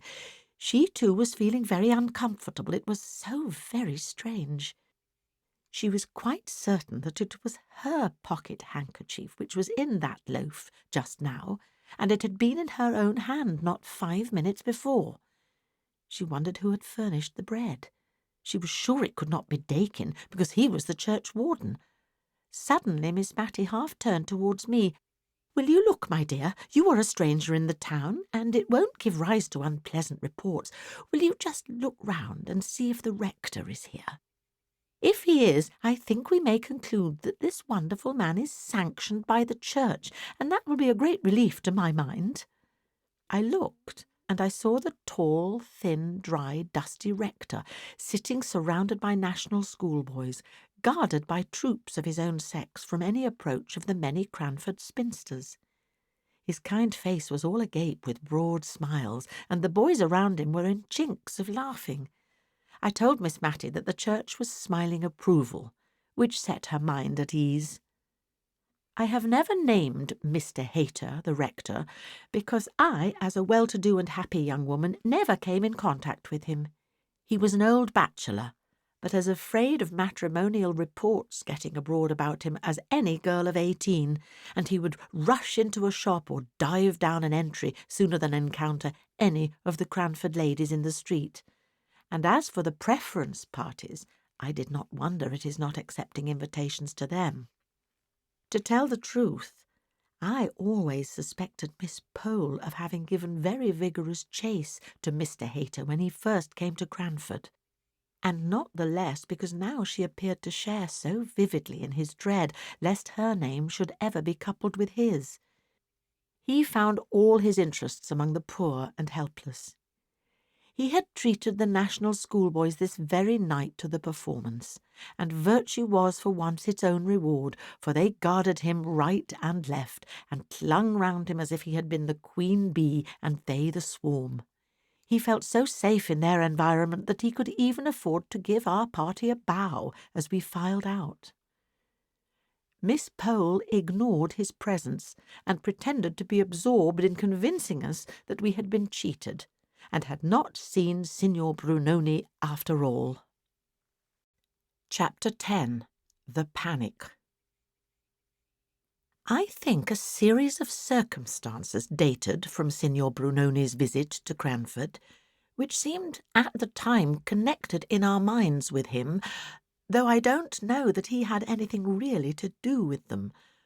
All at once, all sorts of uncomfortable rumours got afloat in the town. There were 1 or 2 robberies, real bona fide robberies, men had up before the magistrates and committed for trial, and that seemed to make us all afraid of being robbed. And for a long time at Miss Matty's, I know, we used to make a regular expedition all round the kitchens and cellars every night, Miss Matty leading the way, armed with the poker, I following with the hearth-brush, and Martha carrying the shovel and fire-irons with which to sound the alarm.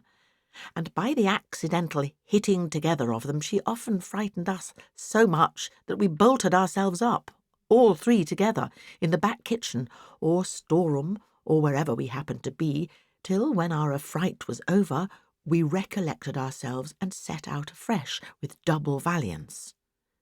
By day we heard strange stories from the shopkeepers and cottagers of carts that went about in the dead of night, drawn by horses shod with felt, and guarded by men in dark clothes, going round the town, no doubt in search of some unwatched house or some unfastened door. Miss Pole, who affected great bravery herself, was the principal person to collect and arrange these reports so as to make them assume their most fearful aspect. But we discovered that she had begged one of Mr. Hoggins's worn-out hats to hang up in her lobby, and we, at least I, had doubts as to whether she really would enjoy the little adventure of having her house broken into, as she protested she should. Miss Matty made no secret of being an arrant coward, but she went regularly through her housekeeper's duty of inspection, only the hour for this became earlier and earlier, till at last we went the rounds at 6:30, and Miss Matty adjourned to bed soon after 7, in order to get the night over the sooner. Cranford had so long piqued itself on being an honest and moral town that it had grown to fancy itself too genteel and well-bred to be otherwise, and felt the stain upon its character at this time doubly. But we comforted ourselves with the assurance which we gave to each other that the robberies could never have been committed by any Cranford person. It must have been a stranger, or strangers, who brought this disgrace upon the town, and occasioned as many precautions as if we were living among the Red Indians or the French. This last comparison of our nightly state of defence and fortification was made by Mrs. Forrester, whose father had served under General Burgoyne in the American War, and whose husband had fought the French in Spain. She indeed inclined to the idea that in some way the French were connected with the small thefts, which were ascertained facts, and the burglaries and highway robberies which were rumours. She had been deeply impressed with the idea of French spies at some time in her life, and the notion could never be fairly eradicated, but sprang up again from time to time. And now her theory was this: the Cranford people respected themselves too much, and were too grateful to the aristocracy, who were so kind as to live near the town, ever to disgrace their bringing up by being dishonest or immoral. Therefore we must believe that the robbers were strangers. If strangers, why not foreigners? If foreigners, who so likely as the French? She had been deeply impressed with the idea of French spies at some time in her life, and the notion could never be fairly eradicated, but sprang up again from time to time. Signor Brunoni spoke broken English like a Frenchman, and though he wore a turban like a Turk, Mrs. Forrester had seen a print of Madame de Staël with a turban on, and another of Monsieur Denon in just such a dress as that in which the conjurer had made his appearance, showing clearly that the French, as well as the Turks, wore turbans. There could be no doubt Signor Brunoni was a Frenchman, a French spy come to discover the weak and undefended places of England, and doubtless he had his accomplices. For her part, she, Mrs. Forrester, had always had her own opinion of Miss Pole's adventure at the George Inn, seeing two men where only one was believed to be. French people had ways and means which, she was thankful to say, the English knew nothing about, and she had never felt quite easy in her mind about going to see that conjurer. It was rather too much like a forbidden thing, though the rector was there. In short, Mrs. Forrester grew more excited than we had ever known her before, and being an officer's daughter and widow, we looked up to her opinion, of course. Really, I do not know how much was true or false in the reports which flew about like wildfire just at this time, but it seemed to me then that there was every reason to believe that at Marden, a small town about 8 miles from Cranford, houses and shops were entered by holes made in the walls, the bricks being silently carried away in the dead of night, and all done so quietly that no sound was heard either in or out of the house. Miss Matty gave it up in despair when she heard of this. What was the use, said she, of locks and bolts and bells to the windows and going round the house every night? That last trick was fit for a conjurer. Now she did believe that Signor Brunoni was at the bottom of it. One afternoon, about 5 o'clock, we were startled by a hasty knock at the door. Miss Matty bade me run and tell Martha on no account to open the door till she, Miss Matty, had reconnoitred through the window, and she armed herself with a footstool to drop down on the head of the visitor, in case he should show a face covered with black crape as he looked up in answer to her inquiry of who was there. But it was nobody but Miss Pole and Betty. The former came upstairs, carrying a little hand-basket, and she was evidently in a state of great agitation. "Take care of that," she said to me, as I offered to relieve her of her basket. "It's my plate. I am sure there is a plan to rob my house tonight. I am come to throw myself on your hospitality, Miss Matty. Betty is going to sleep with her cousin at the George. I can sit up here all night if you will allow me, but my house is so far from any neighbours, and I don't believe we could be heard if we screamed ever so." "But," said Miss Matty, "what has alarmed you so much? Have you seen any men lurking about the house?" "Oh, yes," answered Miss Pole. "Two very bad-looking men have gone 3 times past the house, very slowly, and an Irish beggar-woman came not half an hour ago and all but forced herself in past Betty, saying her children were starving and she must speak to the mistress. You see, she said mistress, though there was a hat hanging up in the hall, and it would have been more natural to have said master. But Betty shut the door in her face and came up to me, and we got the spoons together and sat in the parlour window watching till we saw Thomas Jones going from his work, when we called to him and asked him to take care of us into the town." We might have triumphed over Miss Pole, who had professed such bravery until she was frightened, but we were too glad to perceive that she shared in the weaknesses of humanity to exult over her, and I gave up my room to her very willingly, and shared Miss Matty's bed for the night. But before we retired, the two ladies rummaged up, out of the recesses of their memory, such horrid stories of robbery and murder that I quite quaked in my shoes. Miss Pole was evidently anxious to prove that such terrible events had occurred within her experience that she was justified in her sudden panic, and Miss Matty did not like to be outdone, and capped every story with one yet more horrible, till it reminded me, oddly enough, of an old story I had read somewhere, of a nightingale and a musician, who strove one against the other which could produce the most admirable music, till poor Philomel dropped down dead. One of the stories that haunted me for a long time afterwards was of a girl who was left in charge of a great house in Cumberland on some particular fair day, when the other servants all went off to the gaieties. The family were away in London, and a pedlar came by and asked to leave his large and heavy pack in the kitchen, saying he would call for it again at night. And the girl, a gamekeeper's daughter, roaming about in search of amusement, chanced to hit upon a gun hanging up in the hall, and took it down to look at the chasing, and it went off through the open kitchen door, hit the pack, and a slow, dark thread of blood came oozing out. How Miss Pole enjoyed this part of the story, dwelling on each word as if she loved it. She rather hurried over the further account of the girl's bravery, and I have but a confused idea that somehow she baffled the robbers with Italian irons, heated red hot, and then restored to blackness by being dipped in grease.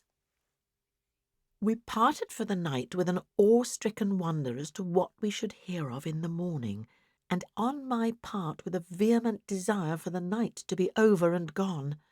I was afraid lest the robbers should have seen, from some dark lurking-place, that Miss Pole had carried off her plate, and thus have a double motive for attacking our house. But until Lady Glenmire came to call next day, we heard of nothing unusual. The kitchen fire-irons were in exactly the same position against the back door as when Martha and I had skilfully piled them up, like spillikins, ready to fall with an awful clatter if only a cat had touched the outside panels. I had wondered what we should all do if thus awakened and alarmed, and had proposed to Miss Matty that we should cover up our faces under the bedclothes so that there should be no danger of the robbers thinking that we could identify them. But Miss Matty, who was trembling very much, scouted this idea, and said we owed it to society to apprehend them, and that she should certainly do her best to lay hold of them and lock them up in the garret till morning. When Lady Glenmire came, we almost felt jealous of her. Mrs. Jameson's house had really been attacked. At least there were men's footsteps to be seen on the flower borders underneath the kitchen windows, where nae men should be, and Carlo had barked all through the night as if strangers were abroad. Mrs. Jameson had been awakened by Lady Glenmire, and they had rung the bell which communicated with Mr. Mulliner's room in the third story, and when his night-capped head had appeared over the banisters, in answer to the summons, they had told him of their alarm and the reasons for it, whereupon he retreated into his bedroom and locked the door, for fear of draughts, as he informed them in the morning, and opened the window and called out valiantly to say if the supposed robbers would come to him, he would fight them. But, as Lady Glenmire observed, that was but poor comfort, since they would have to pass by Mrs. Jameson's room and her own before they could reach him, and must be of a very pugnacious disposition indeed if they neglected the opportunities of robbery presented by the unguarded lower stories, to go up to a garret and there force a door in order to get at the champion of the house. Lady Glenmire, after waiting and listening for some time in the drawing-room, had proposed to Mrs. Jameson that they should go to bed, but that lady said that she could not feel comfortable unless she sat up and watched, and accordingly she packed herself warmly up on the sofa, where she was found by the housemaid when she came into the room at 6 o'clock, fast asleep. But Lady Glenmire went to bed and kept awake all night. When Miss Pole heard of this, she nodded her head in great satisfaction. She had been sure we should hear of something happening in Cranford that night, and we had heard. It was clear enough they had first proposed to attack her house, but when they saw that she and Betty were on their guard and had carried off the plate, they had changed their tactics and gone to Mrs. Jameson's, and no one knew what might have happened if Carlo had not barked, like a good dog as he was. Poor Carlo! His barking days were nearly over.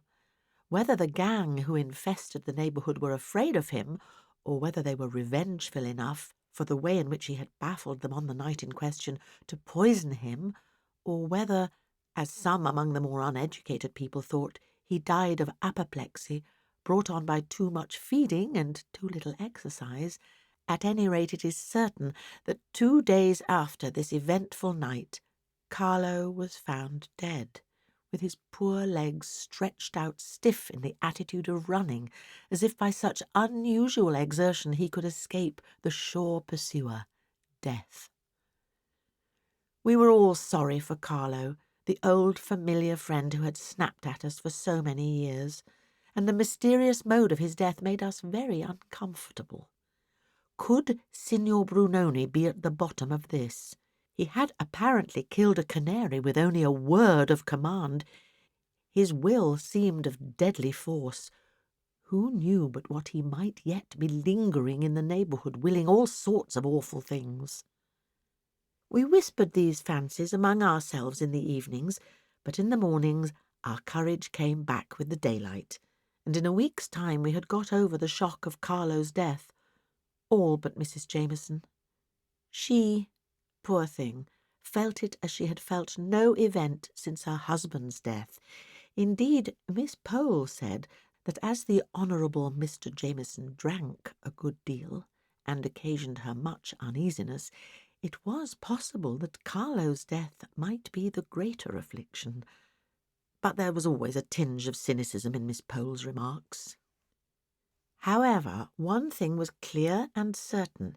It was necessary for Mrs. Jameson to have some change of scene, and Mr. Mulliner was very impressive on this point, shaking his head whenever we inquired after his mistress, and speaking of her loss of appetite and bad nights very ominously. And with justice too, for if she had two characteristics in her natural state of health, they were a facility of eating and sleeping. If she could neither eat nor sleep, she must be indeed out of spirits and out of health. Lady Glenmire, who had evidently taken very kindly to Cranford, did not like the idea of Mrs. Jameson's going to Cheltenham, and more than once insinuated pretty plainly that it was Mr. Mulliner's doing, who had been much alarmed on the occasion of the house being attacked, and since had said more than once that he felt it a very responsible charge to have to defend so many women. Be that as it might, Mrs. Jameson went to Cheltenham, escorted by Mr. Mulliner, and Lady Glenmire remained in possession of the house, her ostensible office being to take care that the maidservants did not pick up followers. She made a very pleasant-looking dragon, and as soon as it was arranged for her stay in Cranford, she found out that Mrs. Jameson's visit to Cheltenham was just the best thing in the world. She had let her house in Edinburgh, and was for the time houseless, so the charge of her sister-in-law's comfortable abode was very convenient and acceptable. Miss Pole was very much inclined to install herself as a heroine, because of the decided steps she had taken in flying from the 2 men and 1 woman whom she entitled that murderous gang. She described their appearance in glowing colours, and I noticed that every time she went over the story, some fresh trait of villainy was added to their appearance. One was tall. He grew to be gigantic in height before we had done with him. He, of course, had black hair, and by it hung in elf-locks over his forehead and down his back. The other was short and broad, and a hump sprouted out on his shoulder before we heard the last of him. He had red hair, which deepened into carroty, and she was almost sure he had a cast in the eye, a decided squint. As for the woman, her eyes glared, and she was masculine-looking, a perfect virago, most probably a man dressed in woman's clothes. Afterwards we heard of a beard on her chin, and a manly voice and a stride. If Miss Pole was delighted to recount the events of that afternoon to all enquirers, others were not so proud of their adventures in the robbery line. Mr. Hoggins, the surgeon, had been attacked at his own door by 2 ruffians who were concealed in the shadow of the porch, and so effectually silenced him that he was robbed in the interval between ringing his bell and the servants answering it. Miss Pole was sure it would turn out that this robbery had been committed by her men, and went the very day she heard the report to have her teeth examined and to question Mr. Hoggins. She came to us afterwards, so we heard what she had heard, straight and direct from the source, while we were yet in the excitement and flutter of the agitation caused by the first intelligence, for the event had only occurred the night before. "Well," said Miss Pole, sitting down with the decision of a person who has made up her mind as to the nature of life and the world, and such people never tread lightly or seat themselves without a bump. "Well, Miss Matty, men will be men. Every mother's son of them wishes to be considered Samson and Solomon rolled into one, too strong ever to be beaten or discomfited, too wise ever to be outwitted. If you will notice, they have always foreseen events. though they never tell one for one's warning before the events happen. My father was a man, and I know the sex pretty well." She had talked herself out of breath, and we should have been very glad to fill up the necessary pause as chorus, but we did not exactly know what to say, or which man had suggested this diatribe against the sex, so we only joined in generally with a grave shake of the head and a soft murmur of, "They are very incomprehensible, certainly."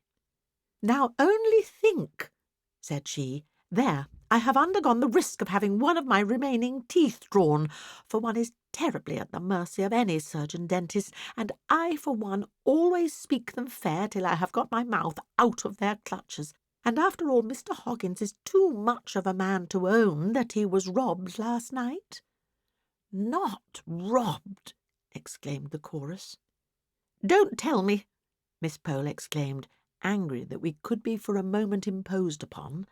"I believe he was robbed, just as Betty told me, and he is ashamed to own it, and to be sure it was very silly of him to be robbed just at his own door. I dare say he feels that such a thing won't raise him in the eyes of Cranford society, and is anxious to conceal it, but he need not have tried to impose upon me by saying I must have heard an exaggerated account of some petty theft of a neck of mutton, which, it seems, was stolen out of the safe in his yard last week. He had the impertinence to add he believed that that was taken by the cat. I have no doubt, if I could get at the bottom of it, it was that Irishman dressed up in woman's clothes who came spying about my house with the story about the starving children." After we had duly condemned the want of candour which Mr. Hoggins had evinced, and abused men in general, taking him for the representative and type, we got round to the subject about which we had been talking when Miss Pole came in, namely, how far, in the present disturbed state of the country, we could venture to accept an invitation which Miss Matty had just received from Mrs. Forrester to come as usual and keep the anniversary of her wedding day by drinking tea with her at 5 o'clock and playing a quiet pool afterwards. Mrs. Forrester had said that she asked us with some diffidence because the roads were, she feared, very unsafe, but she suggested that perhaps one of us would not object to take the sedan, and that the others, by walking briskly, might keep up with the long trot of the chairman, and so we might all arrive safely at Over Place, a suburb of the town. No, that is too large an expression. A small cluster of houses separated from Cranford by about 200 yards of a dark and lonely lane. There was no doubt but that a similar note was awaiting Miss Pole at home, so her call was a very fortunate affair, as it enabled us to consult together. We would all much rather have declined this invitation, but we felt that it would not be quite kind to Mrs. Forrester, who would otherwise be left to a solitary retrospect of her not very happy or fortunate life. Miss Matty and Miss Pole had been visitors on this occasion for many years, and now they gallantly determined to nail their colours to the mast and to go through Darkness Lane rather than fail in loyalty to their friend. But when the evening came, Miss Matty, for it was she who was voted into the chair as she had a cold, before being shut down in the sedan, like Jack-in-a-box, implored the chairman, whatever might befall, not to run away and leave her fastened up there to be murdered. And even after they had promised, I saw her tighten her features into the stern determination of a martyr, and she gave me a melancholy and ominous shake of the head through the glass. However, we got there safely, only rather out of breath, for it was who could trot hardest through Darkness Lane, and I am afraid poor Miss Matty was sadly jolted. Mrs. Forrester had made extra preparations in acknowledgment of our exertion in coming to see her through such dangers. The usual forms of genteel ignorance as to what her servants might send up were all gone through, and harmony and preference seemed likely to be the order of the evening, but for an interesting conversation that began I don't know how, but which had relation, of course, to the robbers who infested the neighbourhood of Cranford.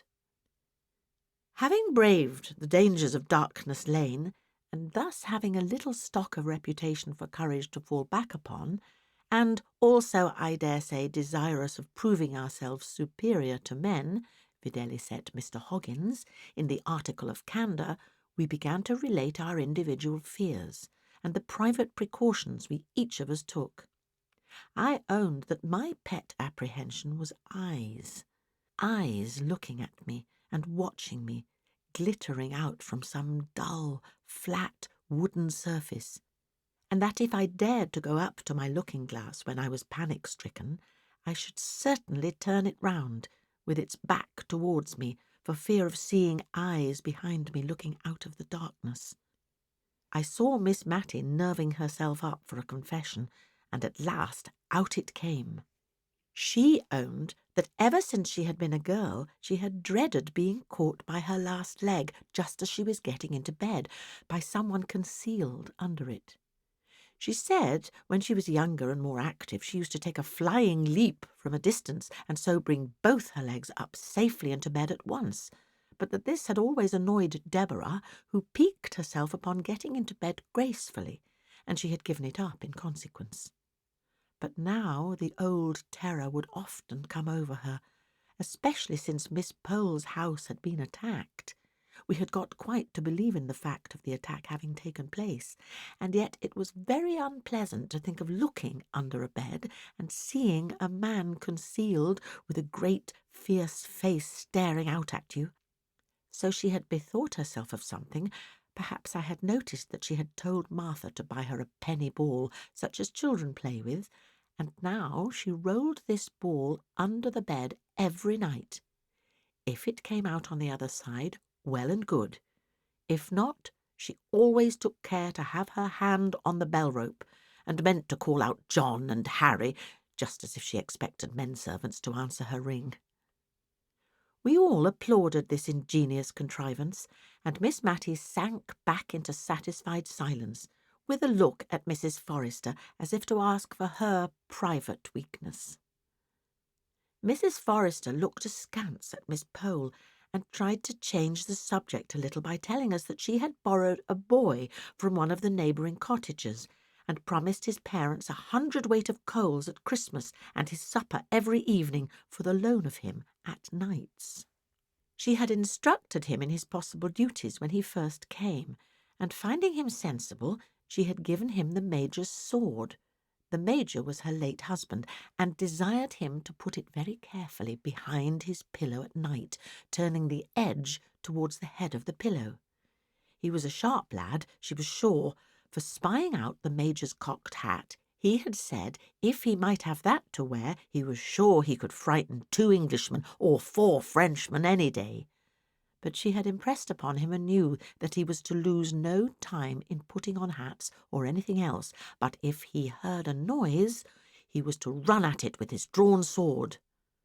On my suggesting that some accident might occur from such slaughterous and indiscriminate directions, and that he might rush on Jenny getting up to wash, and have spit at her before he had discovered that she was not a Frenchman, Mrs. Forrester said she did not think that was likely, for he was a very sound sleeper, and generally had to be well shaken or cold-pigged in a morning before they could rouse him.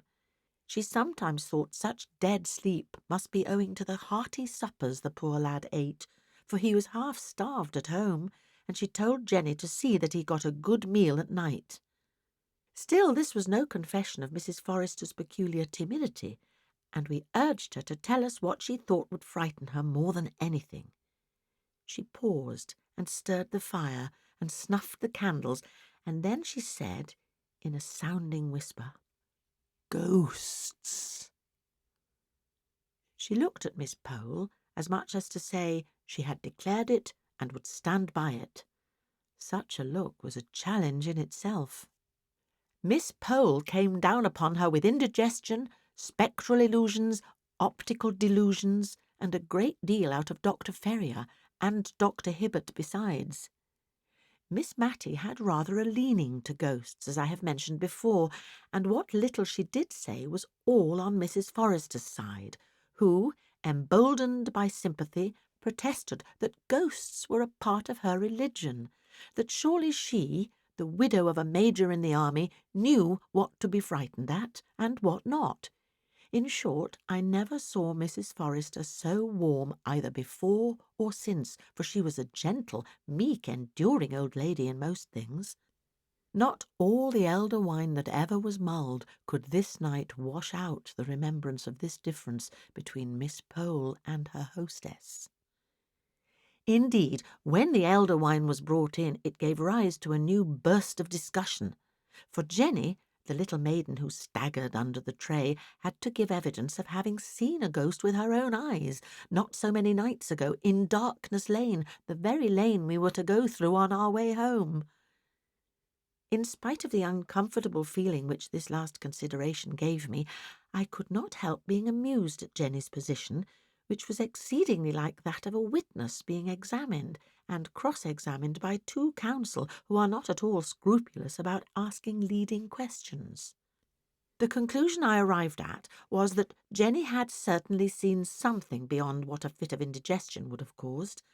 A lady all in white and without her head was what she deposed and adhered to, supported by a consciousness of the secret sympathy of her mistress under the withering scorn with which Miss Pole regarded her. And not only she, but many others had seen this headless lady, who sat by the roadside, wringing her hands as if in deep grief. Mrs. Forrester looked at us from time to time with an air of conscious triumph. But then she had not to pass through Darkness Lane before she could bury herself beneath her own familiar bedclothes. We preserved a discreet silence as to the headless lady while we were putting on our things to go home, for there was no knowing how near the ghostly head and ears might be, or what spiritual connection they might be keeping up with the unhappy body in Darkness Lane, and therefore even Miss Pole felt that it was as well not to speak lightly on such subjects, for fear of vexing or insulting that woebegone trunk.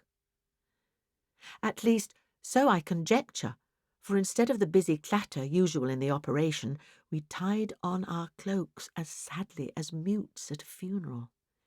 Miss Matty drew the curtains round the windows of the chair to shut out disagreeable sights, and the men, either because they were in spirits that their labours were so nearly ended, or because they were going downhill, set off at such a round and merry pace that it was all Miss Pole and I could do to keep up with them. She had breath for nothing beyond an imploring, "Don't leave me," uttered as she clutched my arm so tightly that I could not have quitted her, ghost or no ghost. What a relief it was when the men, weary of their burden and their quick trot, stopped just where Headingley Causeway branches off from Darkness Lane. Miss Pole unloosed me and caught at one of the men. Could you not take Miss Matty round by Headingley Causeway? The pavement in Darkness Lane jolts so, and she is not very strong."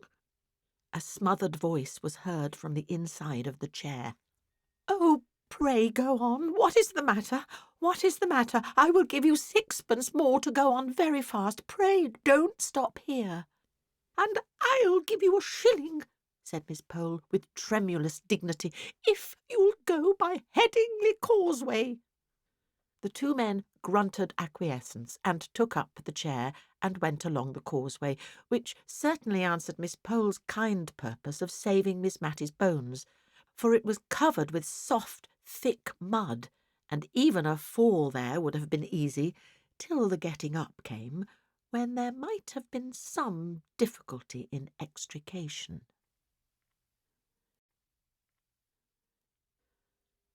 Chapter 11. Samuel Brown.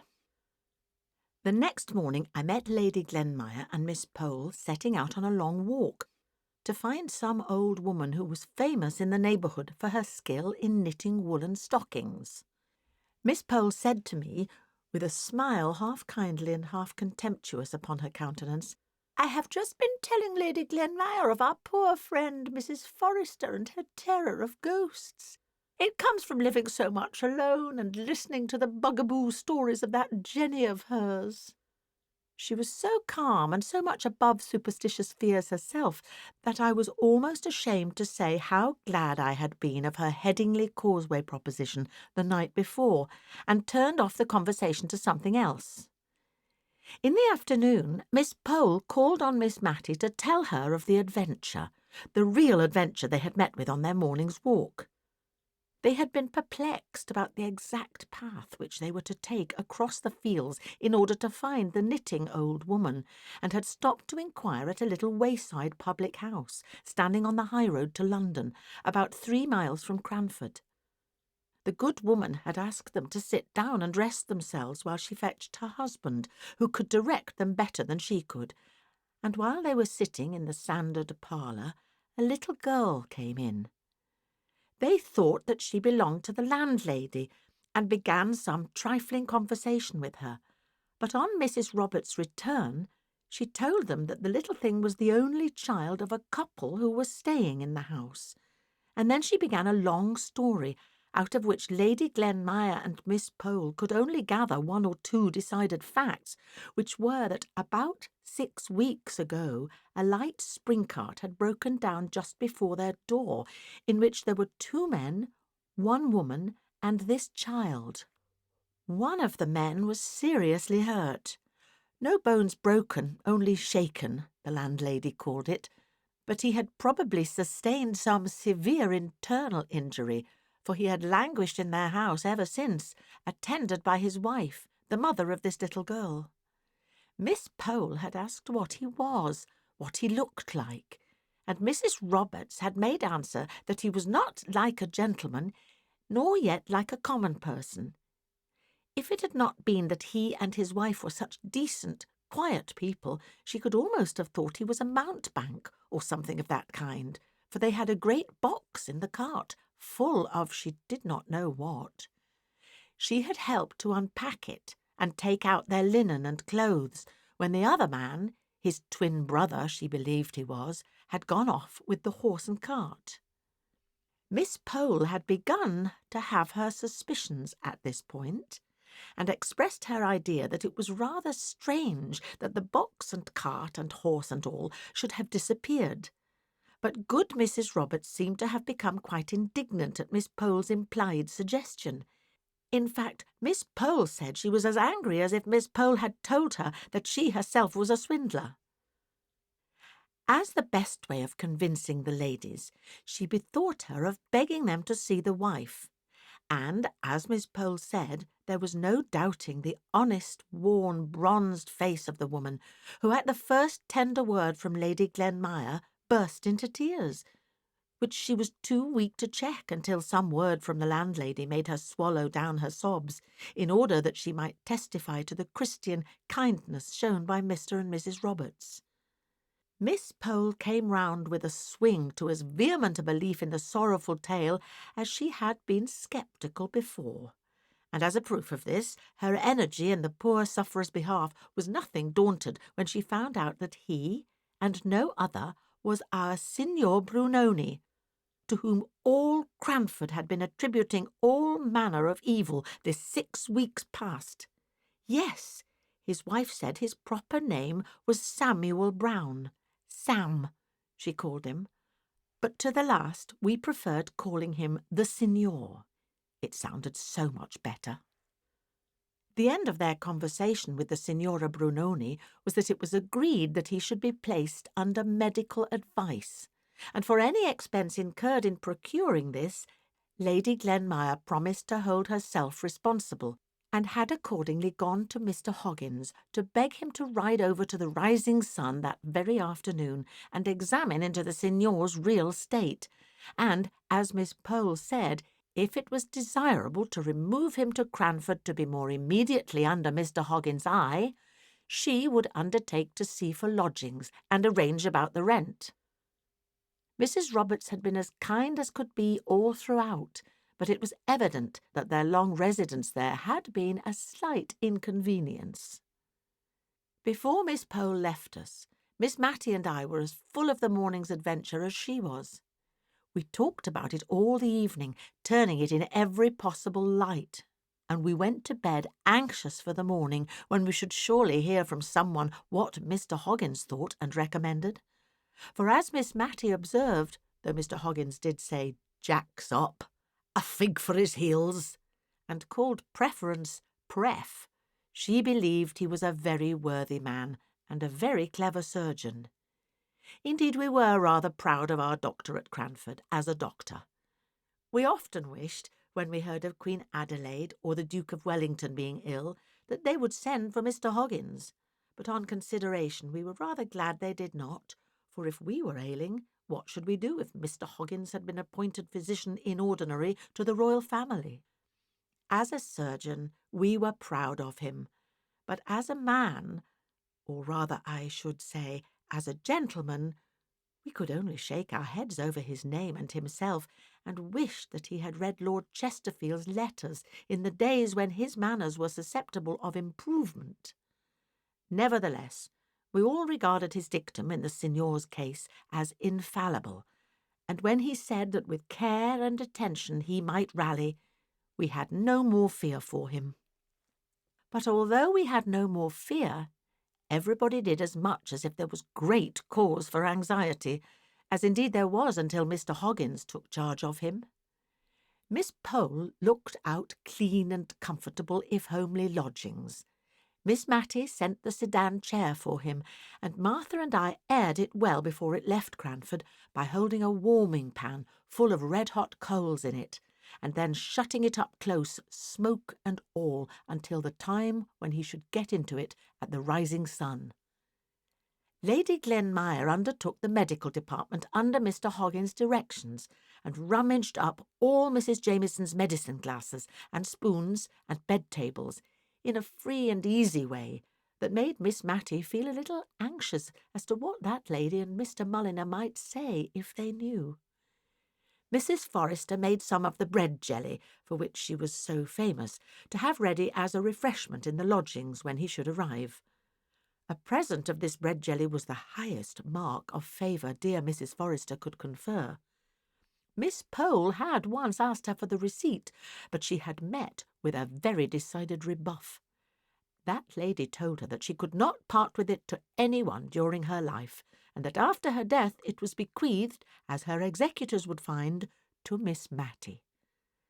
What Miss Matty, or as Mrs. Forrester called her, remembering the clause in her will and the dignity of the occasion, Miss Matilda Jenkins, might choose to do with the receipt when it came into her possession, whether to make it public or to hand it down as an heirloom, she did not know, nor would she dictate.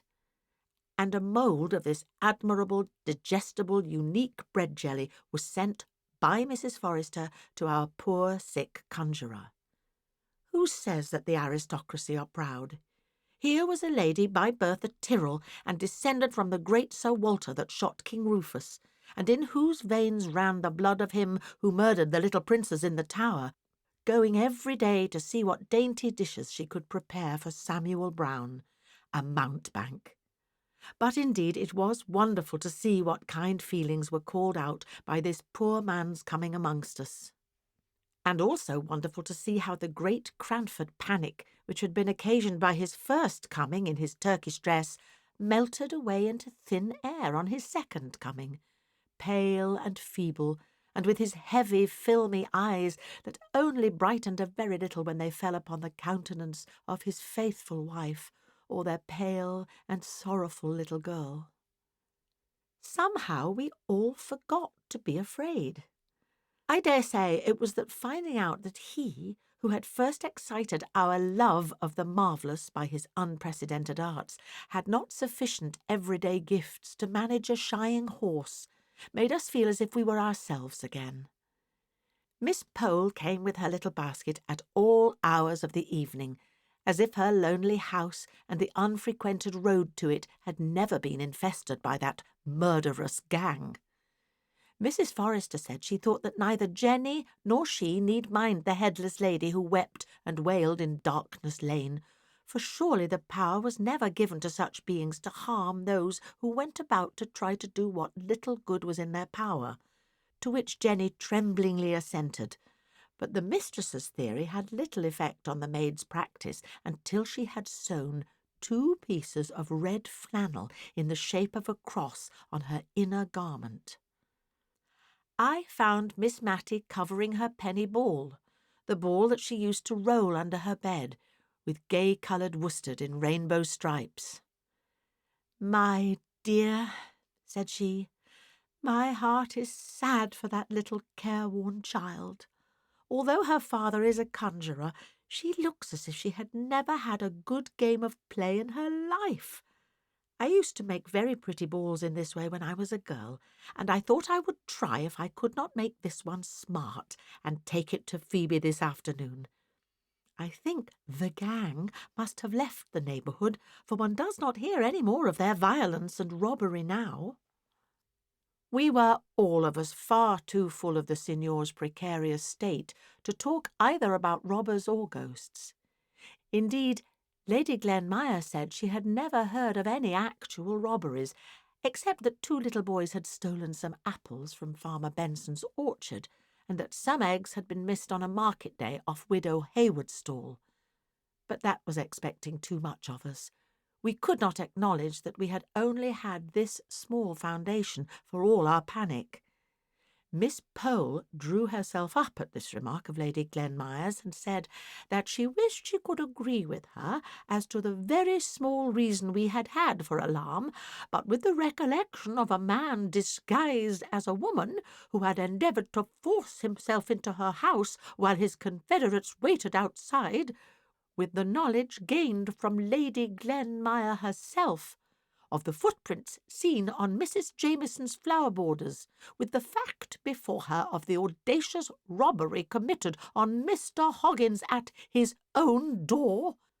But here Lady Glenmire broke in with a very strong expression of doubt as to whether this last story was not an entire fabrication, founded upon the theft of a cat.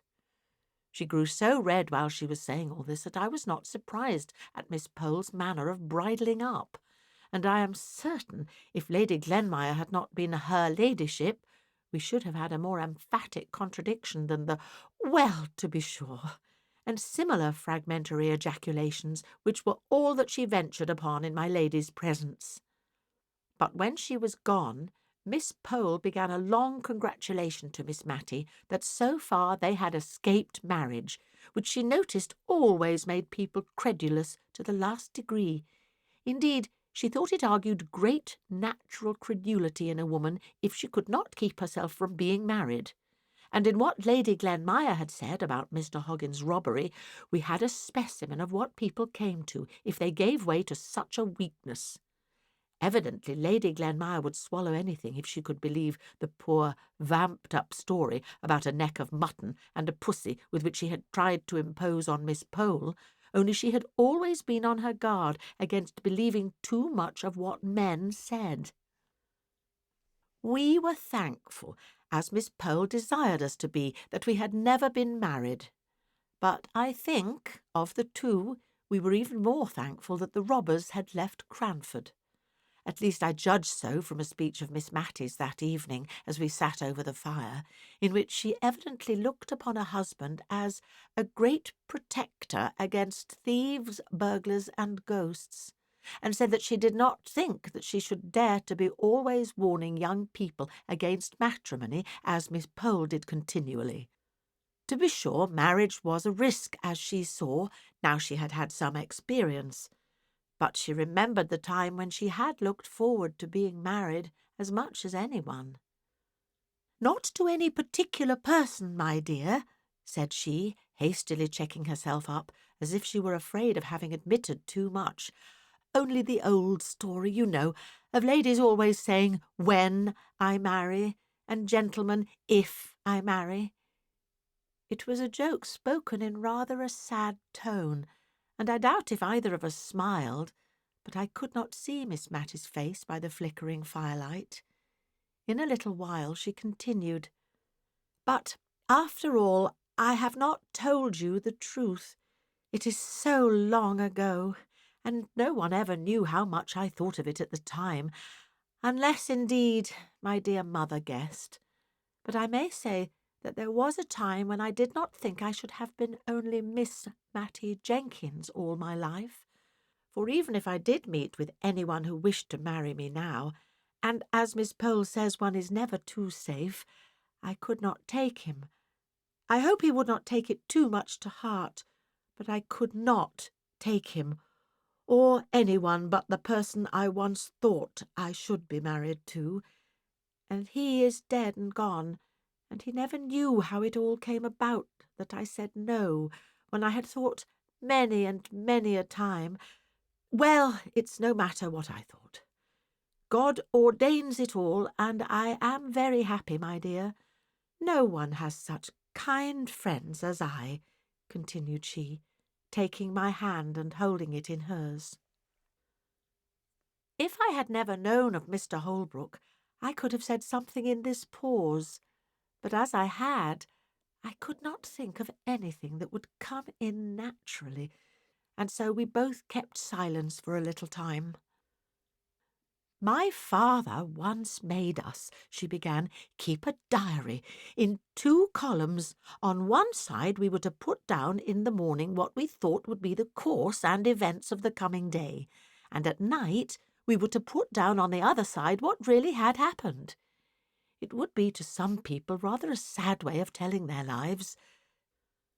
A tear dropped upon my hand at these words. I don't mean that mine has been sad, only so very different to what I expected. I remember one winter's evening sitting over our bedroom fire with Deborah. I remember it as if it were yesterday, and we were planning our future lives. Both of us were planning, though she only talked about it. She said she should like to marry an archdeacon and write his charges, and you know, my dear, she never was married, and for aught I know, she never spoke to an unmarried archdeacon in her life. I never was ambitious, nor could I have written charges, but I thought I could manage a house. My mother used to call me her right hand, and I was always so fond of little children. The shyest babies would stretch out their little arms to come to me.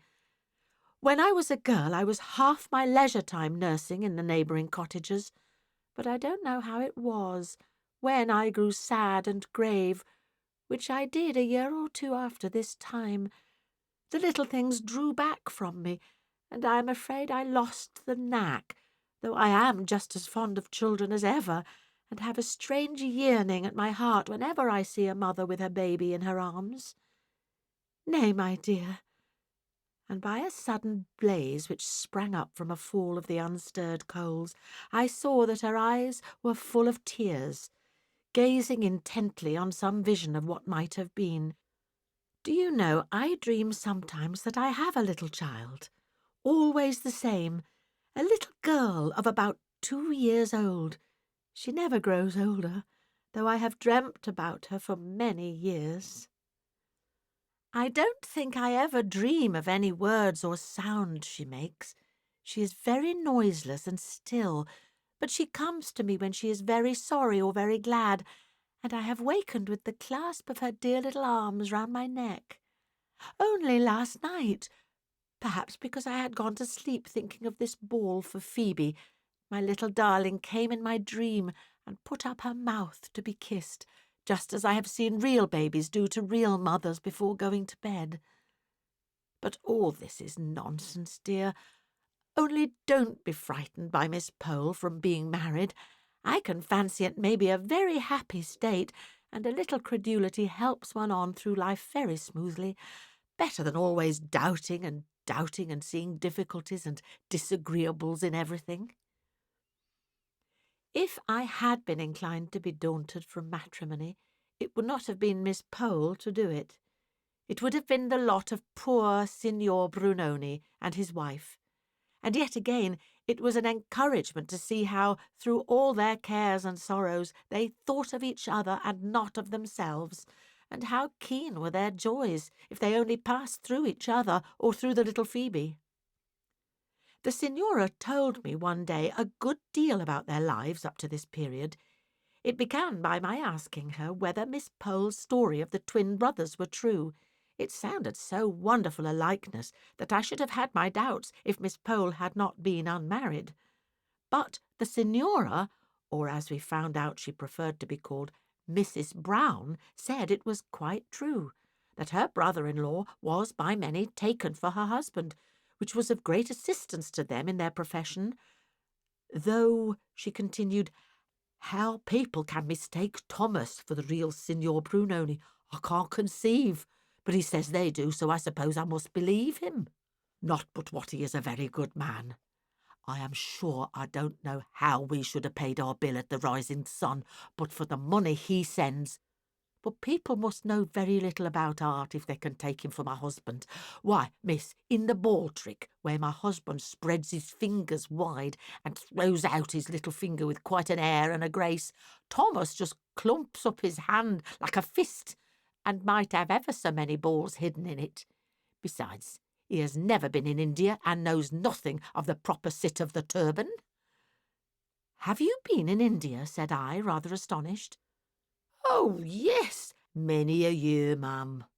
Sam was a sergeant in the 31st, and when the regiment was ordered to India, I drew a lot to go, and I was more thankful than I can tell, for it seemed as if it would only be a slow death to me to part from my husband.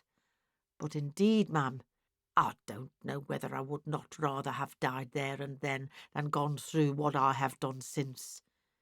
To be sure, I've been able to comfort Sam and to be with him, but, ma'am, I've lost 6 children, said she, looking up at me with those strange eyes that I've never noticed but in mothers of dead children, with a kind of wild look in them, as if seeking for what they never more might find. Yes, 6 children died off, like little buds nipped untimely in that cruel India. I thought, as each died, I never would love a child again. And when the next came, it had not only its own love, but the deeper love that came from the thoughts of its little dead brothers and sisters. And when Phoebe was coming, I said to my husband, Sam, when the child is born and I am strong, I shall leave you. It'll cut my heart cruel, but if this baby dies too, I shall go mad. The madness is in me now, but if you let me go to Calcutta, carrying my baby step by step, it will maybe work itself off. And I will save, and I will hoard, and I will beg, and I will die to get a passage home to England where our baby may live.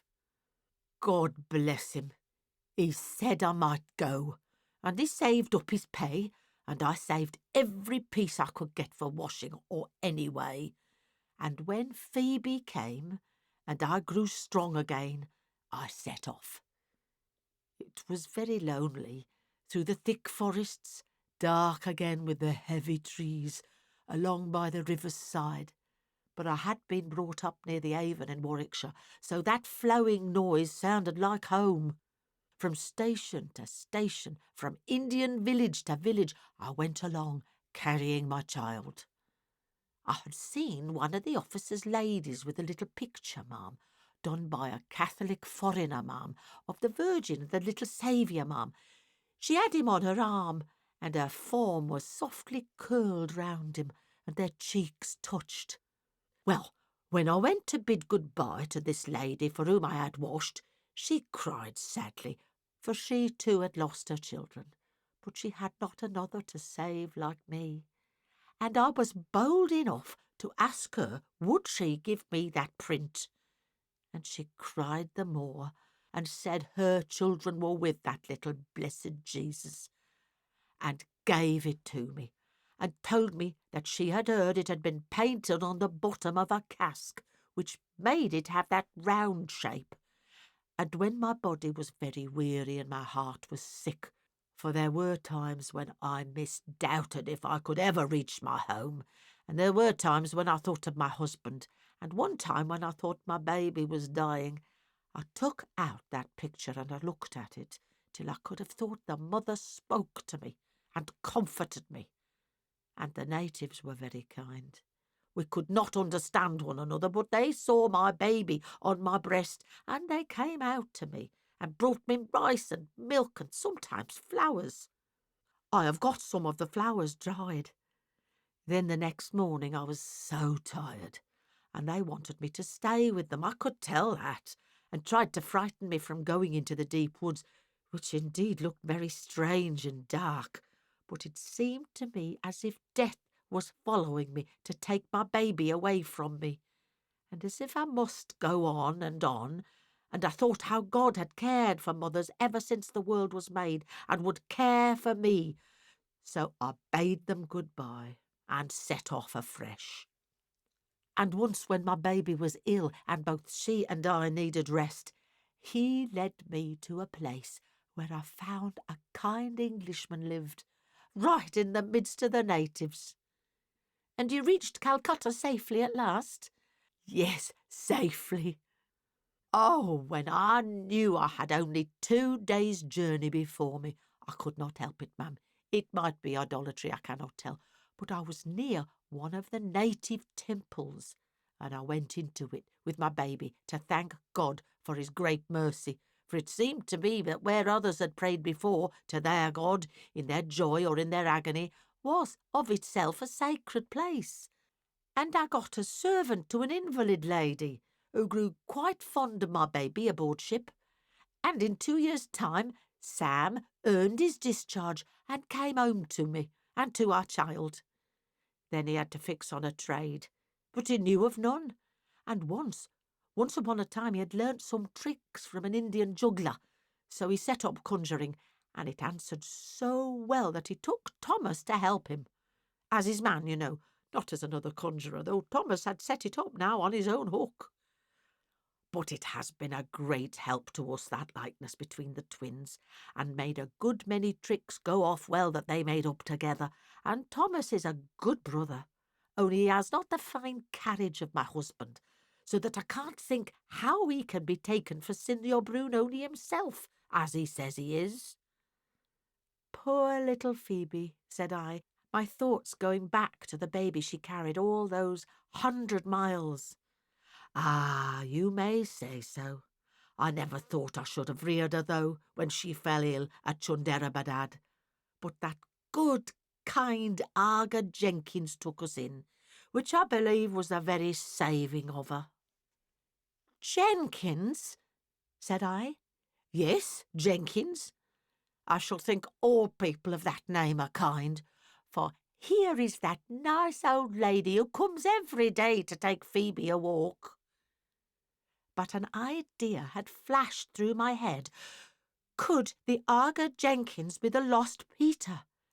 True, he was reported by many to be dead, but equally true, some had said that he had arrived at the dignity of Great Lama of Tibet. Miss Matty thought he was alive. I would make further inquiry. Chapter 12. Engaged to be married.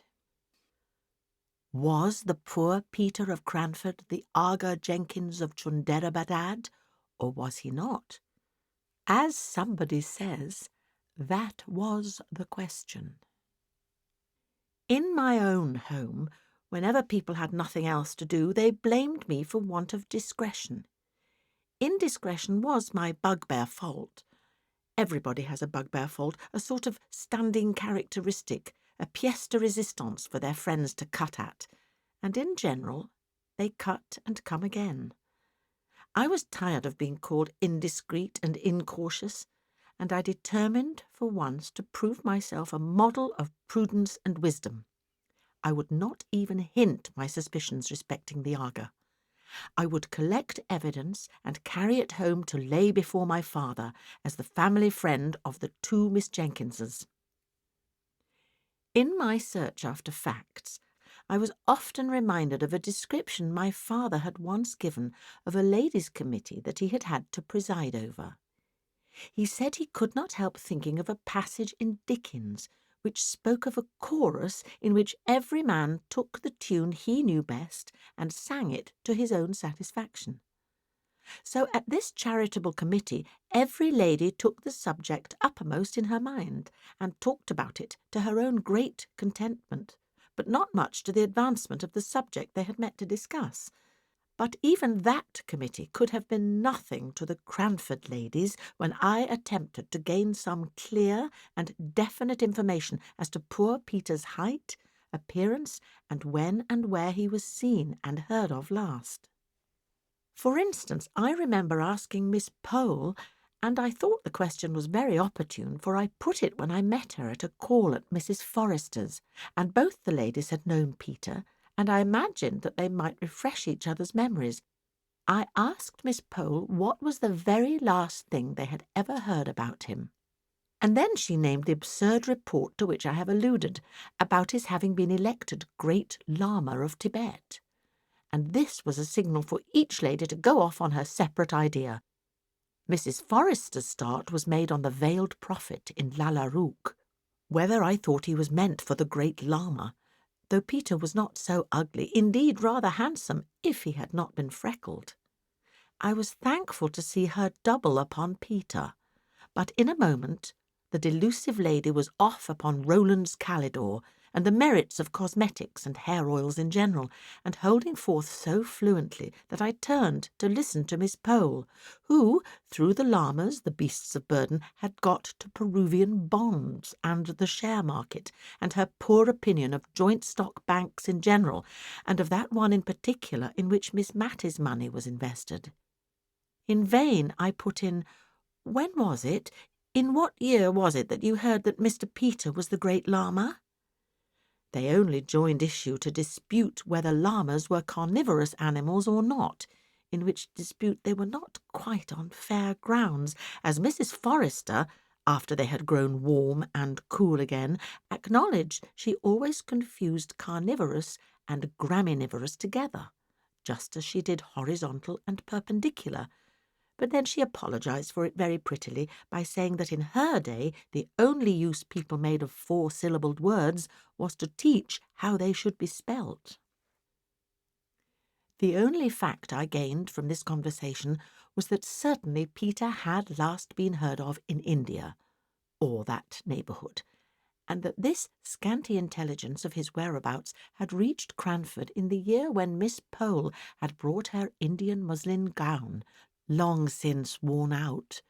We washed it and mended it, and traced its decline and fall into a window blind before we could go on, and in a year when Wombwell came to Cranford, because Miss Matty had wanted to see an elephant in order that she might the better imagine Peter riding on one, and had seen a boa constrictor too, which was more than she wished to imagine in her fancy pictures of Peter's locality, and in a year when Miss Jenkins had learnt some piece of poetry off by heart, and used to say, at all the Cranford parties, how Peter was surveying mankind from China to Peru, which everybody had thought very grand, and rather appropriate, because India was between China and Peru, if you took care to turn the globe to the left instead of the right.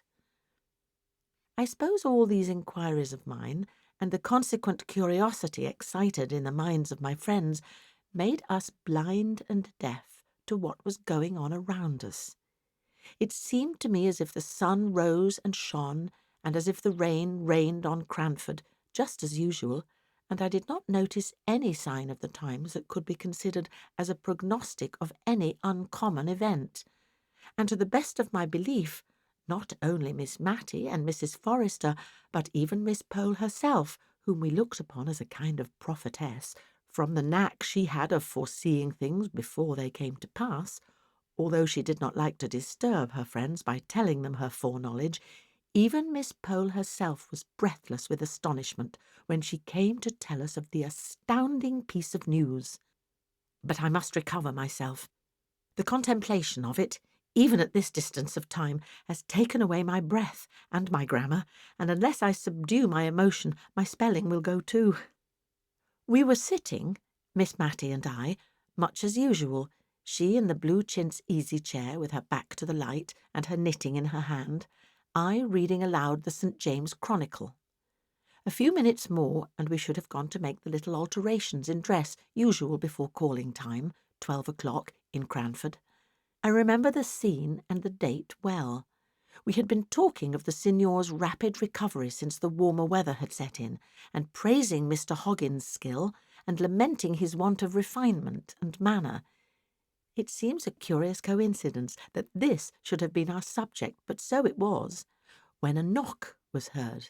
A caller's knock, 3 distinct taps, and we were flying, that is to say Miss Matty could not walk very fast, having had a touch of rheumatism, to our rooms, to change cap and collars, when Miss Pole arrested us by calling out, as she came up the stairs, "Don't go!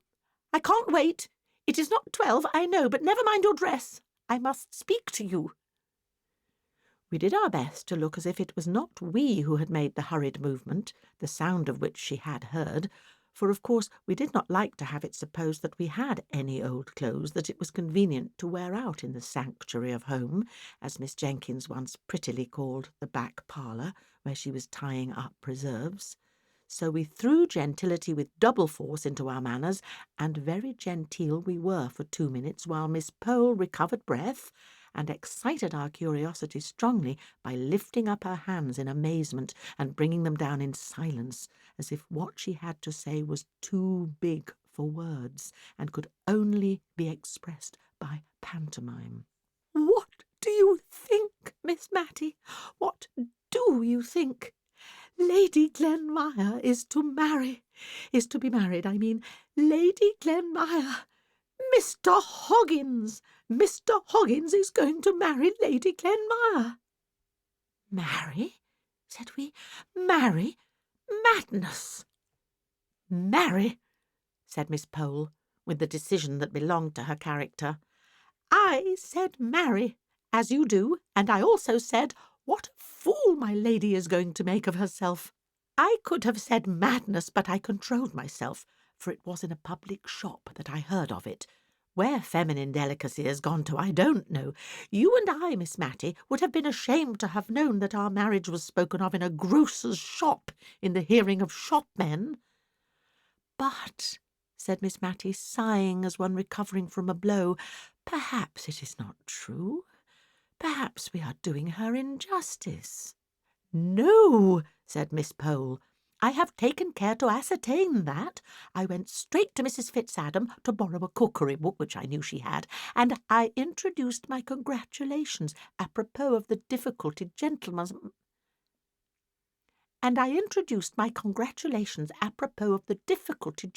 must have in housekeeping, and Mrs. Fitzadam bridled up and said that she believed it was true, though how and where I could have heard it she did not know. She said her brother and Lady Glenmire had come to an understanding at last. Understanding, such a coarse word, but my lady will have to come down to many a want of refinement.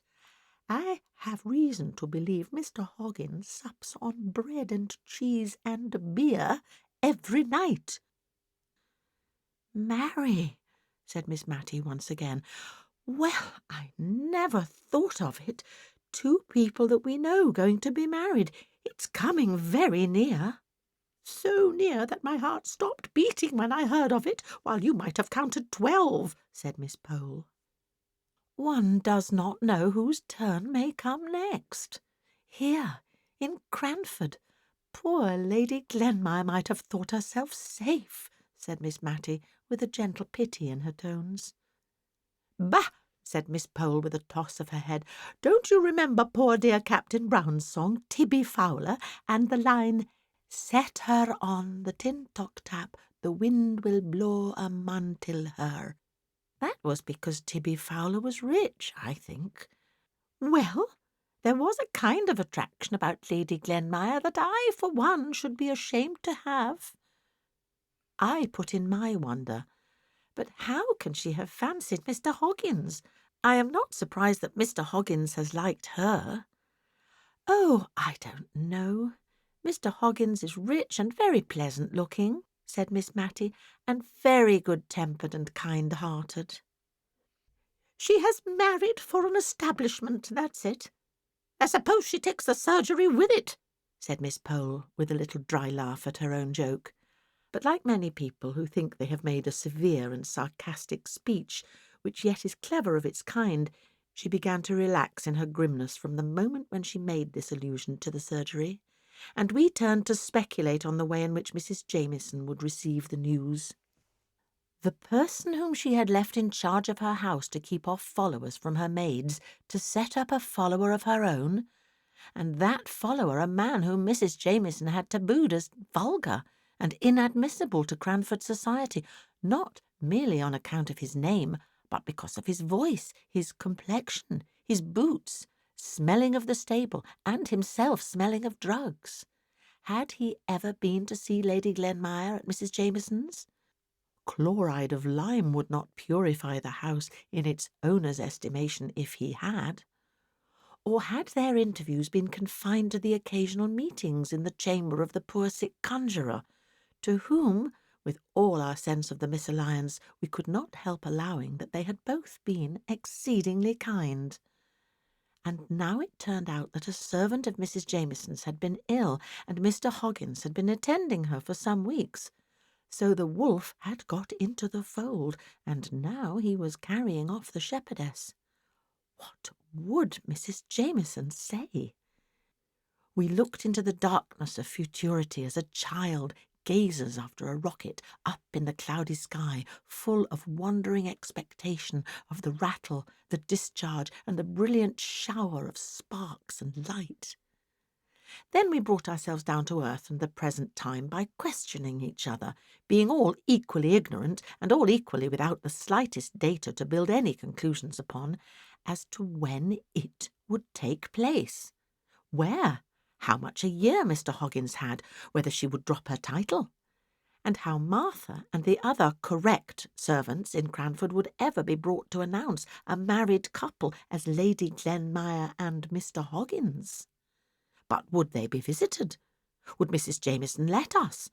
Or must we choose between the Honourable Mrs. Jameson and the degraded Lady Glenmire? We all liked Lady Glenmire the best. She was bright and kind and sociable and agreeable, and Mrs. Jameson was dull and inert and pompous and tiresome. But we had acknowledged the sway of the latter so long that it seemed like a kind of disloyalty now even to meditate disobedience to the prohibition we anticipated. Mrs. Forrester surprised us in our darned caps and patched collars, and we forgot all about them in our eagerness to see how she would bear the information, which we honourably left to Miss Pole to impart, although, if we had been inclined to take unfair advantage, we might have rushed in ourselves, for she had a most out-of-place fit of coughing for 5 minutes after Mrs. Forrester entered the room. I shall never forget the imploring expression of her eyes as she looked at us over her pocket handkerchief. They said, as plain as words could speak, "Don't let nature deprive me of the treasure which is mine, although for a time I can make no use of it." And we did not. Mrs. Forrester's surprise was equal to ours, and her sense of injury rather greater, because she had to feel for her order, and saw more fully than we could do how such conduct brought stains on the aristocracy. When she and Miss Pole left us, we endeavoured to subside into calmness, but Miss Matty was really upset by the intelligence she had heard.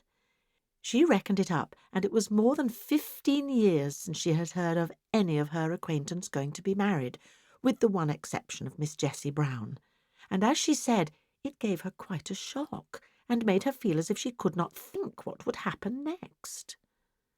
I don't know whether it is a fancy of mine or a real fact, but I have noticed that just after the announcement of an engagement in any set, the unmarried ladies in that set flutter out in an unusual gaiety and newness of dress, as much as to say, in a tacit and unconscious manner, "We also are spinsters."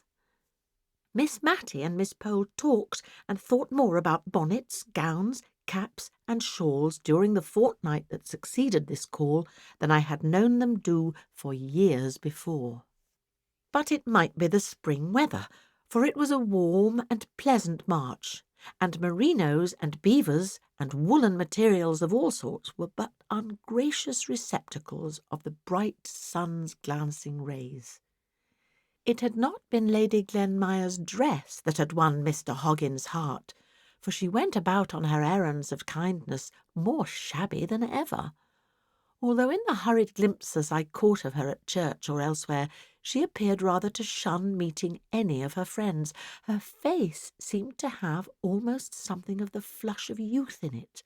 Her lips looked redder and more trembling full than in their old compressed state, and her eyes dwelt on all things with a lingering light, as if she was learning to love Cranford and its belongings. Mr. Hoggins looked broad and radiant, and creaked up the middle aisle at church in a brand-new pair of top boots, an audible as well as visible sign of his purposed change of state, for the tradition went that the boots he had worn till now were the identical pair in which he first set out on his rounds in Cranford 25 years ago, only they had been new-pieced, high and low, top and bottom, heel and sole, black leather and brown leather, more times than anyone could tell. None of the ladies in Cranford chose to sanction the marriage by congratulating either of the parties. We wished to ignore the whole affair until our liege lady, Mrs. Jamieson, returned. Till she came back to give us our cue, we felt that it would be better to consider the engagement in the same light as the Queen of Spain's legs, facts which certainly existed, but the less said about the better. This restraint upon our tongues, for you see if we did not speak about it to any of the parties concerned, how could we get answers to the questions that we longed to ask, was beginning to be irksome, and our idea of the dignity of silence was paling before our curiosity. When another direction was given to our thoughts by an announcement on the part of the principal shopkeeper of Cranford, who ranged the trades from grocer and cheesemonger to man-milliner, as occasion required, that the spring fashions were arrived, and would be exhibited on the following Tuesday at his rooms in High Street. Now Miss Matty had been only waiting for this before buying herself a new silk gown. I had offered, it is true, to send to Drumble for patterns, but she had rejected my proposal, gently implying that she had not forgotten her disappointment about the sea-green turban. I was thankful that I was on the spot now, to counteract the dazzling fascination of any yellow or scarlet silk. I must say a word or two here about myself. I have spoken of my father's old friendship for the Jenkins family. Indeed, I am not sure if there was not some distant relationship. He had willingly allowed me to remain all the winter at Cranford in consideration of a letter which Miss Matty had written to him about the time of the panic, in which I suspect she had exaggerated my powers and my bravery as a defender of the house. But now that the days were longer and more cheerful, he was beginning to urge the necessity of my return, and I only delayed in a sort of odd, forlorn hope that if I could obtain any clear information, I might make the account given by the Signora of the Arga Jenkins tally with that of poor Peter, his appearance and disappearance, which I had winnowed out of the conversation of Miss Pole and Mrs. Forrester. Chapter 13. Stopped Payment. The very Tuesday morning on which Mr. Johnson was going to show the fashions, the postwoman brought 2 letters to the house. I say postwoman, but I should say the postman's wife. He was a lame shoemaker, a very clean, honest man, much respected in the town, but he never brought the letters round except on unusual occasions, such as Christmas Day or Good Friday, and on those days the letters, which should have been delivered at 8 in the morning, did not make their appearance until 2 or 3 in the afternoon, for everyone liked poor Thomas, and gave him a welcome on these festive occasions. He used to say it was welly stored wi' eating, for there were 3 of her houses where nowt would serve 'em but he must share in their breakfast. And by the time he had done his last breakfast, he came to some other friend who was beginning dinner.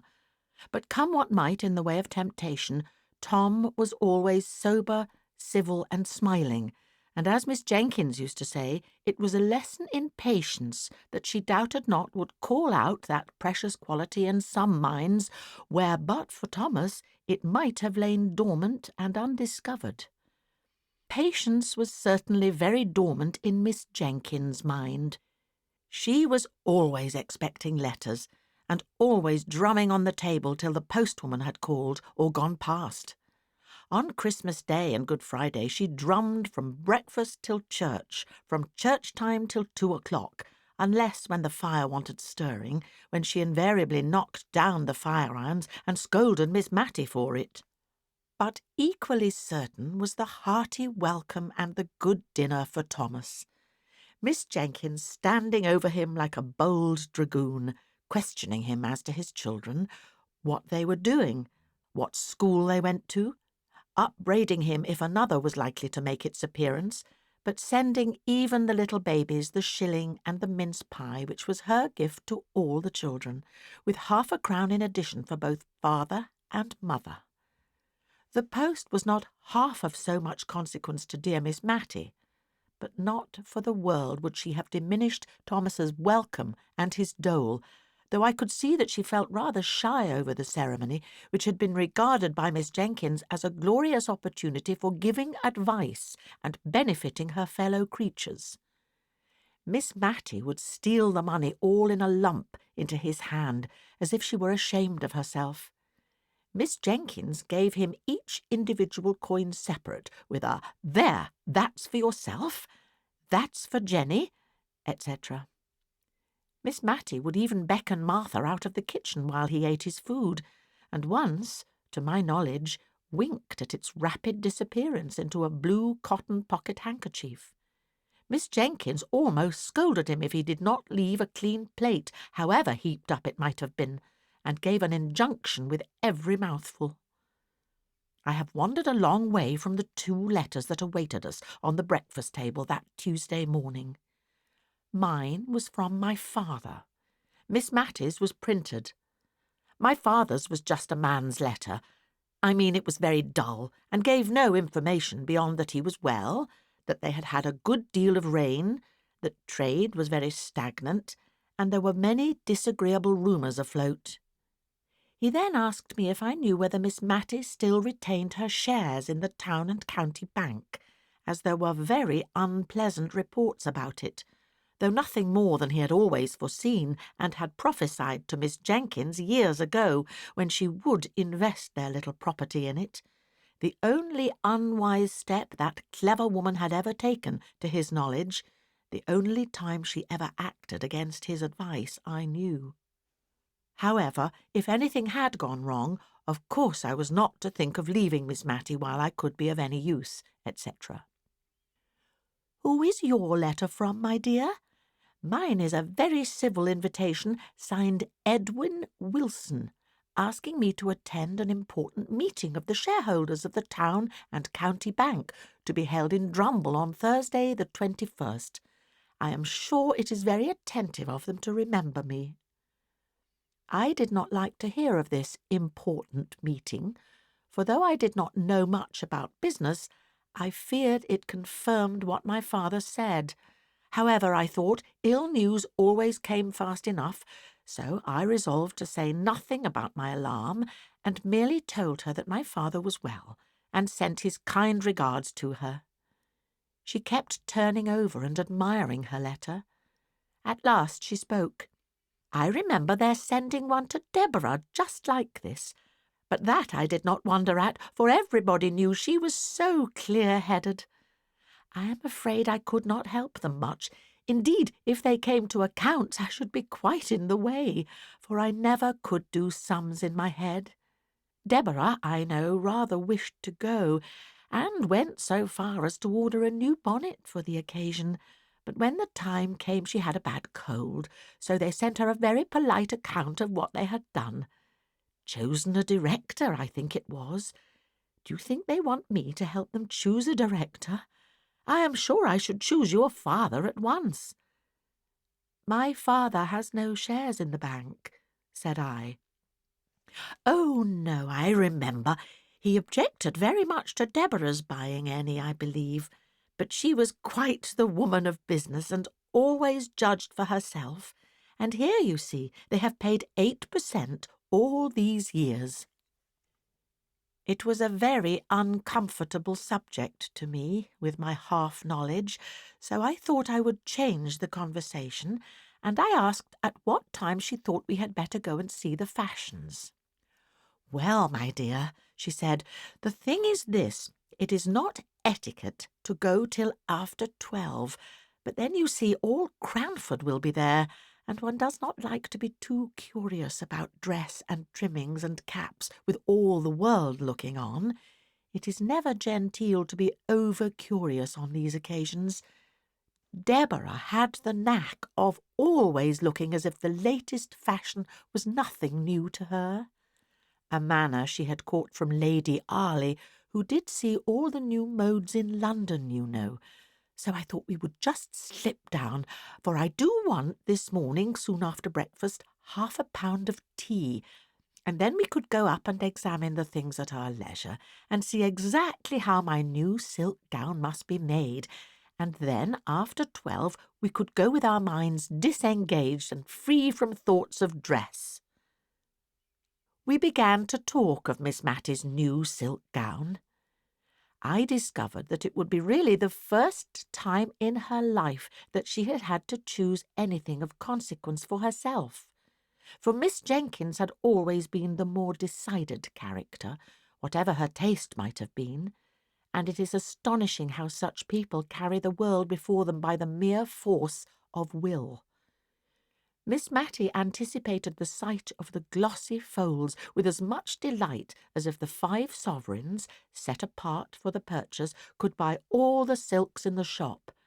And, remembering my own loss of 2 hours in a toy shop before I could tell on what wonder to spend a silver 3d, I was very glad that we were going early, that dear Miss Matty might have leisure for the delights of perplexity. If a happy sea green could be met with, the gown was to be sea green. If not, she inclined to maize, and I to silver grey, and we discussed the requisite number of breadths until we arrived at the shop door. We were to buy the tea, select the silk, and then clamber up the iron corkscrew stairs that led into what was once a loft, though now a fashion showroom. The young men at Mr. Johnson's had on their best looks and their best cravats, and pivoted themselves over the counter with surprising activity. They wanted to show us upstairs at once, but on the principle of business first and pleasure afterwards, we stayed to purchase the tea. Here Miss Matty's absence of mind betrayed itself. If she was made aware that she had been drinking green tea at any time, she always thought it her duty to lie awake half through the night afterward. I have known her take it in ignorance many a time without such effects, and consequently green tea was prohibited the house. Yet to-day she herself asked for the obnoxious article, under the impression that she was talking about the silk. However, the mistake was soon rectified, and then the silks were unrolled in good truth. By this time the shop was pretty well filled, for it was Cranford market day, and many of the farmers and country people from the neighbourhood round came in, sleeking down their hair and glancing shyly about from under their eyelids, as anxious to take back some notion of the unusual gaiety to the mistress or the lasses at home, and yet feeling that they were out of place among the smart shopmen and gay shawls and summer prints. One honest-looking man, however, made his way up to the counter at which we stood, and boldly asked to look at a shawl or two. The other country folk confined themselves to the grocery side, but our neighbour was evidently too full of some kind intention towards mistress, wife, or daughter to be shy, and it soon became a question with me whether he or Miss Matty would keep their shopmen the longest time. He thought each shawl more beautiful than the last, and as for Miss Matty, she smiled and sighed over each fresh bale that was brought out. One colour set off another, and the heap together would, as she said, even make the rainbow look poor. "I am afraid," said she, hesitating, "whichever I choose, I shall wish I had taken another. Look at this lovely crimson. It would be so warm in winter, but spring is coming on, you know. I wish I could have a gown for every season," said she, dropping her voice, as we all did in Cranford whenever we talked of anything we wished for, but could not afford. "However," she continued in a louder and more cheerful tone, "it would give me a great deal of trouble to take care of them if I had them, so I think I'll only take one. But which must it be, my dear?" And now she hovered over a lilac with yellow spots, while I pulled out a quiet sage green that had faded into insignificance under the more brilliant colours, but which was nevertheless a good silk in its humble way. Our attention was called off to our neighbour. He had chosen a shawl of about 30 shillings value, and his face looked broadly happy, under the anticipation, no doubt, of the pleasant surprise he would give to some Molly or Jenny at home. He had tugged a leathern purse out of his breeches pocket, and had offered a £5 note in payment for the shawl and for some parcels which had been brought round to him from the grocery counter, and it was just at this point that he attracted our notice. The shopman was examining the note with a puzzled, doubtful air. "Town and County Bank. I am not sure, sir, but I believe we have received a warning against notes issued by this bank only this morning. I will just step and ask Mr. Johnson, sir, but I'm afraid I must trouble you for payment in cash or in a note of a different bank." I never saw a man's countenance fall so suddenly into dismay and bewilderment. It was almost piteous to see the rapid change. "Dang it," said he, striking his fist down on the table as if to try which was the harder. "The chap talks as if notes and gold were to be had for the picking up." Miss Matty had forgotten her silk gown in the interest for the man. I don't think she had caught the name of the bank, and in my nervous cowardice I was anxious that she should not, and so I began admiring the yellow-spotted lilac gown that I had been utterly condemning only a minute before, but it was of no use. "What bank was it? I mean, what bank did your note belong to?" "Town and County Bank." "Let me see it," said she quietly to the shopman, gently taking it out of his hand as he brought it back to return it to the farmer. Mr. Johnson was very sorry, but from information he had received, the notes issued by that bank were little better than waste paper. "I don't understand it," said Miss Matty to me in a low voice. "That is our bank, is it not? The Town and County Bank?" "Yes," said I. "This lilac silk will just match the ribbons in your new cap, I believe," I continued, holding up the fold so as to catch the light, and wishing that the man would make haste and be gone, and yet having a new wonder that had only just sprung up, how far it was wise or right in me to allow Miss Matty to make this expensive purchase, if the affairs of the bank were really so bad as the refusal of the note implied. But Miss Matty put on the soft, dignified manner peculiar to her, rarely used and yet which became her so well, and laying her hand gently on mine, she said, "Never mind the silks for a few minutes, dear." "I don't understand you, sir," turning now to the shopman, who had been attending to the farmer. "Is this a forged note?" "Oh, no, ma'am. It is a true note of its kind, but you see, ma'am, it is a joint stock bank, and there are reports out that it is likely to break. Mr. Johnson is only doing his duty, ma'am, as I am sure Mr. Dobson knows." But Mr. Dobson could not respond to the appealing bow by any answering smile. He was turning the note absently over in his fingers, looking gloomily enough at the parcel containing the lately chosen shawl. "It's hard upon a poor man," said he, "as earns every farthing with the sweat of his brow. However, there's no help for it. You must take back your shawl, my man. Lizzie must go on with her cloak for a while. And yon figs for the little ones. I promised them to 'em. I'll take them, but the bacco and the other things—" "I will give you 5 sovereigns for your note, my good man," said Miss Matty. "I think there is some great mistake about it, for I am one of the shareholders, and I'm sure they would have told me if things had not been going on right." The shopman whispered a word or two across the table to Miss Matty. She looked at him with a dubious air. "Perhaps so," said she, "but I don't pretend to understand business. I only know that if it is going to fail, and if honest people are to lose their money because they have taken our notes—" "I can't explain myself," said she, suddenly becoming aware that she had got into a long sentence with 4 people for audience. "Only I would rather exchange my gold for the note, if you please," turning to the farmer, "and then you can take your wife the shawl. It is only going without my gown a few days longer," she continued, speaking to me. "Then I have no doubt everything will be cleared up." "But if it is cleared up the wrong way," said I, "why then it will only have been common honesty in me as a shareholder to have given this good man the money.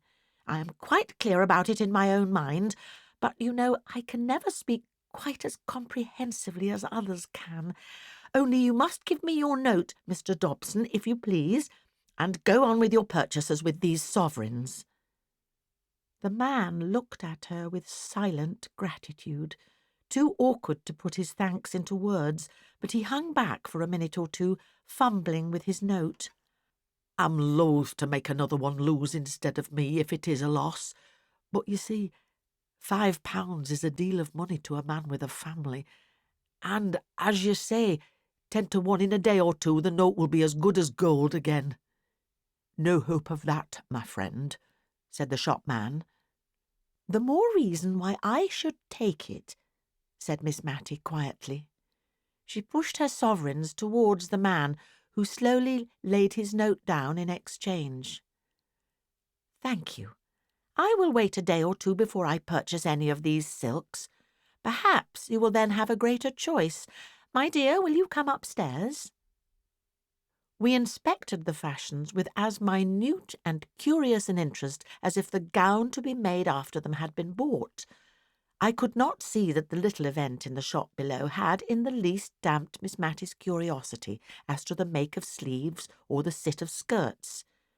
She once or twice exchanged congratulations with me on our private and leisurely view of the bonnets and shawls, but I was all the time not so sure that our examination was so utterly private, for I caught glimpses of a figure dodging behind the cloaks and mantles, and by a dexterous move I came face to face with Miss Pole, also in morning costume, the principal feature of which was her being without teeth and wearing a veil to conceal the deficiency, come on the same errand as ourselves. But she quickly took her departure, because, as she said, she had a bad headache and did not feel herself up to conversation. As we came down through the shop, the civil Mr. Johnson was awaiting us.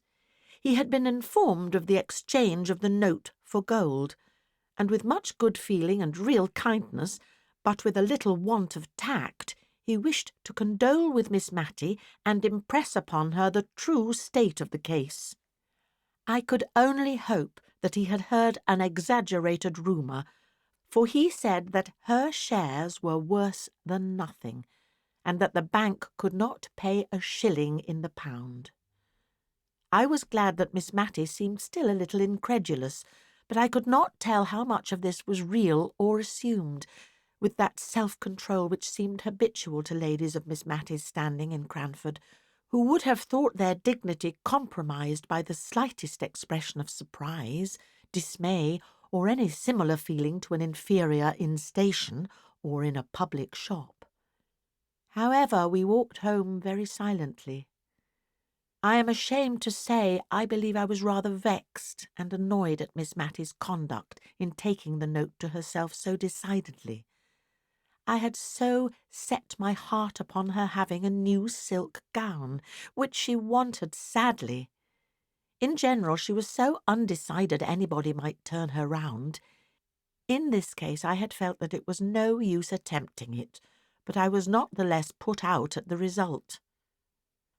Somehow, after 12 o'clock, we both acknowledged to a sated curiosity about the fashions, and to a certain fatigue of body, which was, in fact, depression of mind, that indisposed us to go out again. But still, we never spoke of the note, till all at once something possessed me to ask Miss Matty if she would think it her duty to offer sovereigns for all the notes of the town and county banks she met with. I could have bitten my tongue out the minute I had said it. She looked up rather sadly, as if I had thrown a new perplexity into her already distressed mind, and for a minute or two she did not speak. Then she said, my own dear Miss Matty, without a shade of reproach in her voice, "My dear, I never feel as if my mind was what people call very strong, and it's often hard enough work for me to settle what I ought to do with the case right before me. I was very thankful that I saw my duty this morning with the poor man standing by me, but it's rather a strain upon me to keep thinking and thinking what I should do if such and such a thing happened, and I believe I had rather wait and see what really does come, and I don't doubt I shall be helped then if I don't fidget myself and get too anxious beforehand. You know, love, I'm not like Deborah. If Deborah had lived, I've no doubt she would have seen after them before they had got themselves into this state." We had neither of us much appetite for dinner, though we tried to talk cheerfully about indifferent things. When we returned into the drawing-room, Miss Matty unlocked her desk and began to look over her account-books. I was so penitent for what I had said in the morning that I did not choose to take upon myself the presumption to suppose that I could assist her. I rather left her alone, as, with puzzled brow, her eye followed her pen up and down the ruled page. By and by she shut the book, locked the desk, and came and drew a chair to mine, where I sat in moody sorrow over the fire. I stole my hand into hers. She clasped it, but did not speak a word. At last she said with forced composure in her voice, "If that bank goes wrong, I shall lose £149, 13 shillings and fourpence a year. I shall only have £13 a year left." I squeezed her hand hard and tight. I did not know what to say. Presently, it was too dark to see her face, I felt her fingers work convulsively in my grasp, and I knew she was going to speak again. I heard the sobs in her voice as she said, "I hope it's not wrong, not wicked, but oh, I am so glad poor Deborah is spared this. She could not have borne to come down in the world. She had such a noble, lofty spirit." This was all she said about the sister who had insisted upon investing their little property in that unlucky bank. And until that light shamed us into speaking, we sat together very silently and sadly. However, we took to our work after tea with a kind of forced cheerfulness, which soon became real as far as it went, talking of that never-ending wonder, Lady Glenmire's engagement. Miss Matty was almost coming round to think it a good thing. I don't mean to deny that men are troublesome in a house. I don't judge from my own experience, for my father was neatness itself, and wiped his shoes on coming in as carefully as any woman. But still a man has a sort of knowledge of what should be done in difficulties that is very pleasant to have one at hand ready to lean upon. Now, Lady Glenmire, instead of being tossed about and wondering where she is to settle, will be certain of a home among pleasant and kind people, such as our good Miss Pole and Mrs. Forrester. And Mr. Hoggins is really a very personable man. And as for his manners, why, if they are not very polished, I have known people with very good hearts and very clever minds too, who were not what some people reckoned refined, but who were both true and tender. She fell off into a soft reverie about Mr. Holbrook, and I did not interrupt her. I was so busy maturing a plan I had had in my mind for some days, but which this threatened failure of the bank had brought to a crisis. That night, after Miss Matty went to bed, I treacherously lighted the candle again, and sat down in the drawing-room to compose a letter to the Arga Jenkins, a letter which should affect him if he were Peter, and yet seem a mere statement of dry facts if he were a stranger. The church clock pealed out 2 before I had done. The next morning news came, both official and otherwise, that the town and county bank had stopped payment.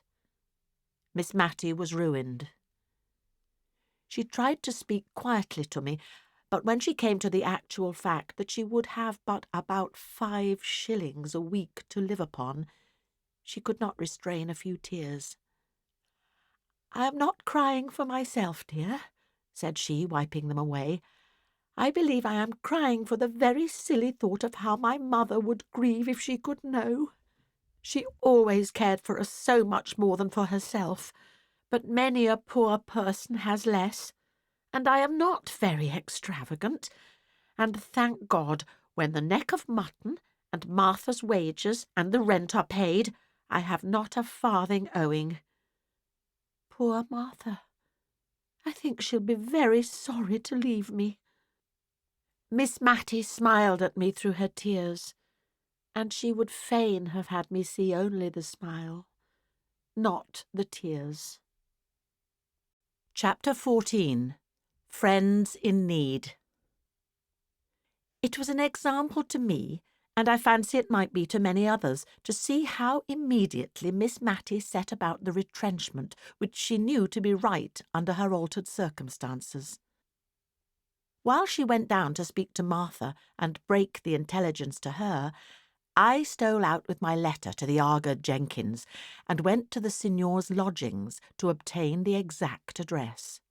I bound the signora to secrecy, and indeed her military manners had a degree of shortness and reserve in them which made her always say as little as possible, except when under the pressure of strong excitement. Moreover, which made my secret doubly sure, the signor was now so far recovered as to be looking forward to travelling and conjuring again in the space of a few days, when he, his wife, and little Phoebe would leave Cranford. Indeed, I found him looking over a great black and red placard in which the Signor Brunoni's accomplishments were set forth, and to which only the name of the town where he would next display them was wanting.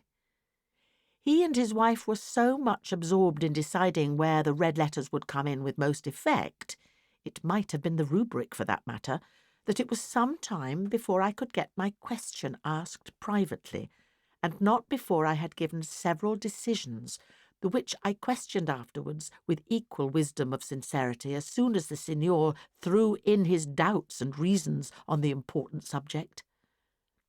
At last I got the address, spelt by sound, and very queer it looked. I dropped it in the post on my way home, and then for a minute I stood looking at the wooden pane with a gaping slit which divided me from the letter but a moment ago in my hand.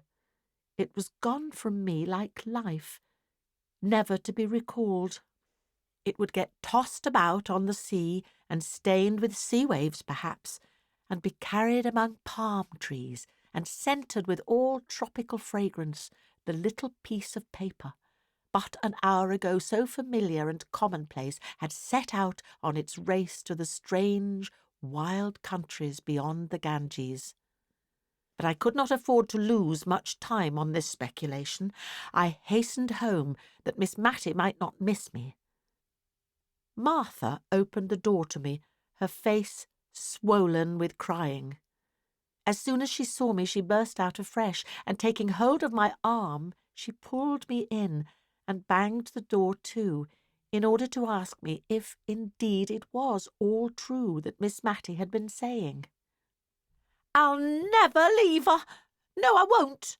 I telled her so, and said I could not think how she could find it in her heart to give me warning. I could not have had the face to do it if I had been her.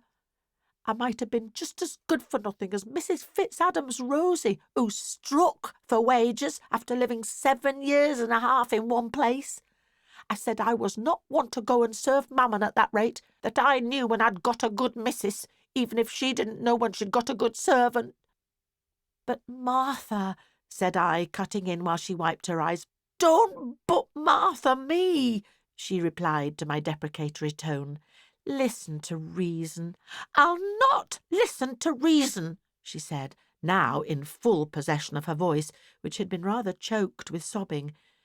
"Reason always means what someone else has got to say. Now, I think what I've got to say is good enough reason, but reason or not, I'll say it, and I'll stick to it.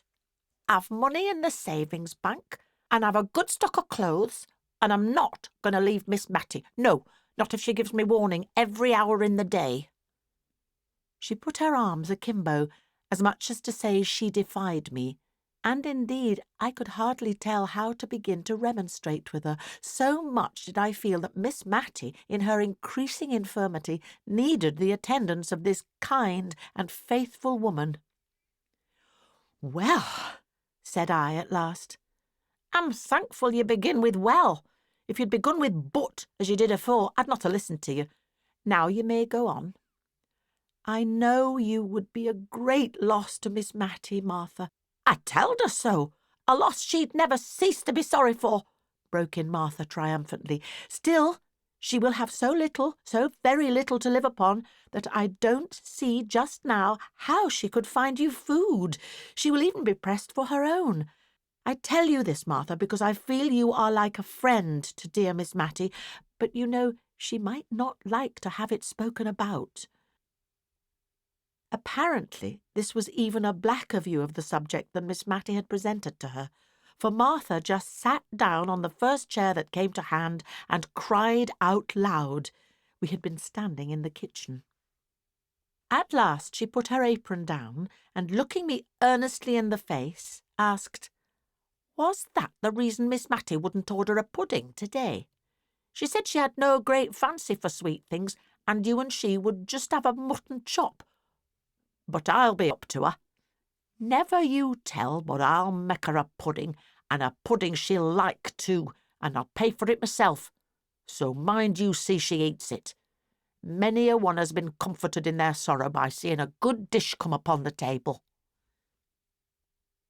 I was rather glad that Martha's energy had taken the immediate and practical direction of pudding-making, for it staved off the quarrelsome discussion as to whether she should or should not leave Miss Matty's service. She began to tie on a clean apron, and otherwise prepare herself for going to the shop for the butter, eggs, and what else she might require. She would not use a scrap of the articles already in the house for her cookery, but went to an old teapot in which her private store of money was deposited, and took out what she wanted. I found Miss Matty very quiet, and not a little sad, but by and by she tried to smile for my sake.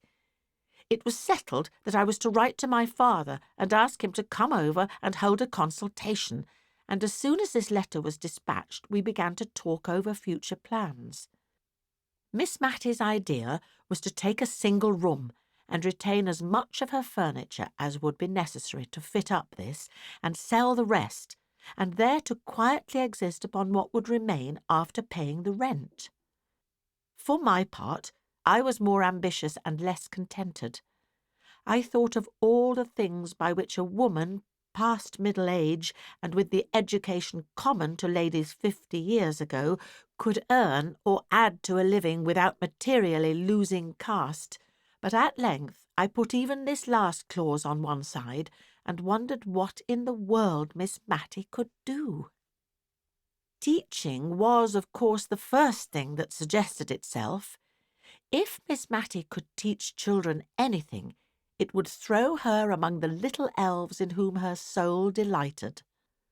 I ran over her accomplishments. Once upon a time I had heard her say she could play Ah, vous dirai-je, maman, on the piano, but that was long, long ago. That faint shadow of musical acquirement had died out years before. She had also once been able to trace out patterns very nicely for muslin embroidery by dint of placing a piece of silver paper over the design to be copied and holding both against the window-pane while she marked the scallop and eyelet holes. But that was her nearest approach to the accomplishment of drawing, and I did not think it would go very far.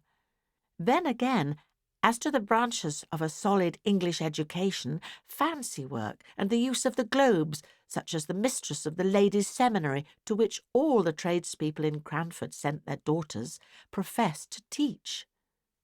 Miss Matty's eyes were failing her, and I doubted if she could discover the number of threads in a worsted work pattern, or rightly appreciate the different shades required for Queen Adelaide's face in the loyal woolwork now fashionable in Cranford. As for the use of the globes, I had never been able to find it out myself, so perhaps I was not a good judge of Miss Matty's capability of instructing in this branch of education. But it struck me that equators and tropics and such mystical circles were very imaginary lines indeed to her, and that she looked upon the signs of the zodiac as so many remnants of the black art.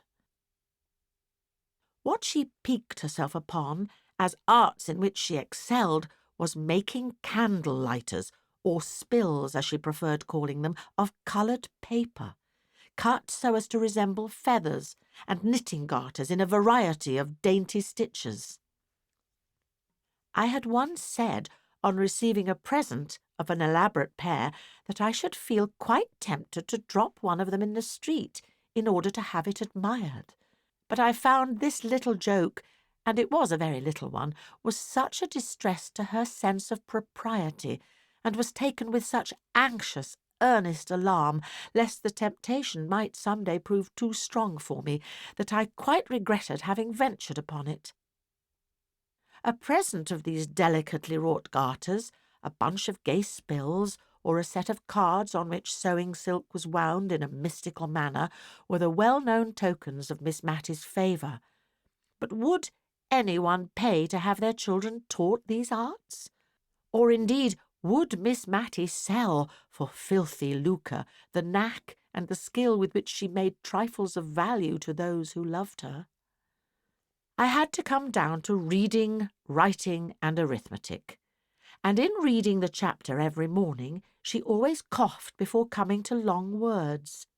I doubted her power of getting through a genealogical chapter with any number of coughs.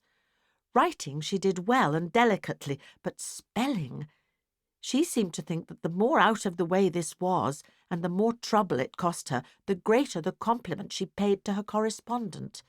And words that she would spell quite correctly in her letters to me became perfect enigmas when she wrote to my father.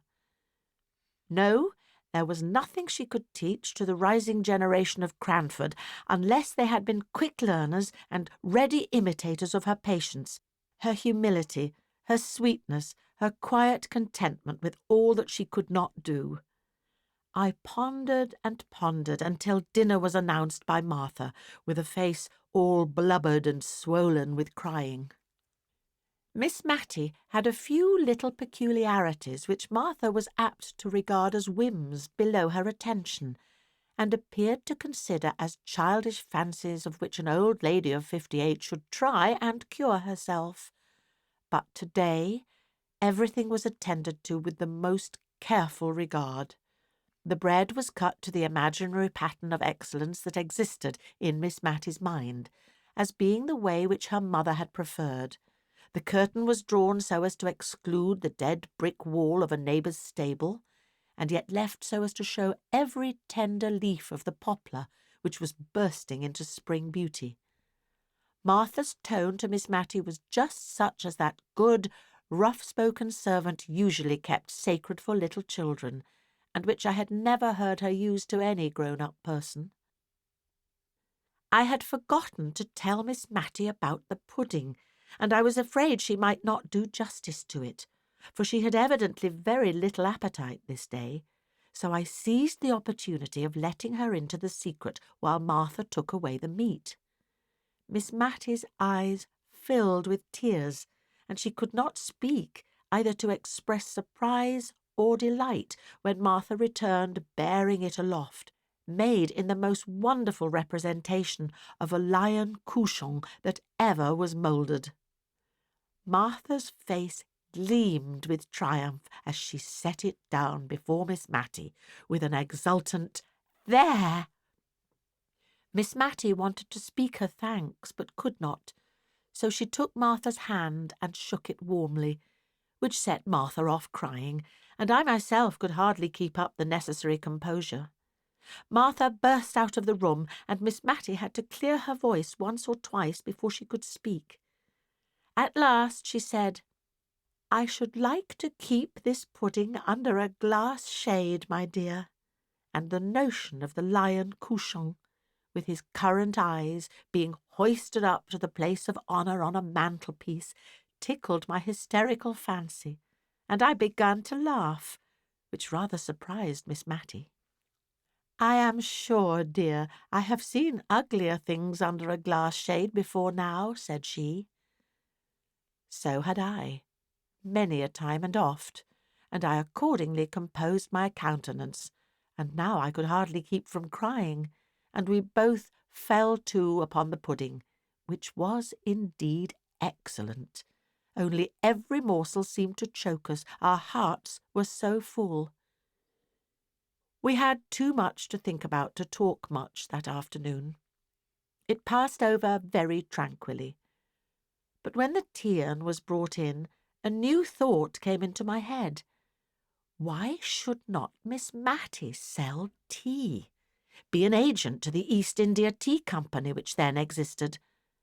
I could see no objections to this plan, while the advantages were many, always supposing that Miss Matty could get over the degradation of condescending to anything like trade. Tea was neither greasy nor sticky, grease and stickiness being two of the qualities which Miss Matty could not endure. No shop window would be required. A small, genteel notification of her being licensed to sell tea would, it is true, be necessary, but I hoped it could be placed where no one would see it. Neither was tea a heavy article, so as to tax Miss Matty's fragile strength. The only thing against my plan was the buying and selling involved. While I was giving but absent answers to the questions Miss Matty was putting, almost as absently, we heard a clumping sound on the stairs, and a whispering outside the door, which indeed once opened and shut as if by some invisible agency. After a little while Martha came in, dragging after her a great, tall young man, all crimson with shyness, and finding his only relief in perpetually sleeking down his hair. "Please, ma'am, he's only Jem Hearn," said Martha, by way of an introduction, and so out of breath was she that I imagined she had had some bodily struggle before she could overcome his reluctance to be presented on the courtly scene of Miss Matilda Jenkins's drawing-room. "And please, ma'am, he wants to marry me offhand, and please, ma'am, we want to take a lodger, just one quiet lodger, to make our two ends meet, and we'd take any house comfortable, and, oh dear Miss Matty, if I may be so bold, would you have any objections to lodging with us? Jem wants it as much as I do," to Jem, "Your great oath, why can't you back me? But he does want it all the same, very bad, don't you, Jem? Only, you see, he's dazed at being called on to speak before quality." "It's not that," broke in Jem. "It's that you've taken me all on a sudden, and I didn't think for to get married so soon. And such quick words does flabbergast a man. It's not that I'm against it, ma'am," addressing Miss Matty, "only Martha has such quick ways with her when once she takes a thing into her head. And marriage, ma'am, marriage nails a man, as one may say. I dare say I shan't mind it after it's once over." "Please, ma'am," said Martha, who had plucked at his sleeve and nudged him with her elbow, and otherwise tried to interrupt him all the time he had been speaking. "Don't mind him, he'll come to. 'Twas only last night he was an-axing me, and all the more because I said I could not think of it for years to come. And now he's only taken aback with the suddenness of the joy. But you know, Jem, you were just as full as me about wanting a lodger." Another great nudge. "Aye, if Miss Matty would lodge with us. Otherwise I've no mind to be cumbered with strange folk in the house," said Jem, with a want of tact which I could see enraged Martha, who was trying to represent a lodger as the great object they wished to obtain, and that, in fact, Miss Matty would be smoothing their path and conferring a favour if she would only come and live with them. Miss Matty herself was bewildered by the pair. Their, or rather Martha's, sudden resolution in favour of matrimony staggered her, and stood between her and the contemplation of the plan which Martha had at heart. Miss Matty began, "Marriage is a very solemn thing, Martha." "It is indeed, ma'am," quoth Jem. "Not that I've no objections to Martha." "You've never let me a be for asking me for to fix when I won't be married," said Martha, her face all afire and ready to cry with vexation. "And now you're shaming me before my missus and all." "Nay, now, Martha, don't he? Only a man likes to have breathing time," said Jem, trying to possess himself of her hand, but in vain. Then, seeing that she was more seriously hurt than he had imagined, he seemed to try to rally his scattered faculties, and with more straightforward dignity than 10 minutes before I should have thought it possible for him to assume, he turned to Miss Matty and said, "I hope, ma'am, you know that I am bound to respect everyone who has been kind to Martha. I always looked on her as to be my wife, some time, and she has often and often spoken of you as the kindest lady that ever was, and though the plain truth is, I would not like to be troubled with lodgers of the common run, yet if, ma'am, you'd honour us by living with us, I'm sure Martha would do her best to make you comfortable, and I'd keep out of your way as much as I could, which I reckon would be the best kindness such an awkward chap as me could do." Miss Matty had been very busy with taking off her spectacles, wiping them and replacing them, but all she could say was, "Don't let any thought of me hurry you into marriage, pray don't. Marriage is such a very solemn thing." "But Miss Matilda will think of your plan, Martha," said I, struck with the advantages that it offered, and unwilling to lose the opportunity of considering about it. "And I'm sure neither she nor I can ever forget your kindness, nor yours either, Jem." "Why, yes, ma'am, I'm sure I mean kindly, though I'm a bit fluttered by being pushed straight ahead into matrimony, as it were, and mayn't express myself comfortable, but I'm sure I'm willing enough, and give me time to get accustomed.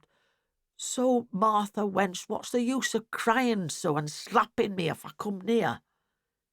This last was sotto voce, and had the effect of making Martha bounce out of the room, to be followed and soothed by her lover. Whereupon Miss Matty sat down and cried very heartily, and accounted for it by saying that she thought of Martha being married so soon gave her quite a shock, and that she should never forgive herself if she thought she was hurrying the poor creature.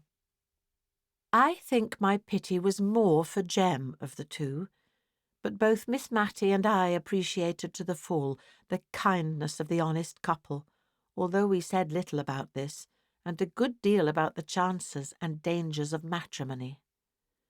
The next morning, very early, I received a note from Miss Pole, so mysteriously wrapped up and with so many seals on it to secure secrecy that I had to tear the paper before I could unfold it. And when I came to the writing, I could hardly understand the meaning, it was so involved and oracular. I made out, however, that I was to go to Miss Pole's at 11 o'clock, the number 11 being written in full length as well as in numerals, and A.M. twice dashed under, as if I were very likely to come at 11 at night, when all Cranford was usually abed and asleep by 10. There was no signature, except Miss Pole's initials reversed, P.E., but as Martha had given me the note, "With Miss Pole's kind regards," it needed no wizard to find out who sent it, and if the writer's name was to be kept secret, it was very well that I was alone when Martha delivered it. I went, as requested, to Miss Pole's. The door was opened to me by her little maid, Lizzie, in Sunday trim, as if some grand event was impending over this work-day. And the drawing-room upstairs was arranged in accordance with this idea. The table was set out with the best green card-cloth and writing materials upon it.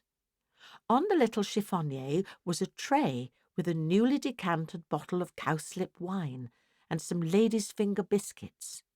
Miss Pole herself was in solemn array, as if to receive visitors, although it was only 11 o'clock. Mrs. Forrester was there, crying quietly and sadly, and my arrival seemed only to call forth fresh tears. Before we had finished our greetings, performed with lugubrious mystery of demeanour, there was another rat-a-tat, and Mrs. Fitzadam appeared, crimson with walking and excitement.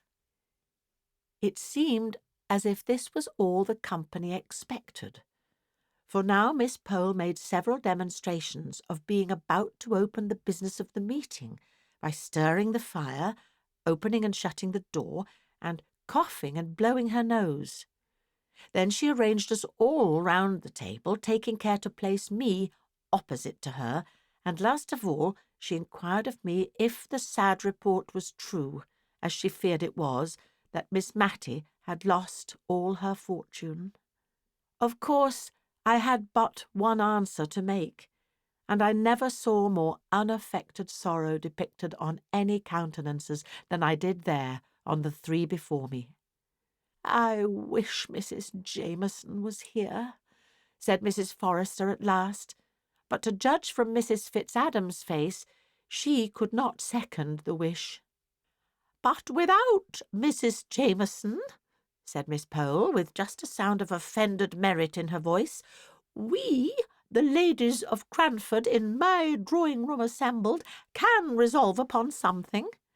I imagine we are none of us what may be called rich, though we all possess a genteel competency, sufficient for tastes that are elegant and refined, and would not, if they could, be vulgarly ostentatious." Here I observed Miss Pole refer to a small card concealed in her hand, on which I imagine she had put down a few notes. "Miss Smith," she continued, addressing me, familiarly known as Mary to all the company assembled, but this was a state occasion, "I have conversed in private. I made it my business to do so yesterday afternoon with these ladies on the misfortune which has happened to our friend, and one and all of us have agreed that while we have a superfluity, it is not only a duty, but a pleasure, a true pleasure, Mary." Her voice was rather choked just here, and she had to wipe her spectacles before she could go on, "to give what we can to assist her, Miss Matilda Jenkins." only in consideration of the feelings of delicate independence existing in the mind of every refined female. I was sure she had got back to the card now. We wish to contribute our mites in a secret and concealed manner, so as not to hurt the feelings I have referred to. And our object in requesting you to meet us this morning is that, believing you are the daughter, that your father is in fact her confidential adviser in all pecuniary matters, we imagined that, by consulting with him, you might devise some mode in which our contribution could be made to appear the legal due which Miss Matilda Jenkins ought to receive from, probably, your father, knowing her investments can fill up the blank. Miss Pole concluded her address and looked round for approval and agreement. I have expressed your meaning, ladies, have I not? And while Miss Smith considers what reply to make, allow me to offer you some little refreshment. I had no great reply to make. I had more thankfulness at my heart for their kind thoughts than I cared to put into words, and so I only mumbled out something to the effect that I would name what Miss Pole had said to my father, and that if anything could be arranged for dear Miss Matty— and here I broke down utterly, and had to be refreshed with a glass of cowslip wine before I could check the crying which had been repressed for the last 2 or 3 days. The worst was, all the ladies cried in concert. Even Miss Pole cried, who had said 100 times that to betray emotion before anyone was a sign of weakness and want of self-control. She recovered herself into a slight degree of impatient anger, directed against me, as having set them all off, and moreover I think she was vexed that I could not make a speech back in return for hers, and if I had known beforehand what was to be said, and had a card on which to express the probable feelings that would rise in my heart, I would have tried to gratify her.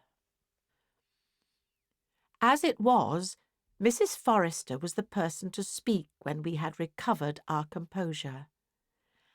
I don't mind, among friends, stating that no, I'm not poor exactly, but I don't think I'm what you may call rich. I wish I were, for dear Miss Matty's sake, but if you please, I'll write down in a sealed paper what I can give. I only wish it was more, my dear Mary, I do indeed. Now I saw why paper, pens, and ink were provided. Every lady wrote down the sum she could give annually, signed the paper, and sealed it mysteriously. If their proposal was acceded to, my father was to be allowed to open the papers under pledge of secrecy. If not, they were to be returned to their writers. When the ceremony had been gone through, I rose to depart, but each lady seemed to wish to have a private conference with me. Miss Pole kept me in the drawing-room to explain why, in Mrs. Jameson's absence, she had taken the lead in this movement, as she was pleased to call it, and also to inform me that she had heard from good sources that Mrs. Jameson was coming home directly in a state of high displeasure against her sister-in-law, who was forthwith to leave her house and was, she believed, to return to Edinburgh that very afternoon. Of course this piece of intelligence could not be communicated before Mrs. Fitzadam, more especially as Miss Pole was inclined to think that Lady Glenmire's engagement to Mr. Hoggins could not possibly hold against the blaze of Mrs. Jameson's displeasure. A few hearty inquiries after Miss Matty's health concluded my interview with Miss Pole. On coming downstairs, I found Mrs. Forrester waiting for me at the entrance to the dining-parlour. She drew me in, and when the door was shut, she tried 2 or 3 times to begin on some subject, which was so unapproachable, apparently, that I began to despair of our ever getting to a clear understanding. At last out it came.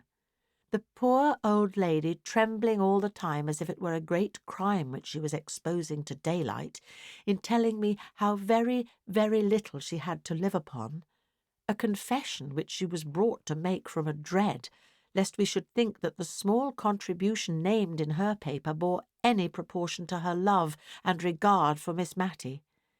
And yet that sum which she so eagerly relinquished was, in truth, more than a 20th part of what she had to live upon, and keep house, and a little serving-maid, all as become one born a Tyrrell.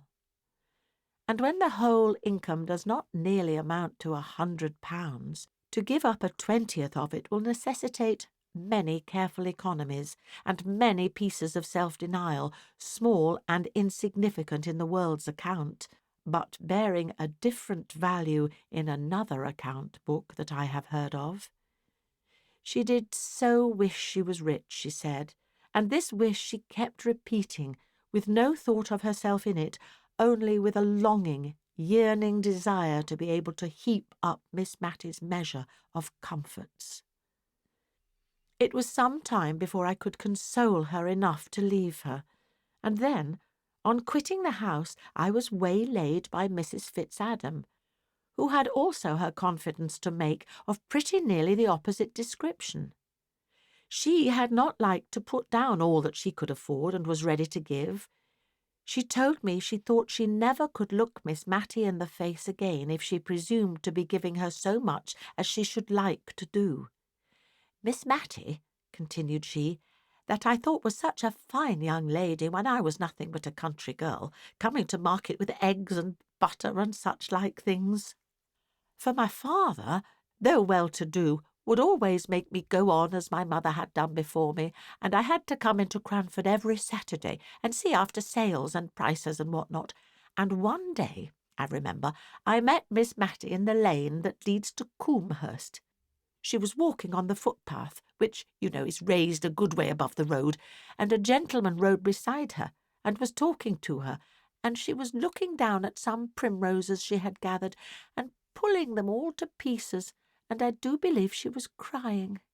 But after she had passed, she turned round and ran after me to ask, oh, so kindly, about my poor mother, who lay on her deathbed, and when I cried, she took hold of my hand to comfort me, and the gentleman waiting for her all the time, and her poor heart very full of something, I am sure, and I thought it such an honour to be spoken to in that pretty way by the rector's daughter, who visited at Arley Hall. I have loved her ever since, though perhaps I'd no right to do it. But if you can think of any way in which I might be allowed to give a little more without any one knowing it, I should be so much obliged to you, my dear. And my brother would be delighted to doctor her for nothing, medicines, leeches, and all. I know that he and her ladyship— My dear, I little thought in the days I was telling you of that I should ever come to be sister-in-law to a ladyship, would do anything for her. We all would.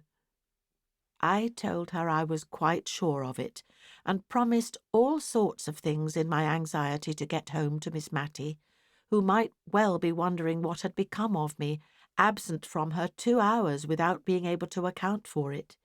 She had taken very little note of time, however, as she had been occupied in numberless little arrangements preparatory to the great step of giving up her house. It was evidently a relief to her to be doing something in the way of retrenchment, for, as she said, whenever she paused to think, the recollection of the poor fellow with his bad £5 note came over her, and she felt quite dishonest. Only if it made her so uncomfortable, what must it not be doing to the directors of the bank, who must know so much more of the misery consequent upon this failure? She almost made me angry by dividing her sympathy between these directors, whom she imagined overwhelmed by self-reproach for the mismanagement of other people's affairs, and those who were suffering like her. Indeed, of the two she seemed to think poverty a lighter burden than self-reproach, but I privately doubted if the directors would agree with her. Old hoards were taken out and examined as to their money value, which luckily was small, or else I don't know how Miss Matty would have prevailed upon herself to part with such things as her mother's wedding ring, the strange, uncouth brooch with which her father had disfigured his shirt frill, etc. However, we arranged things a little in order as to their pecuniary estimation, and were all ready for my father when he came the next morning. I am not going to weary you with the details of all the business we went through, and one reason for not telling about them is that I did not understand what we were doing at the time and cannot recollect it now. Miss Matty and I sat assenting to accounts and schemes and reports, and documents of which I do not believe we either of us understood a word. For my father was clear-headed and decisive and a capital man of business, and if we made the slightest inquiry or expressed the slightest want of comprehension, he had a sharp way of saying, "Eh? Eh? It's as clear as daylight. What's your objection?" And as we had not comprehended anything of what he had proposed, we found it rather difficult to shape our objections. In fact, we never were sure if we had any. So presently Miss Matty got into a nervously acquiescent state, and said yes, and certainly, at every pause, whether required or not. But when I once joined in as chorus to a decidedly pronounced by Miss Matty in a tremblingly dubious tone, my father fired round at me and asked me what there was to decide, and I am sure to this day I have never known. But in justice to him, I must say he had come over from Drumble to help Miss Matty when he could ill spare the time, and when his own affairs were in a very anxious state. While Miss Matty was out of the room giving orders for luncheon, and sadly perplexed between her desire of honouring my father by a delicate, dainty meal, and her conviction that she had no right, now that all her money was gone, to indulge this desire, I told him of the meeting of the Cranford ladies at Miss Pole's the day before. He kept brushing his hand before his eyes as I spoke, and when I went back to Martha's offer the evening before, of receiving Miss Matty as a lodger, he fairly walked away from me to the window, and began drumming with his fingers upon it. Then he turned abruptly round and said, "See, Mary, see how a good, innocent life makes friends all around. Confound it, I could make a good lesson out of it if I were a parson. But as it is, I can't get a tail to my sentences. Only I'm sure you feel what I want to say. You and I will have a walk after lunch and talk a bit more about these plans." The lunch, a hot, savoury mutton chop and a little of the cold loin sliced and fried, was now brought in. Every morsel of this last dish was finished, to Martha's great gratification. Then my father bluntly told Miss Matty he wanted to talk to me alone, and that he would stroll out and see some of the old places, and then I could tell her what plan we thought desirable. Just before we went out, she called me back and said, "Remember, dear, I'm the only one left. I mean, there's no one to be hurt by what I do. I'm willing to do anything that's right and honest, and I don't think, if Deborah knows where she is, she'll care so very much if I'm not genteel, because, you see, she'll know all, dear. Only let me see what I can do, and pay the poor people as far as I'm able." I gave her a hearty kiss and ran after my father. The result of our conversation was this. If all parties were agreeable, Martha and Jem were to be married with as little delay as possible, and they were to live on in Miss Matty's present abode, the sum which the Cranford ladies had agreed to contribute annually being sufficient to meet the greater part of the rent, and leaving Martha free to appropriate what Miss Matty should pay for her lodgings to any little extra comforts required. About the sale, my father was dubious at first. He said the old rectory furniture, however carefully used and reverently treated, would fetch very little, and that little would be but as a drop in the sea of the debts of the town and county bank. But when I represented how Miss Matty's tender conscience would be soothed by feeling that she had done what she could, he gave way, especially after I had told him the £5 note adventure, and he had scolded me well for allowing it. I then alluded to my idea that she might add to her small income by selling tea, and to my surprise, for I had nearly given up the plan, my father grasped at it with all the energy of a tradesman. I think he reckoned his chickens before they were hatched, for he immediately ran up the profits of the sales that she could effect in Cranford to more than £20 a year. The small dining parlour was to be converted into a shop, without any of its degrading characteristics. A table was to be the counter. One window was to be retained unaltered, and the other changed into a glass door. I evidently rose in his estimation for having made this bright suggestion. I only hoped we should not both fall in Miss Matty's. But she was patient and content with all our arrangements. She knew, she said, that we should do the best we could for her, and she only hoped, only stipulated that she should pay every farthing that she could be said to owe for her father's sake, who had been so respected in Cranford. My father and I agreed to say as little as possible about the bank, indeed never to mention it again, if it could be helped. Some of the plans were evidently a little perplexing to her, but she had seen me sufficiently snubbed in the morning for want of comprehension to venture on too many enquiries now, and all passed over well, with a hope on her part that no one would be hurried into marriage on her account. When we came to the proposal that she should sell tea, I could see it was rather a shock to her, not on account of any personal loss of gentility involved, but only because she distrusted her own powers of action in a new line of life, and would timidly have preferred a little more privation to any exertion for which she feared she was unfitted. However, when she saw my father was bent upon it, she sighed and said she would try, and if she did not do well, of course she might give it up. One good thing about it was, she did not think men ever bought tea, and it was of men particularly she was afraid. They had such sharp, loud ways with them, and did up accounts and counted their change so quickly. Now, if she might only sell comfits to children, she was sure she could please them. Chapter 15. A Happy Return. Before I left Miss Matty at Cranford, everything had been comfortably arranged for her. Even Mrs. Jameson's approval of her selling tea had been gained.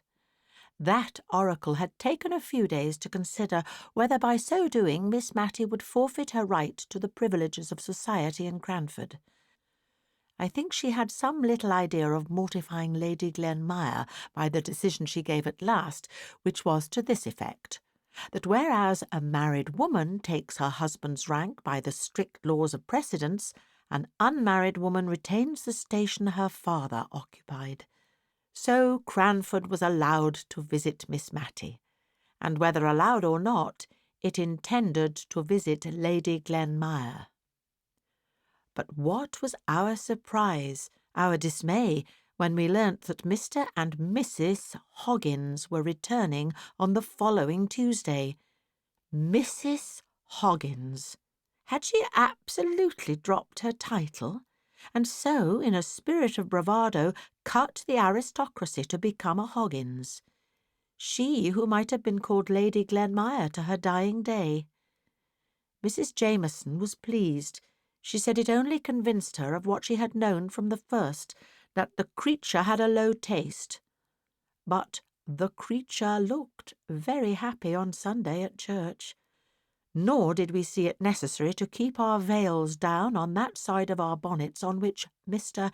and Mrs. Hoggins sat, as Mrs. Jameson did, thereby missing all the smiling glory of his face, and all the becoming blushes of hers.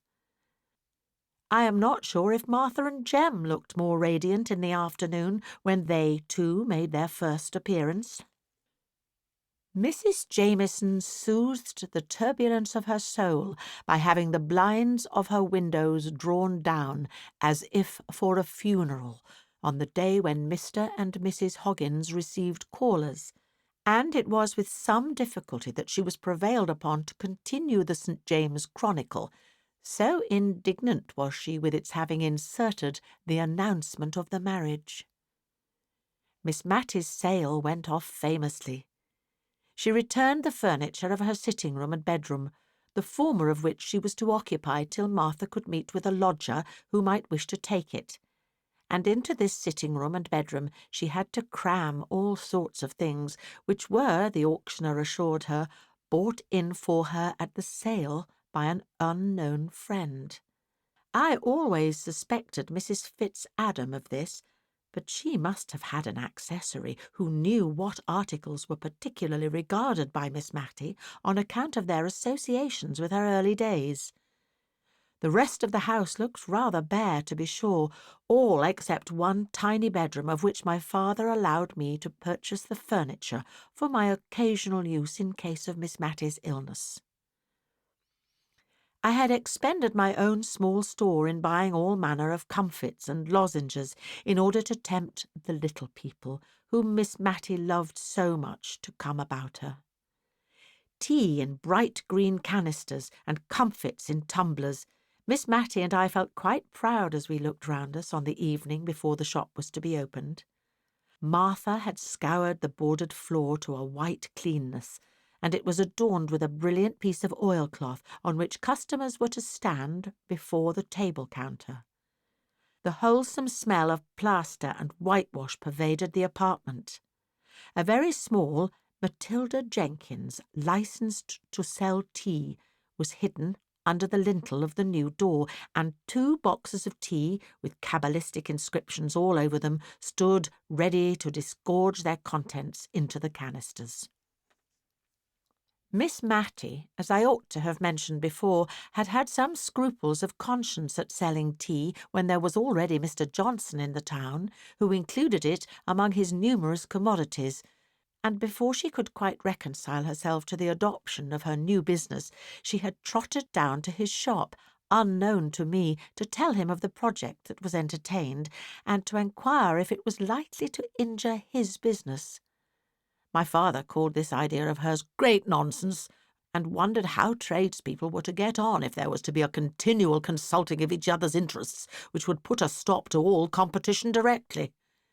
And perhaps it would not have done in Drumble, but in Cranford it answered very well, for not only did Mr. Johnson kindly put at rest all Miss Matty's scruples and fear of injuring his business, but I have reason to know he repeatedly sent customers to her, saying that the teas he kept were of a common kind, but that Miss Jenkins had all the choice sorts. And expensive tea is a very favourite luxury with well-to-do tradespeople and rich farmers' wives, who turn up their noses at the congu and souchong prevalent at many tables of gentility, and will have nothing else than gunpowder and pekoe for themselves. But to return to Miss Matty. It was really very pleasant to see how her unselfishness and simple sense of justice called out the same good qualities in others. She never seemed to think that anyone would impose upon her, because she should be so grieved to do it to them. I have heard her put a stop to the asseverations of the man who brought her coals by quietly saying, "I am sure you would be sorry to bring me wrong weight," and if the coals were short measure that time, I don't believe they ever were again. People would have felt as much ashamed of presuming on her good faith as they would have done on that of a child. But my father says such simplicity might be very well in Cranford, but would never do in the world. And I fancy the world must be very bad, for with all my father's suspicion of everyone with whom he has dealings, and in spite of all his many precautions, he lost upwards of £1,000 by roguery only last year. I just stayed long enough to establish Miss Matty in her new mode of life and to pack up the library, which the rector had purchased. He had written a very kind letter to Miss Matty, saying how glad he should be to take a library, so well selected as he knew that the late Mr. Jenkins must have been, at any valuation put upon them. And when she agreed to this, with a touch of sorrowful gladness that they would go back to the rectory and be arranged on the accustomed walls once more, he sent word that he feared that he had not room for them all, and perhaps Miss Matty would kindly allow him to leave some volumes on her shelves. But Miss Matty said that she had her Bible and Johnson's dictionary, and should not have much time for reading, she was afraid.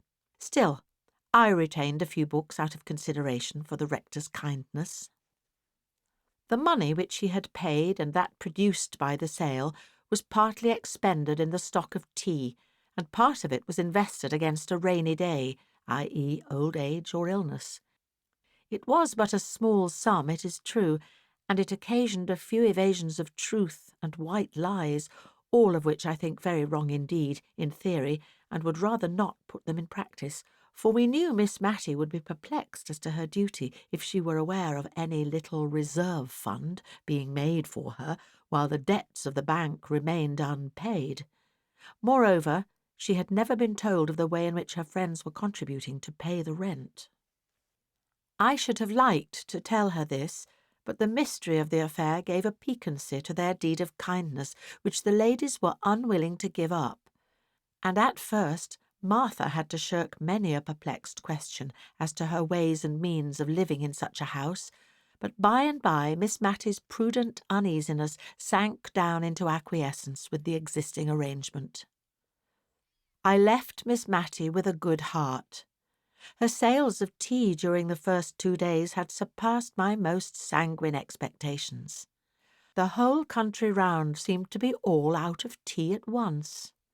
The only alteration I could have desired in Miss Matty's way of doing business was that she should not have so plaintively entreated some of her customers not to buy green tea, running it down as a slow poison, sure to destroy their nerves and produce all manner of evil. Their pertinacity in taking it, in spite of all her warnings, distressed her so much that I really thought she would relinquish the sale of it, and so lose half her custom. And I was driven to my wits' end for instances of longevity entirely attributable to a persevering use of green tea. But the final argument which settled the question was a happy reference of mine to the train oil and tallow candles, which the Eskimo not only enjoy but digest. After that she acknowledged that one man's meat might be another man's poison, and contented herself thenceforward with an occasional remonstrance when she thought the purchaser was too young and innocent to be acquainted with the evil effects green tea produced on some constitutions, and an habitual sigh when people old enough to choose more wisely would prefer it. I went over from Drumble once a quarter at least to settle the accounts and see after the necessary business letters. And speaking of letters, I began to be very much ashamed of remembering my letter to the Arga Jenkins, and very glad I had never named my writing to anyone. I only hoped the letter was lost. No answer came. No sign was made. About a year after Miss Matty set up shop, I received one of Martha's hieroglyphics, begging me to come to Cranford very soon. I was afraid that Miss Matty was ill, and went off that very afternoon and took Martha by surprise when she saw me on opening the door. We went into the kitchen as usual to have our confidential conference, and then Martha told me she was expecting her confinement very soon, in a week or two, and she did not think Miss Matty was aware of it, and she wanted me to break the news to her. "For indeed, miss," continued Martha, crying hysterically, "I'm afraid she won't approve of it, and I'm sure I don't know who is to take care of her as she should be taken care of when I am laid up." I comforted Martha by telling her I would remain till she was about again, and only wished she had told me her reason for this sudden summons, as then I would have brought the requisite stock of clothes.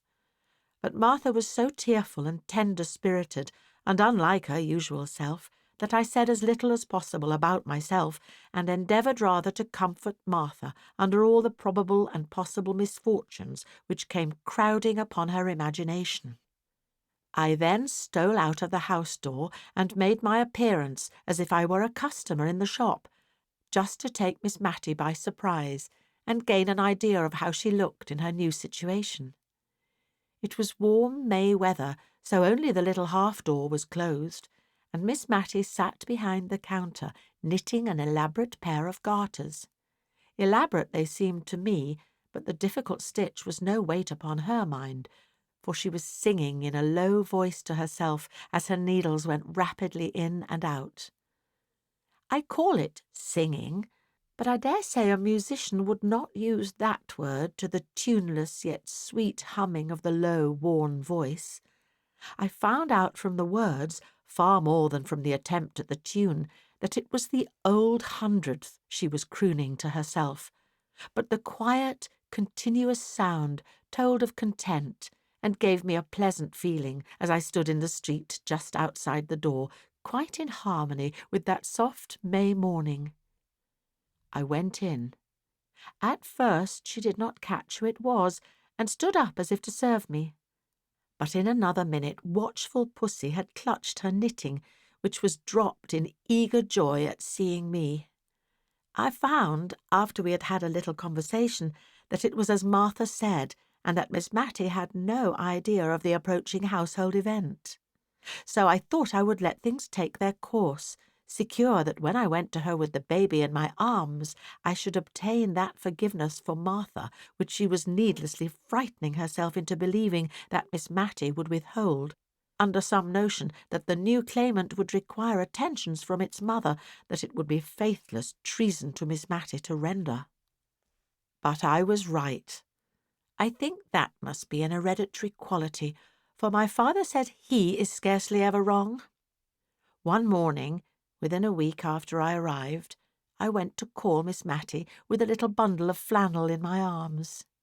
She was very much awestruck when I showed her what it was, and asked for her spectacles off the dressing-table, and looked at it curiously, with a sort of tender wonder at its small perfection of parts. She could not banish the thought of the surprise all day, but went about on tiptoe, and was very silent. But she stole up to see Martha, and they both cried with joy, and she got into a complimentary speech to Jem, and did not know how to get out of it again, and was only extricated from her dilemma by the sound of the shop bell, which was an equal relief to the shy, proud, honest Jem, who shook my hand so vigorously when I congratulated him that I think I feel the pain of it yet. I had a busy life while Martha was laid up. I attended on Miss Matty and prepared her meals. I cast up her accounts and examined into the state of her canisters and tumblers. I helped her too occasionally in the shop, and it gave me no small amusement and sometimes a little uneasiness to watch her ways there. If a little child came in to ask for an ounce of almond comfits, and 4 of the large kind which Miss Matty sold weighed that much, she always added 1 more by way of make-weight, as she called it, although the scale was handsomely turned before, and when I remonstrated against this, her reply was, "The little things like it so much." But there was no use in telling her that the 5th comfit weighed 1/4 of an ounce, and made every sale into a loss to her pocket. So I remembered the green tea, and winged my shaft with a feather out of her own plumage. I told her how unwholesome almond comfits were, and how ill excess in them might make the little children. This argument produced some effect, for henceforward, instead of the 5th comfit, she always told them to hold out their tiny palms, into which she shook either peppermint or ginger lozenges as a preventive to the dangers that might arise from the previous sale. Altogether, the lozenge trade conducted on these principles did not promise to be remunerative, but I was happy to find she had made more than £20 during the last year by her sales of tea, and, moreover, that now she was accustomed to it, She did not dislike the employment, which brought her into kindly intercourse with many of the people round about. If she gave them good weight, they, in their turn, brought many a little country present to the old rector's daughter: a cream cheese, a few new-laid eggs, a little fresh ripe fruit, a bunch of flowers. The counter was quite loaded with these offerings sometimes, as she told me. As for Cranford in general, it was going on much as usual. The Jameson and Hoggins feud still raged, if a feud it could be called, when only one side cared much about it. Mr. and Mrs. Hoggins were very happy together, and, like most very happy people, quite ready to be friendly. Indeed, Mrs. Hoggins was really desirous to be restored to Mrs. Jameson's good graces because of the former intimacy, but Mrs. Jameson considered their very happiness an insult to the Glenmire family, to which she had still the honour to belong, and she doggedly refused and rejected every advance. Mr. Mulliner, like a faithful clansman, espoused his mistress's side with ardour. If he saw either Mr. or Mrs. Hoggins, he would cross the street and appear absorbed in the contemplation of life in general, and his own path in particular, until he had passed them by. Miss Pole used to amuse herself with wondering what in the world Mrs. Jameson would do if either she or Mr. Mulliner or any other member of her household was taken ill. She could hardly have the face to call in Mr. Hoggins after the way she had behaved to them. Miss Pole grew quite impatient for some indisposition or accident to befall Mrs. Jameson or her dependents, in order that Cranford might see how she would act under the perplexing circumstances. Martha was beginning to go out again, and I had already fixed a limit, not very far distant, to my visit, when one afternoon, as I was sitting in the shop parlour with Miss Matty, I remember the weather was colder now than it had been in May 3 weeks before, and we had a fire and kept the door fully closed, we saw a gentleman go slowly past the window and then stand opposite to the door, as if looking out for the name which we had so carefully hidden. He took out a double eyeglass and peered about for some time before he could discover it. Then he came in, and all on a sudden it flashed across me that it was the Aga himself, for his clothes had an out-of-the-way foreign cut about them, and his face was deep brown as if tanned and retanned by the sun. His complexion contrasted oddly with his plentiful snow-white hair, his eyes were dark and piercing, and he had an odd way of contracting them and puckering up his cheeks into innumerable wrinkles when he looked earnestly at objects. He did so to Miss Matty when he first came in. His glance had first caught and lingered a little upon me, but then turned, with the peculiar searching look I have described, to Miss Matty. She was a little fluttered and nervous, but no more so than she always was when any man came into her shop. She thought that he would probably have a note, or a sovereign at least, for which she would have to give change, which was an operation she very much disliked to perform. But the present customer stood opposite to her, without asking for anything, only looking fixedly at her as he drummed upon the table with his fingers, just for all the world as Miss Jenkins used to do. Miss Matty was on the point of asking him what he wanted, as she told me afterwards, when he turned sharp to me. "Is your name Mary Smith?" "Yes," said I. All my doubts as to his identity were set at rest, and I only wondered what he would say or do next, and how Miss Matty would stand the joyful shock of what he had to reveal. Apparently he was at a loss how to announce himself, for he looked round at last in search of something to buy, so as to gain time, and as it happened his eye caught on the almond comfits, and he boldly asked for £1 of those things. I doubt if Miss Matty had a whole £1 in the shop, and besides the unusual magnitude of the order, she was distressed with the idea of the indigestion they would produce, taken in such unlimited quantities. She looked up to remonstrate. Something of tender relaxation in his face struck home to her heart. She said, "It is. Oh, sir, can you be Peter?" and trembled from head to foot.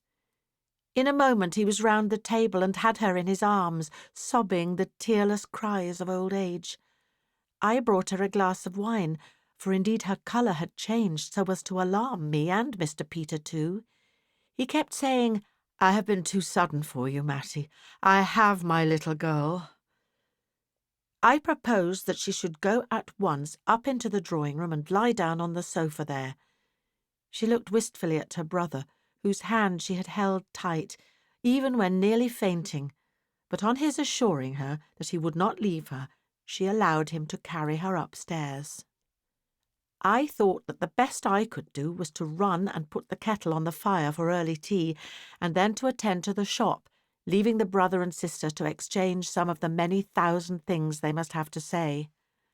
I had also to break the news to Martha, who received it with a burst of tears which nearly infected me. She kept recovering herself to ask if I was sure it was indeed Miss Matty's brother, for I had mentioned that he had grey hair, and she had always heard that he was a very handsome young man. Something of the same kind perplexed Miss Matty at tea-time, when she was installed in the great easy chair opposite to Mr. Jenkins in order to gaze her fill. She could hardly drink for looking at him, and as for eating, that was out of the question. "I suppose hot climates age people very quickly," said she, almost to herself. "When you left Cranford you had not a grey hair in your head." "But how many years ago is that?" said Mr. Peter, smiling. "Ah, true, yes. I suppose you and I are getting old, but still I did not think we were so very old.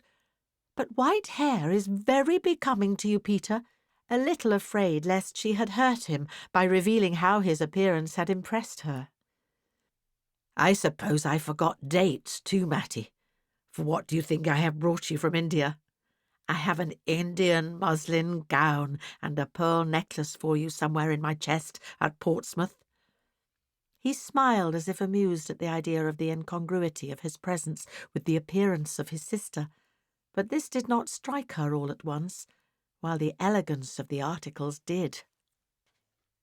I could see that for a moment her imagination dwelt complacently on the idea of herself thus attired, and instinctively she put her hand up to her throat, that little delicate throat which, as Miss Pole had told me, had been one of her youthful charms.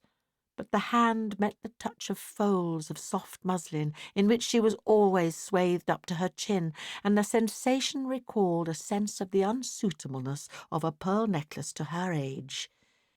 She said, "I'm afraid I'm too old. But it was very kind of you to think of it. They are just what I should have liked years ago, when I was young." "So I thought, my little Matty. I remembered your tastes. They were so like my dear mother's."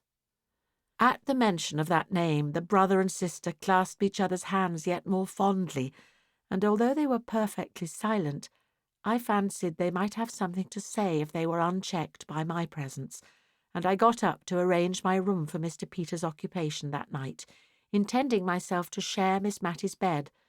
But at my movement he started up. "I must go and settle about a room at the George.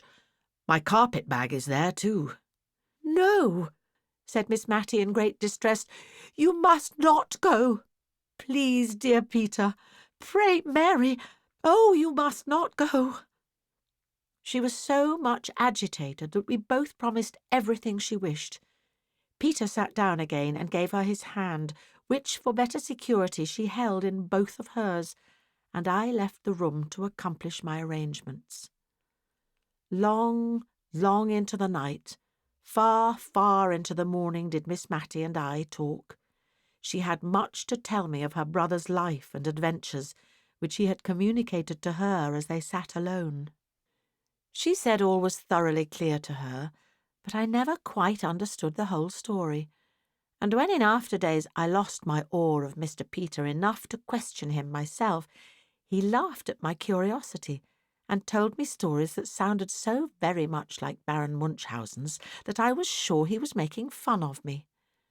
What I heard from Miss Matty was that he had been a volunteer at the siege of Rangoon, had been taken prisoner by the Burmese, and somehow obtained favour and eventual freedom from knowing how to bleed the chief of the small tribe in some case of dangerous illness. That on his release from years of captivity, he had had his letters returned from England with the ominous word "dead" marked upon them, and believing himself to be the last of his race, he had settled down as an indigo planter, and had proposed to spend the remainder of his life in the country to whose inhabitants and modes of life he had become habituated, when my letter had reached him. And with the odd vehemence which characterized him in age as it had done in youth, he had sold his land and all his possessions to the first purchaser, and come home to the poor old sister, who was more glad and rich than any princess when she looked at him. She talked me to sleep at last, and then I was wakened by a slight sound at the door, for which she begged my pardon as she crept penitently into bed. But it seems that when I could no longer confirm her belief that the long-lost was really here, under the same roof, she had begun to fear lest it was only a waking dream of hers, that there never had been a Peter sitting by her all that blessed evening, but that the real Peter lay dead far away beneath some wild sea-wave or under some strange eastern tree. And so strong had this nervous feeling of hers become that she was fain to get up and go and convince herself that he was really there by listening through the door to his even, regular breathing. I don't like to call it snoring, but I heard it myself through 2 closed doors, and by it soothed Miss Matty to sleep. I don't believe Mr. Peter came home from India as rich as a nabob. He even considered himself poor, but neither he nor Miss Matty cared much about that. At any rate, he had enough to live upon very genteelly at Cranford, he and Miss Matty together, and a day or 2 after his arrival the shop was closed, while troops of little urchins gleefully awaited the shower of comfits and lozenges that came from time to time down upon their faces as they stood up-gazing at Miss Matty's drawing-room windows. Occasionally Miss Matty would say to them, half hidden behind the curtains, "My dear children, don't make yourselves ill." But a strong arm pulled her back, and a more rattling shower than ever succeeded. A part of the tea was sent in presents to the Cranford ladies, and some of it was distributed among the old people who remembered Mr. Peter in the days of his frolicsome youth. The Indian muslin gown was reserved for darling Flora Gordon, Miss Jessie Brown's daughter. The Gordons had been on the continent for the last few years, but were now expected to return very soon, and Miss Matty, in her sisterly pride, anticipated great delight in the joy of showing them Mr. Peter. The pearl necklace disappeared, and about that time many handsome and useful presents made their appearance in the households of Miss Pole and Mrs. Forrester, and some rare and delicate Indian ornaments graced the drawing-rooms of Mrs. Jameson and Mrs. Fitzadam. I myself was not forgotten. Among other things, I had the handsomest bound and best edition of Dr. Johnson's works that could be procured, and dear Miss Matty, with tears in her eyes, begged me to consider it as a present from her sister as well as herself. In short, no one was forgotten, and what was more, everyone, however insignificant, who had shown kindness to Miss Matty at any time was sure of Mr. Peter's cordial regard. Chapter 16. Peace to Cranford. It was not surprising that Mr. Peter became such a favourite at Cranford. The ladies vied with each other who should admire him most, and no wonder, for their quiet lives were astonishingly stirred up by the arrival from India, especially as the person arrived told more wonderful stories than Sinbad the Sailor, and as Miss Pole said, was quite as good as an Arabian Night any evening. For my own part, I had vibrated all my life between Drumble and Cranford, and I thought it was quite possible that all Mr. Peter's stories might be true, although wonderful. But when I found that if we swallowed an anecdote of tolerable magnitude one week, we had the dose considerably increased the next, I began to have my doubts, especially as I noticed that when his sister was present, the accounts of Indian life were comparatively tame. Not that she knew more than we did, perhaps less. I noticed also that when the rector came to call, Mr. Peter talked in a different way about the countries he had been in. But I don't think the ladies of Cranford would have considered him such a wonderful traveller if they had only heard him talk in the quiet way he did to him. They liked him the better, indeed, for being what they called so very oriental. One day, at a select party in his honour, which Miss Pole gave, and from which, as Mrs. Jameson honoured it with her presence, and had even offered to send Mr. Mulliner to wait, Mr. and Mrs. Hoggins and Mrs. Fitzadam were necessarily excluded. One day at Miss Pole's, Mr. Peter said he was tired of sitting upright against the hard-backed, uneasy chairs, and asked if he might not indulge himself in sitting cross-legged. Miss Pole's consent was eagerly given, and down he went with the utmost gravity. But when Miss Pole asked me in an audible whisper if he did not remind me of the father of the faithful, I could not help thinking of poor Simon Jones, the lame tailor. And while Mrs. Jameson slowly commented on the elegance and convenience of the attitude, I remembered how we had all followed that lady's lead in condemning Mr. Hoggins for vulgarity, because he simply crossed his legs as he sat still on his chair. Many of Mr. Peter's ways of eating were a little strange amongst such ladies as Miss Pole and Miss Matty and Mrs. Jameson, especially when I recollected the untasted green peas and two-pronged forks at poor Mr. Holbrook's dinner. The mention of that gentleman's name recalls to my mind a conversation between Mr. Peter and Miss Matty one evening in the summer after he had returned to Cranford. The day had been very hot, and Miss Matty had been much oppressed by the weather, in the heat of which her brother revelled. I remember that she had been unable to nurse Martha's baby, which had become her favourite employment of late, and which was as much at home in her arms as in its mother's, as long as it remained a light-weight, portable by one so fragile as Miss Matty.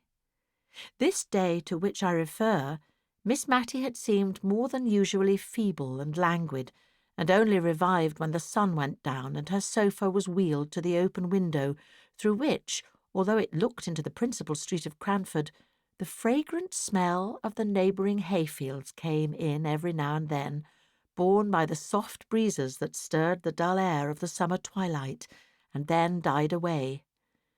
The silence of the sultry atmosphere was lost in the murmuring noises which came in from many an open window and door.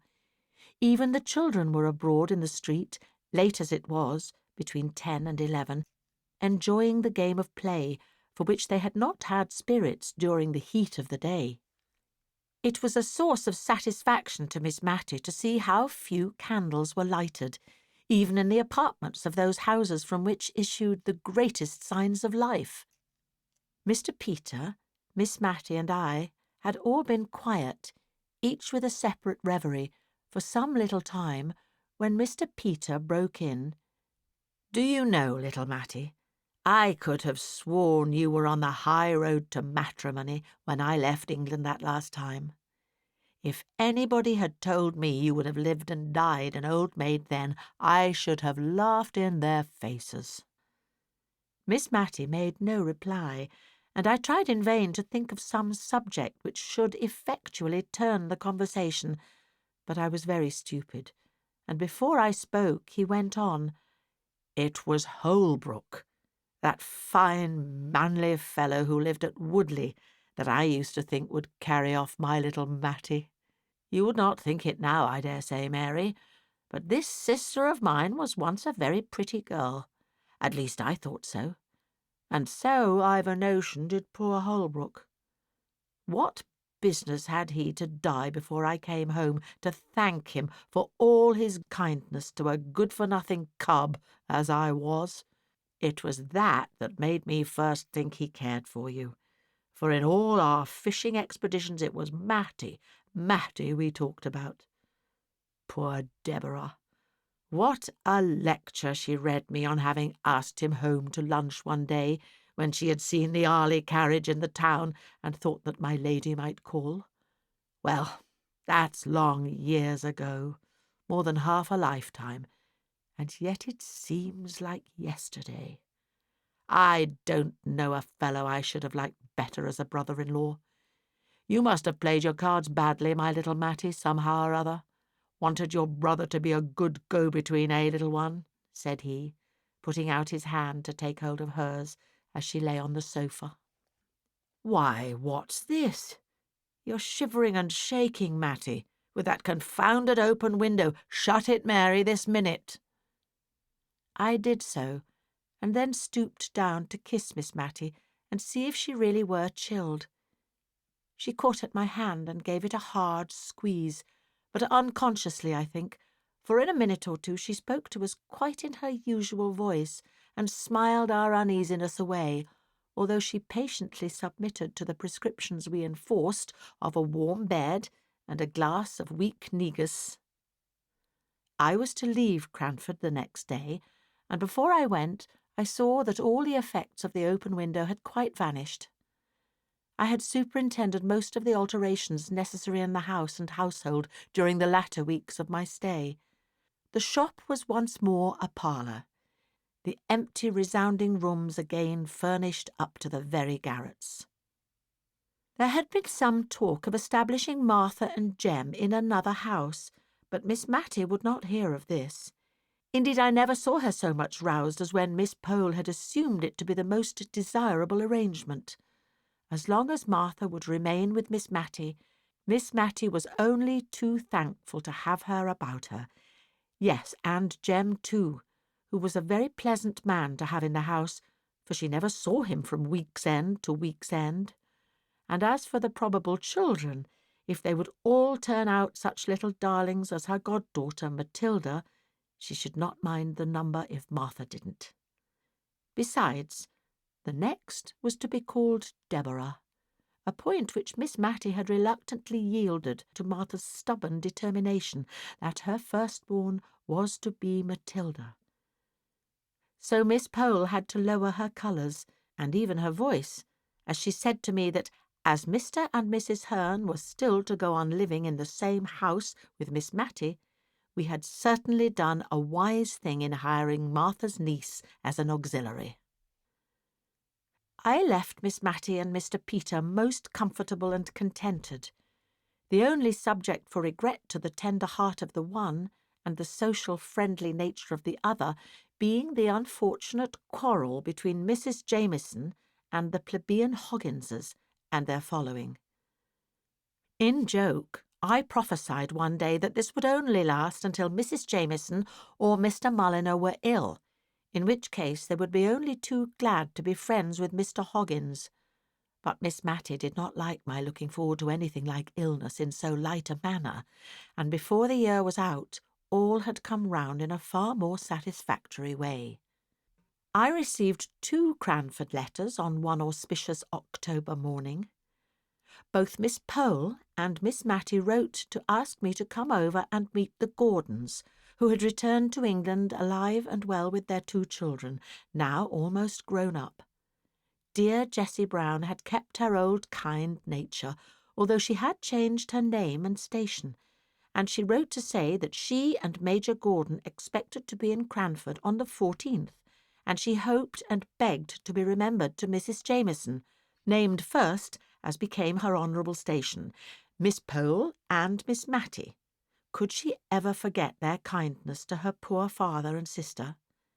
Mrs. Forrester, Mr. Hoggins, and here again came in an allusion to kindness shown to the dead long ago, his new wife, who, as such, must allow Mrs. Gordon to desire to make her acquaintance, and who was, moreover, an old Scotch friend of her husband's.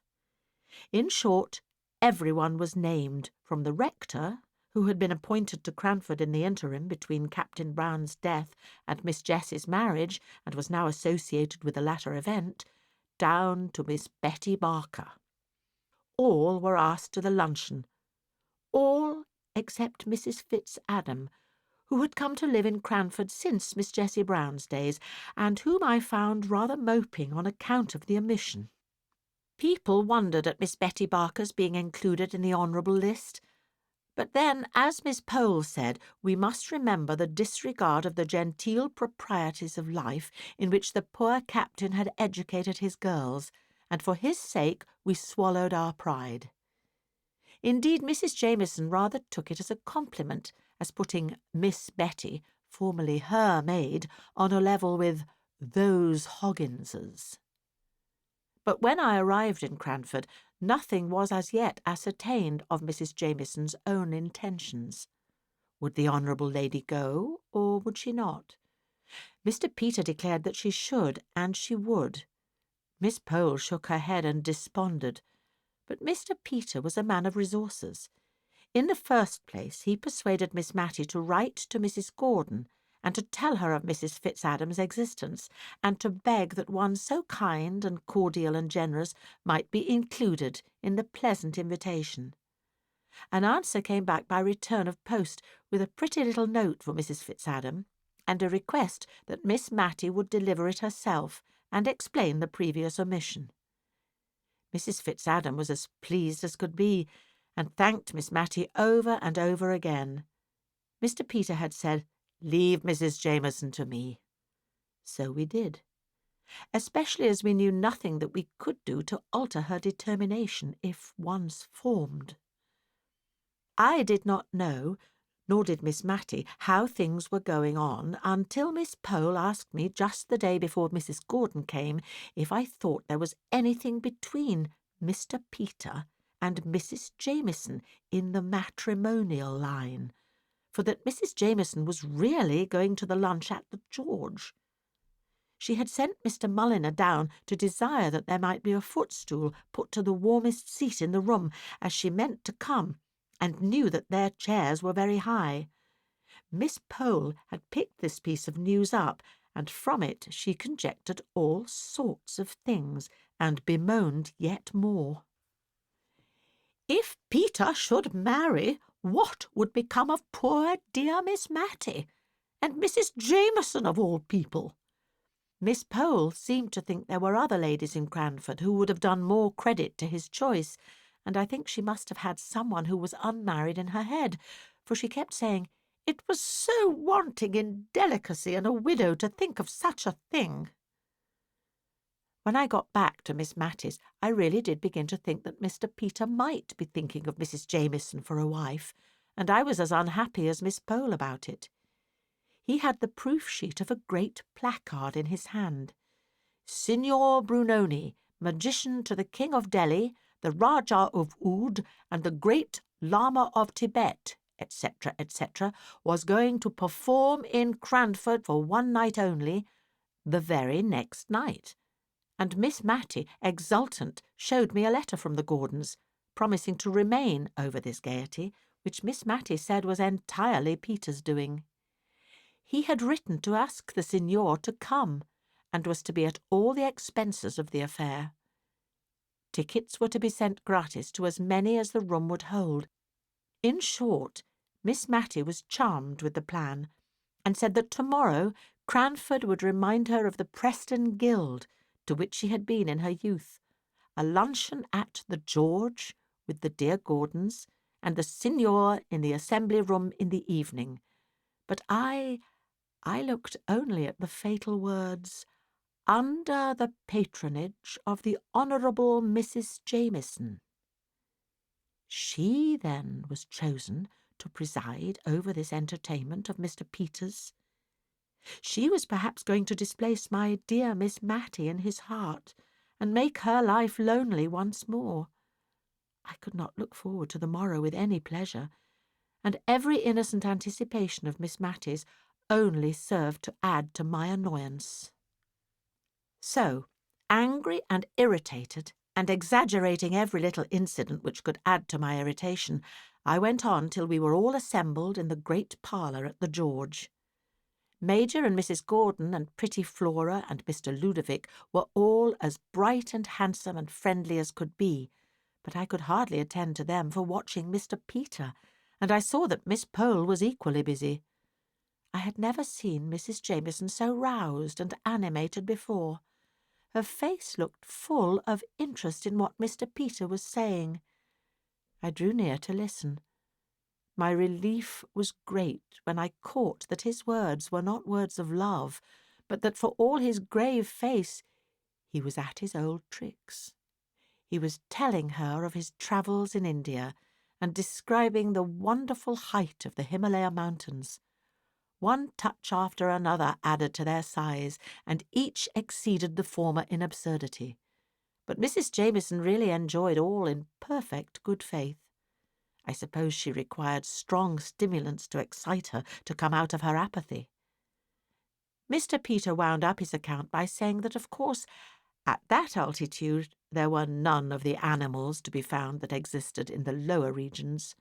The game, everything was different. Firing one day at some flying creature, he was very much dismayed when it fell, to find that he had shot a cherubim. Mr. Peter caught my eye at this moment, and gave me such a funny twinkle that I felt sure he had no thoughts of Mrs. Jameson as a wife from that time. She looked uncomfortably amazed. "But, Mr. Peter, shooting a cherubim? Don't you think... I am afraid that was sacrilege." Mr. Peter composed his countenance in a moment, and appeared shocked at the idea, which, as he said truly enough, was now presented to him for the first time. But then Mrs. Jameson must remember that he had been living for a long time among savages, all of whom were heathens. Some of them, he was afraid, were downright dissenters. Then, seeing Miss Matty draw near, he hastily changed the conversation, and after a little while, turning to me, he said, "Don't be shocked, prim little Mary, at all my wonderful stories. I consider Mrs. Jameson fair game, and besides, I am bent on propitiating her, and the first step towards it is keeping her well awake. I bribed her here by asking her to let me have her name as patroness for my poor conjurer this evening, and I don't want to give her time enough to get up her rancour against the Hogginses, who are just coming in, for it harasses Matty so much to hear of these quarrels. I shall go at it again by and by, so you need not look shocked. I intend to enter the assembly room to-night, with Mrs. Jameson on one side and my Lady Mrs. Hoggins on the other. You see if I don't." Somehow or another he did, and fairly got them into conversation together. Major and Mrs. Gordon helped at the good work with their perfect ignorance of any existing coolness between any of the inhabitants of Cranford. Ever since that day, there has been the old friendly sociability in Cranford society, which I am thankful for because of my dear Miss Matty's love of peace and kindliness. We all love Miss Matty, and I somehow think we are all of us better when she is near us. You have been listening to Cranford by Elizabeth Gaskell, a BBC Radio Drama Company production read by Carolyn Pickles. The producer was Julian Wilkinson.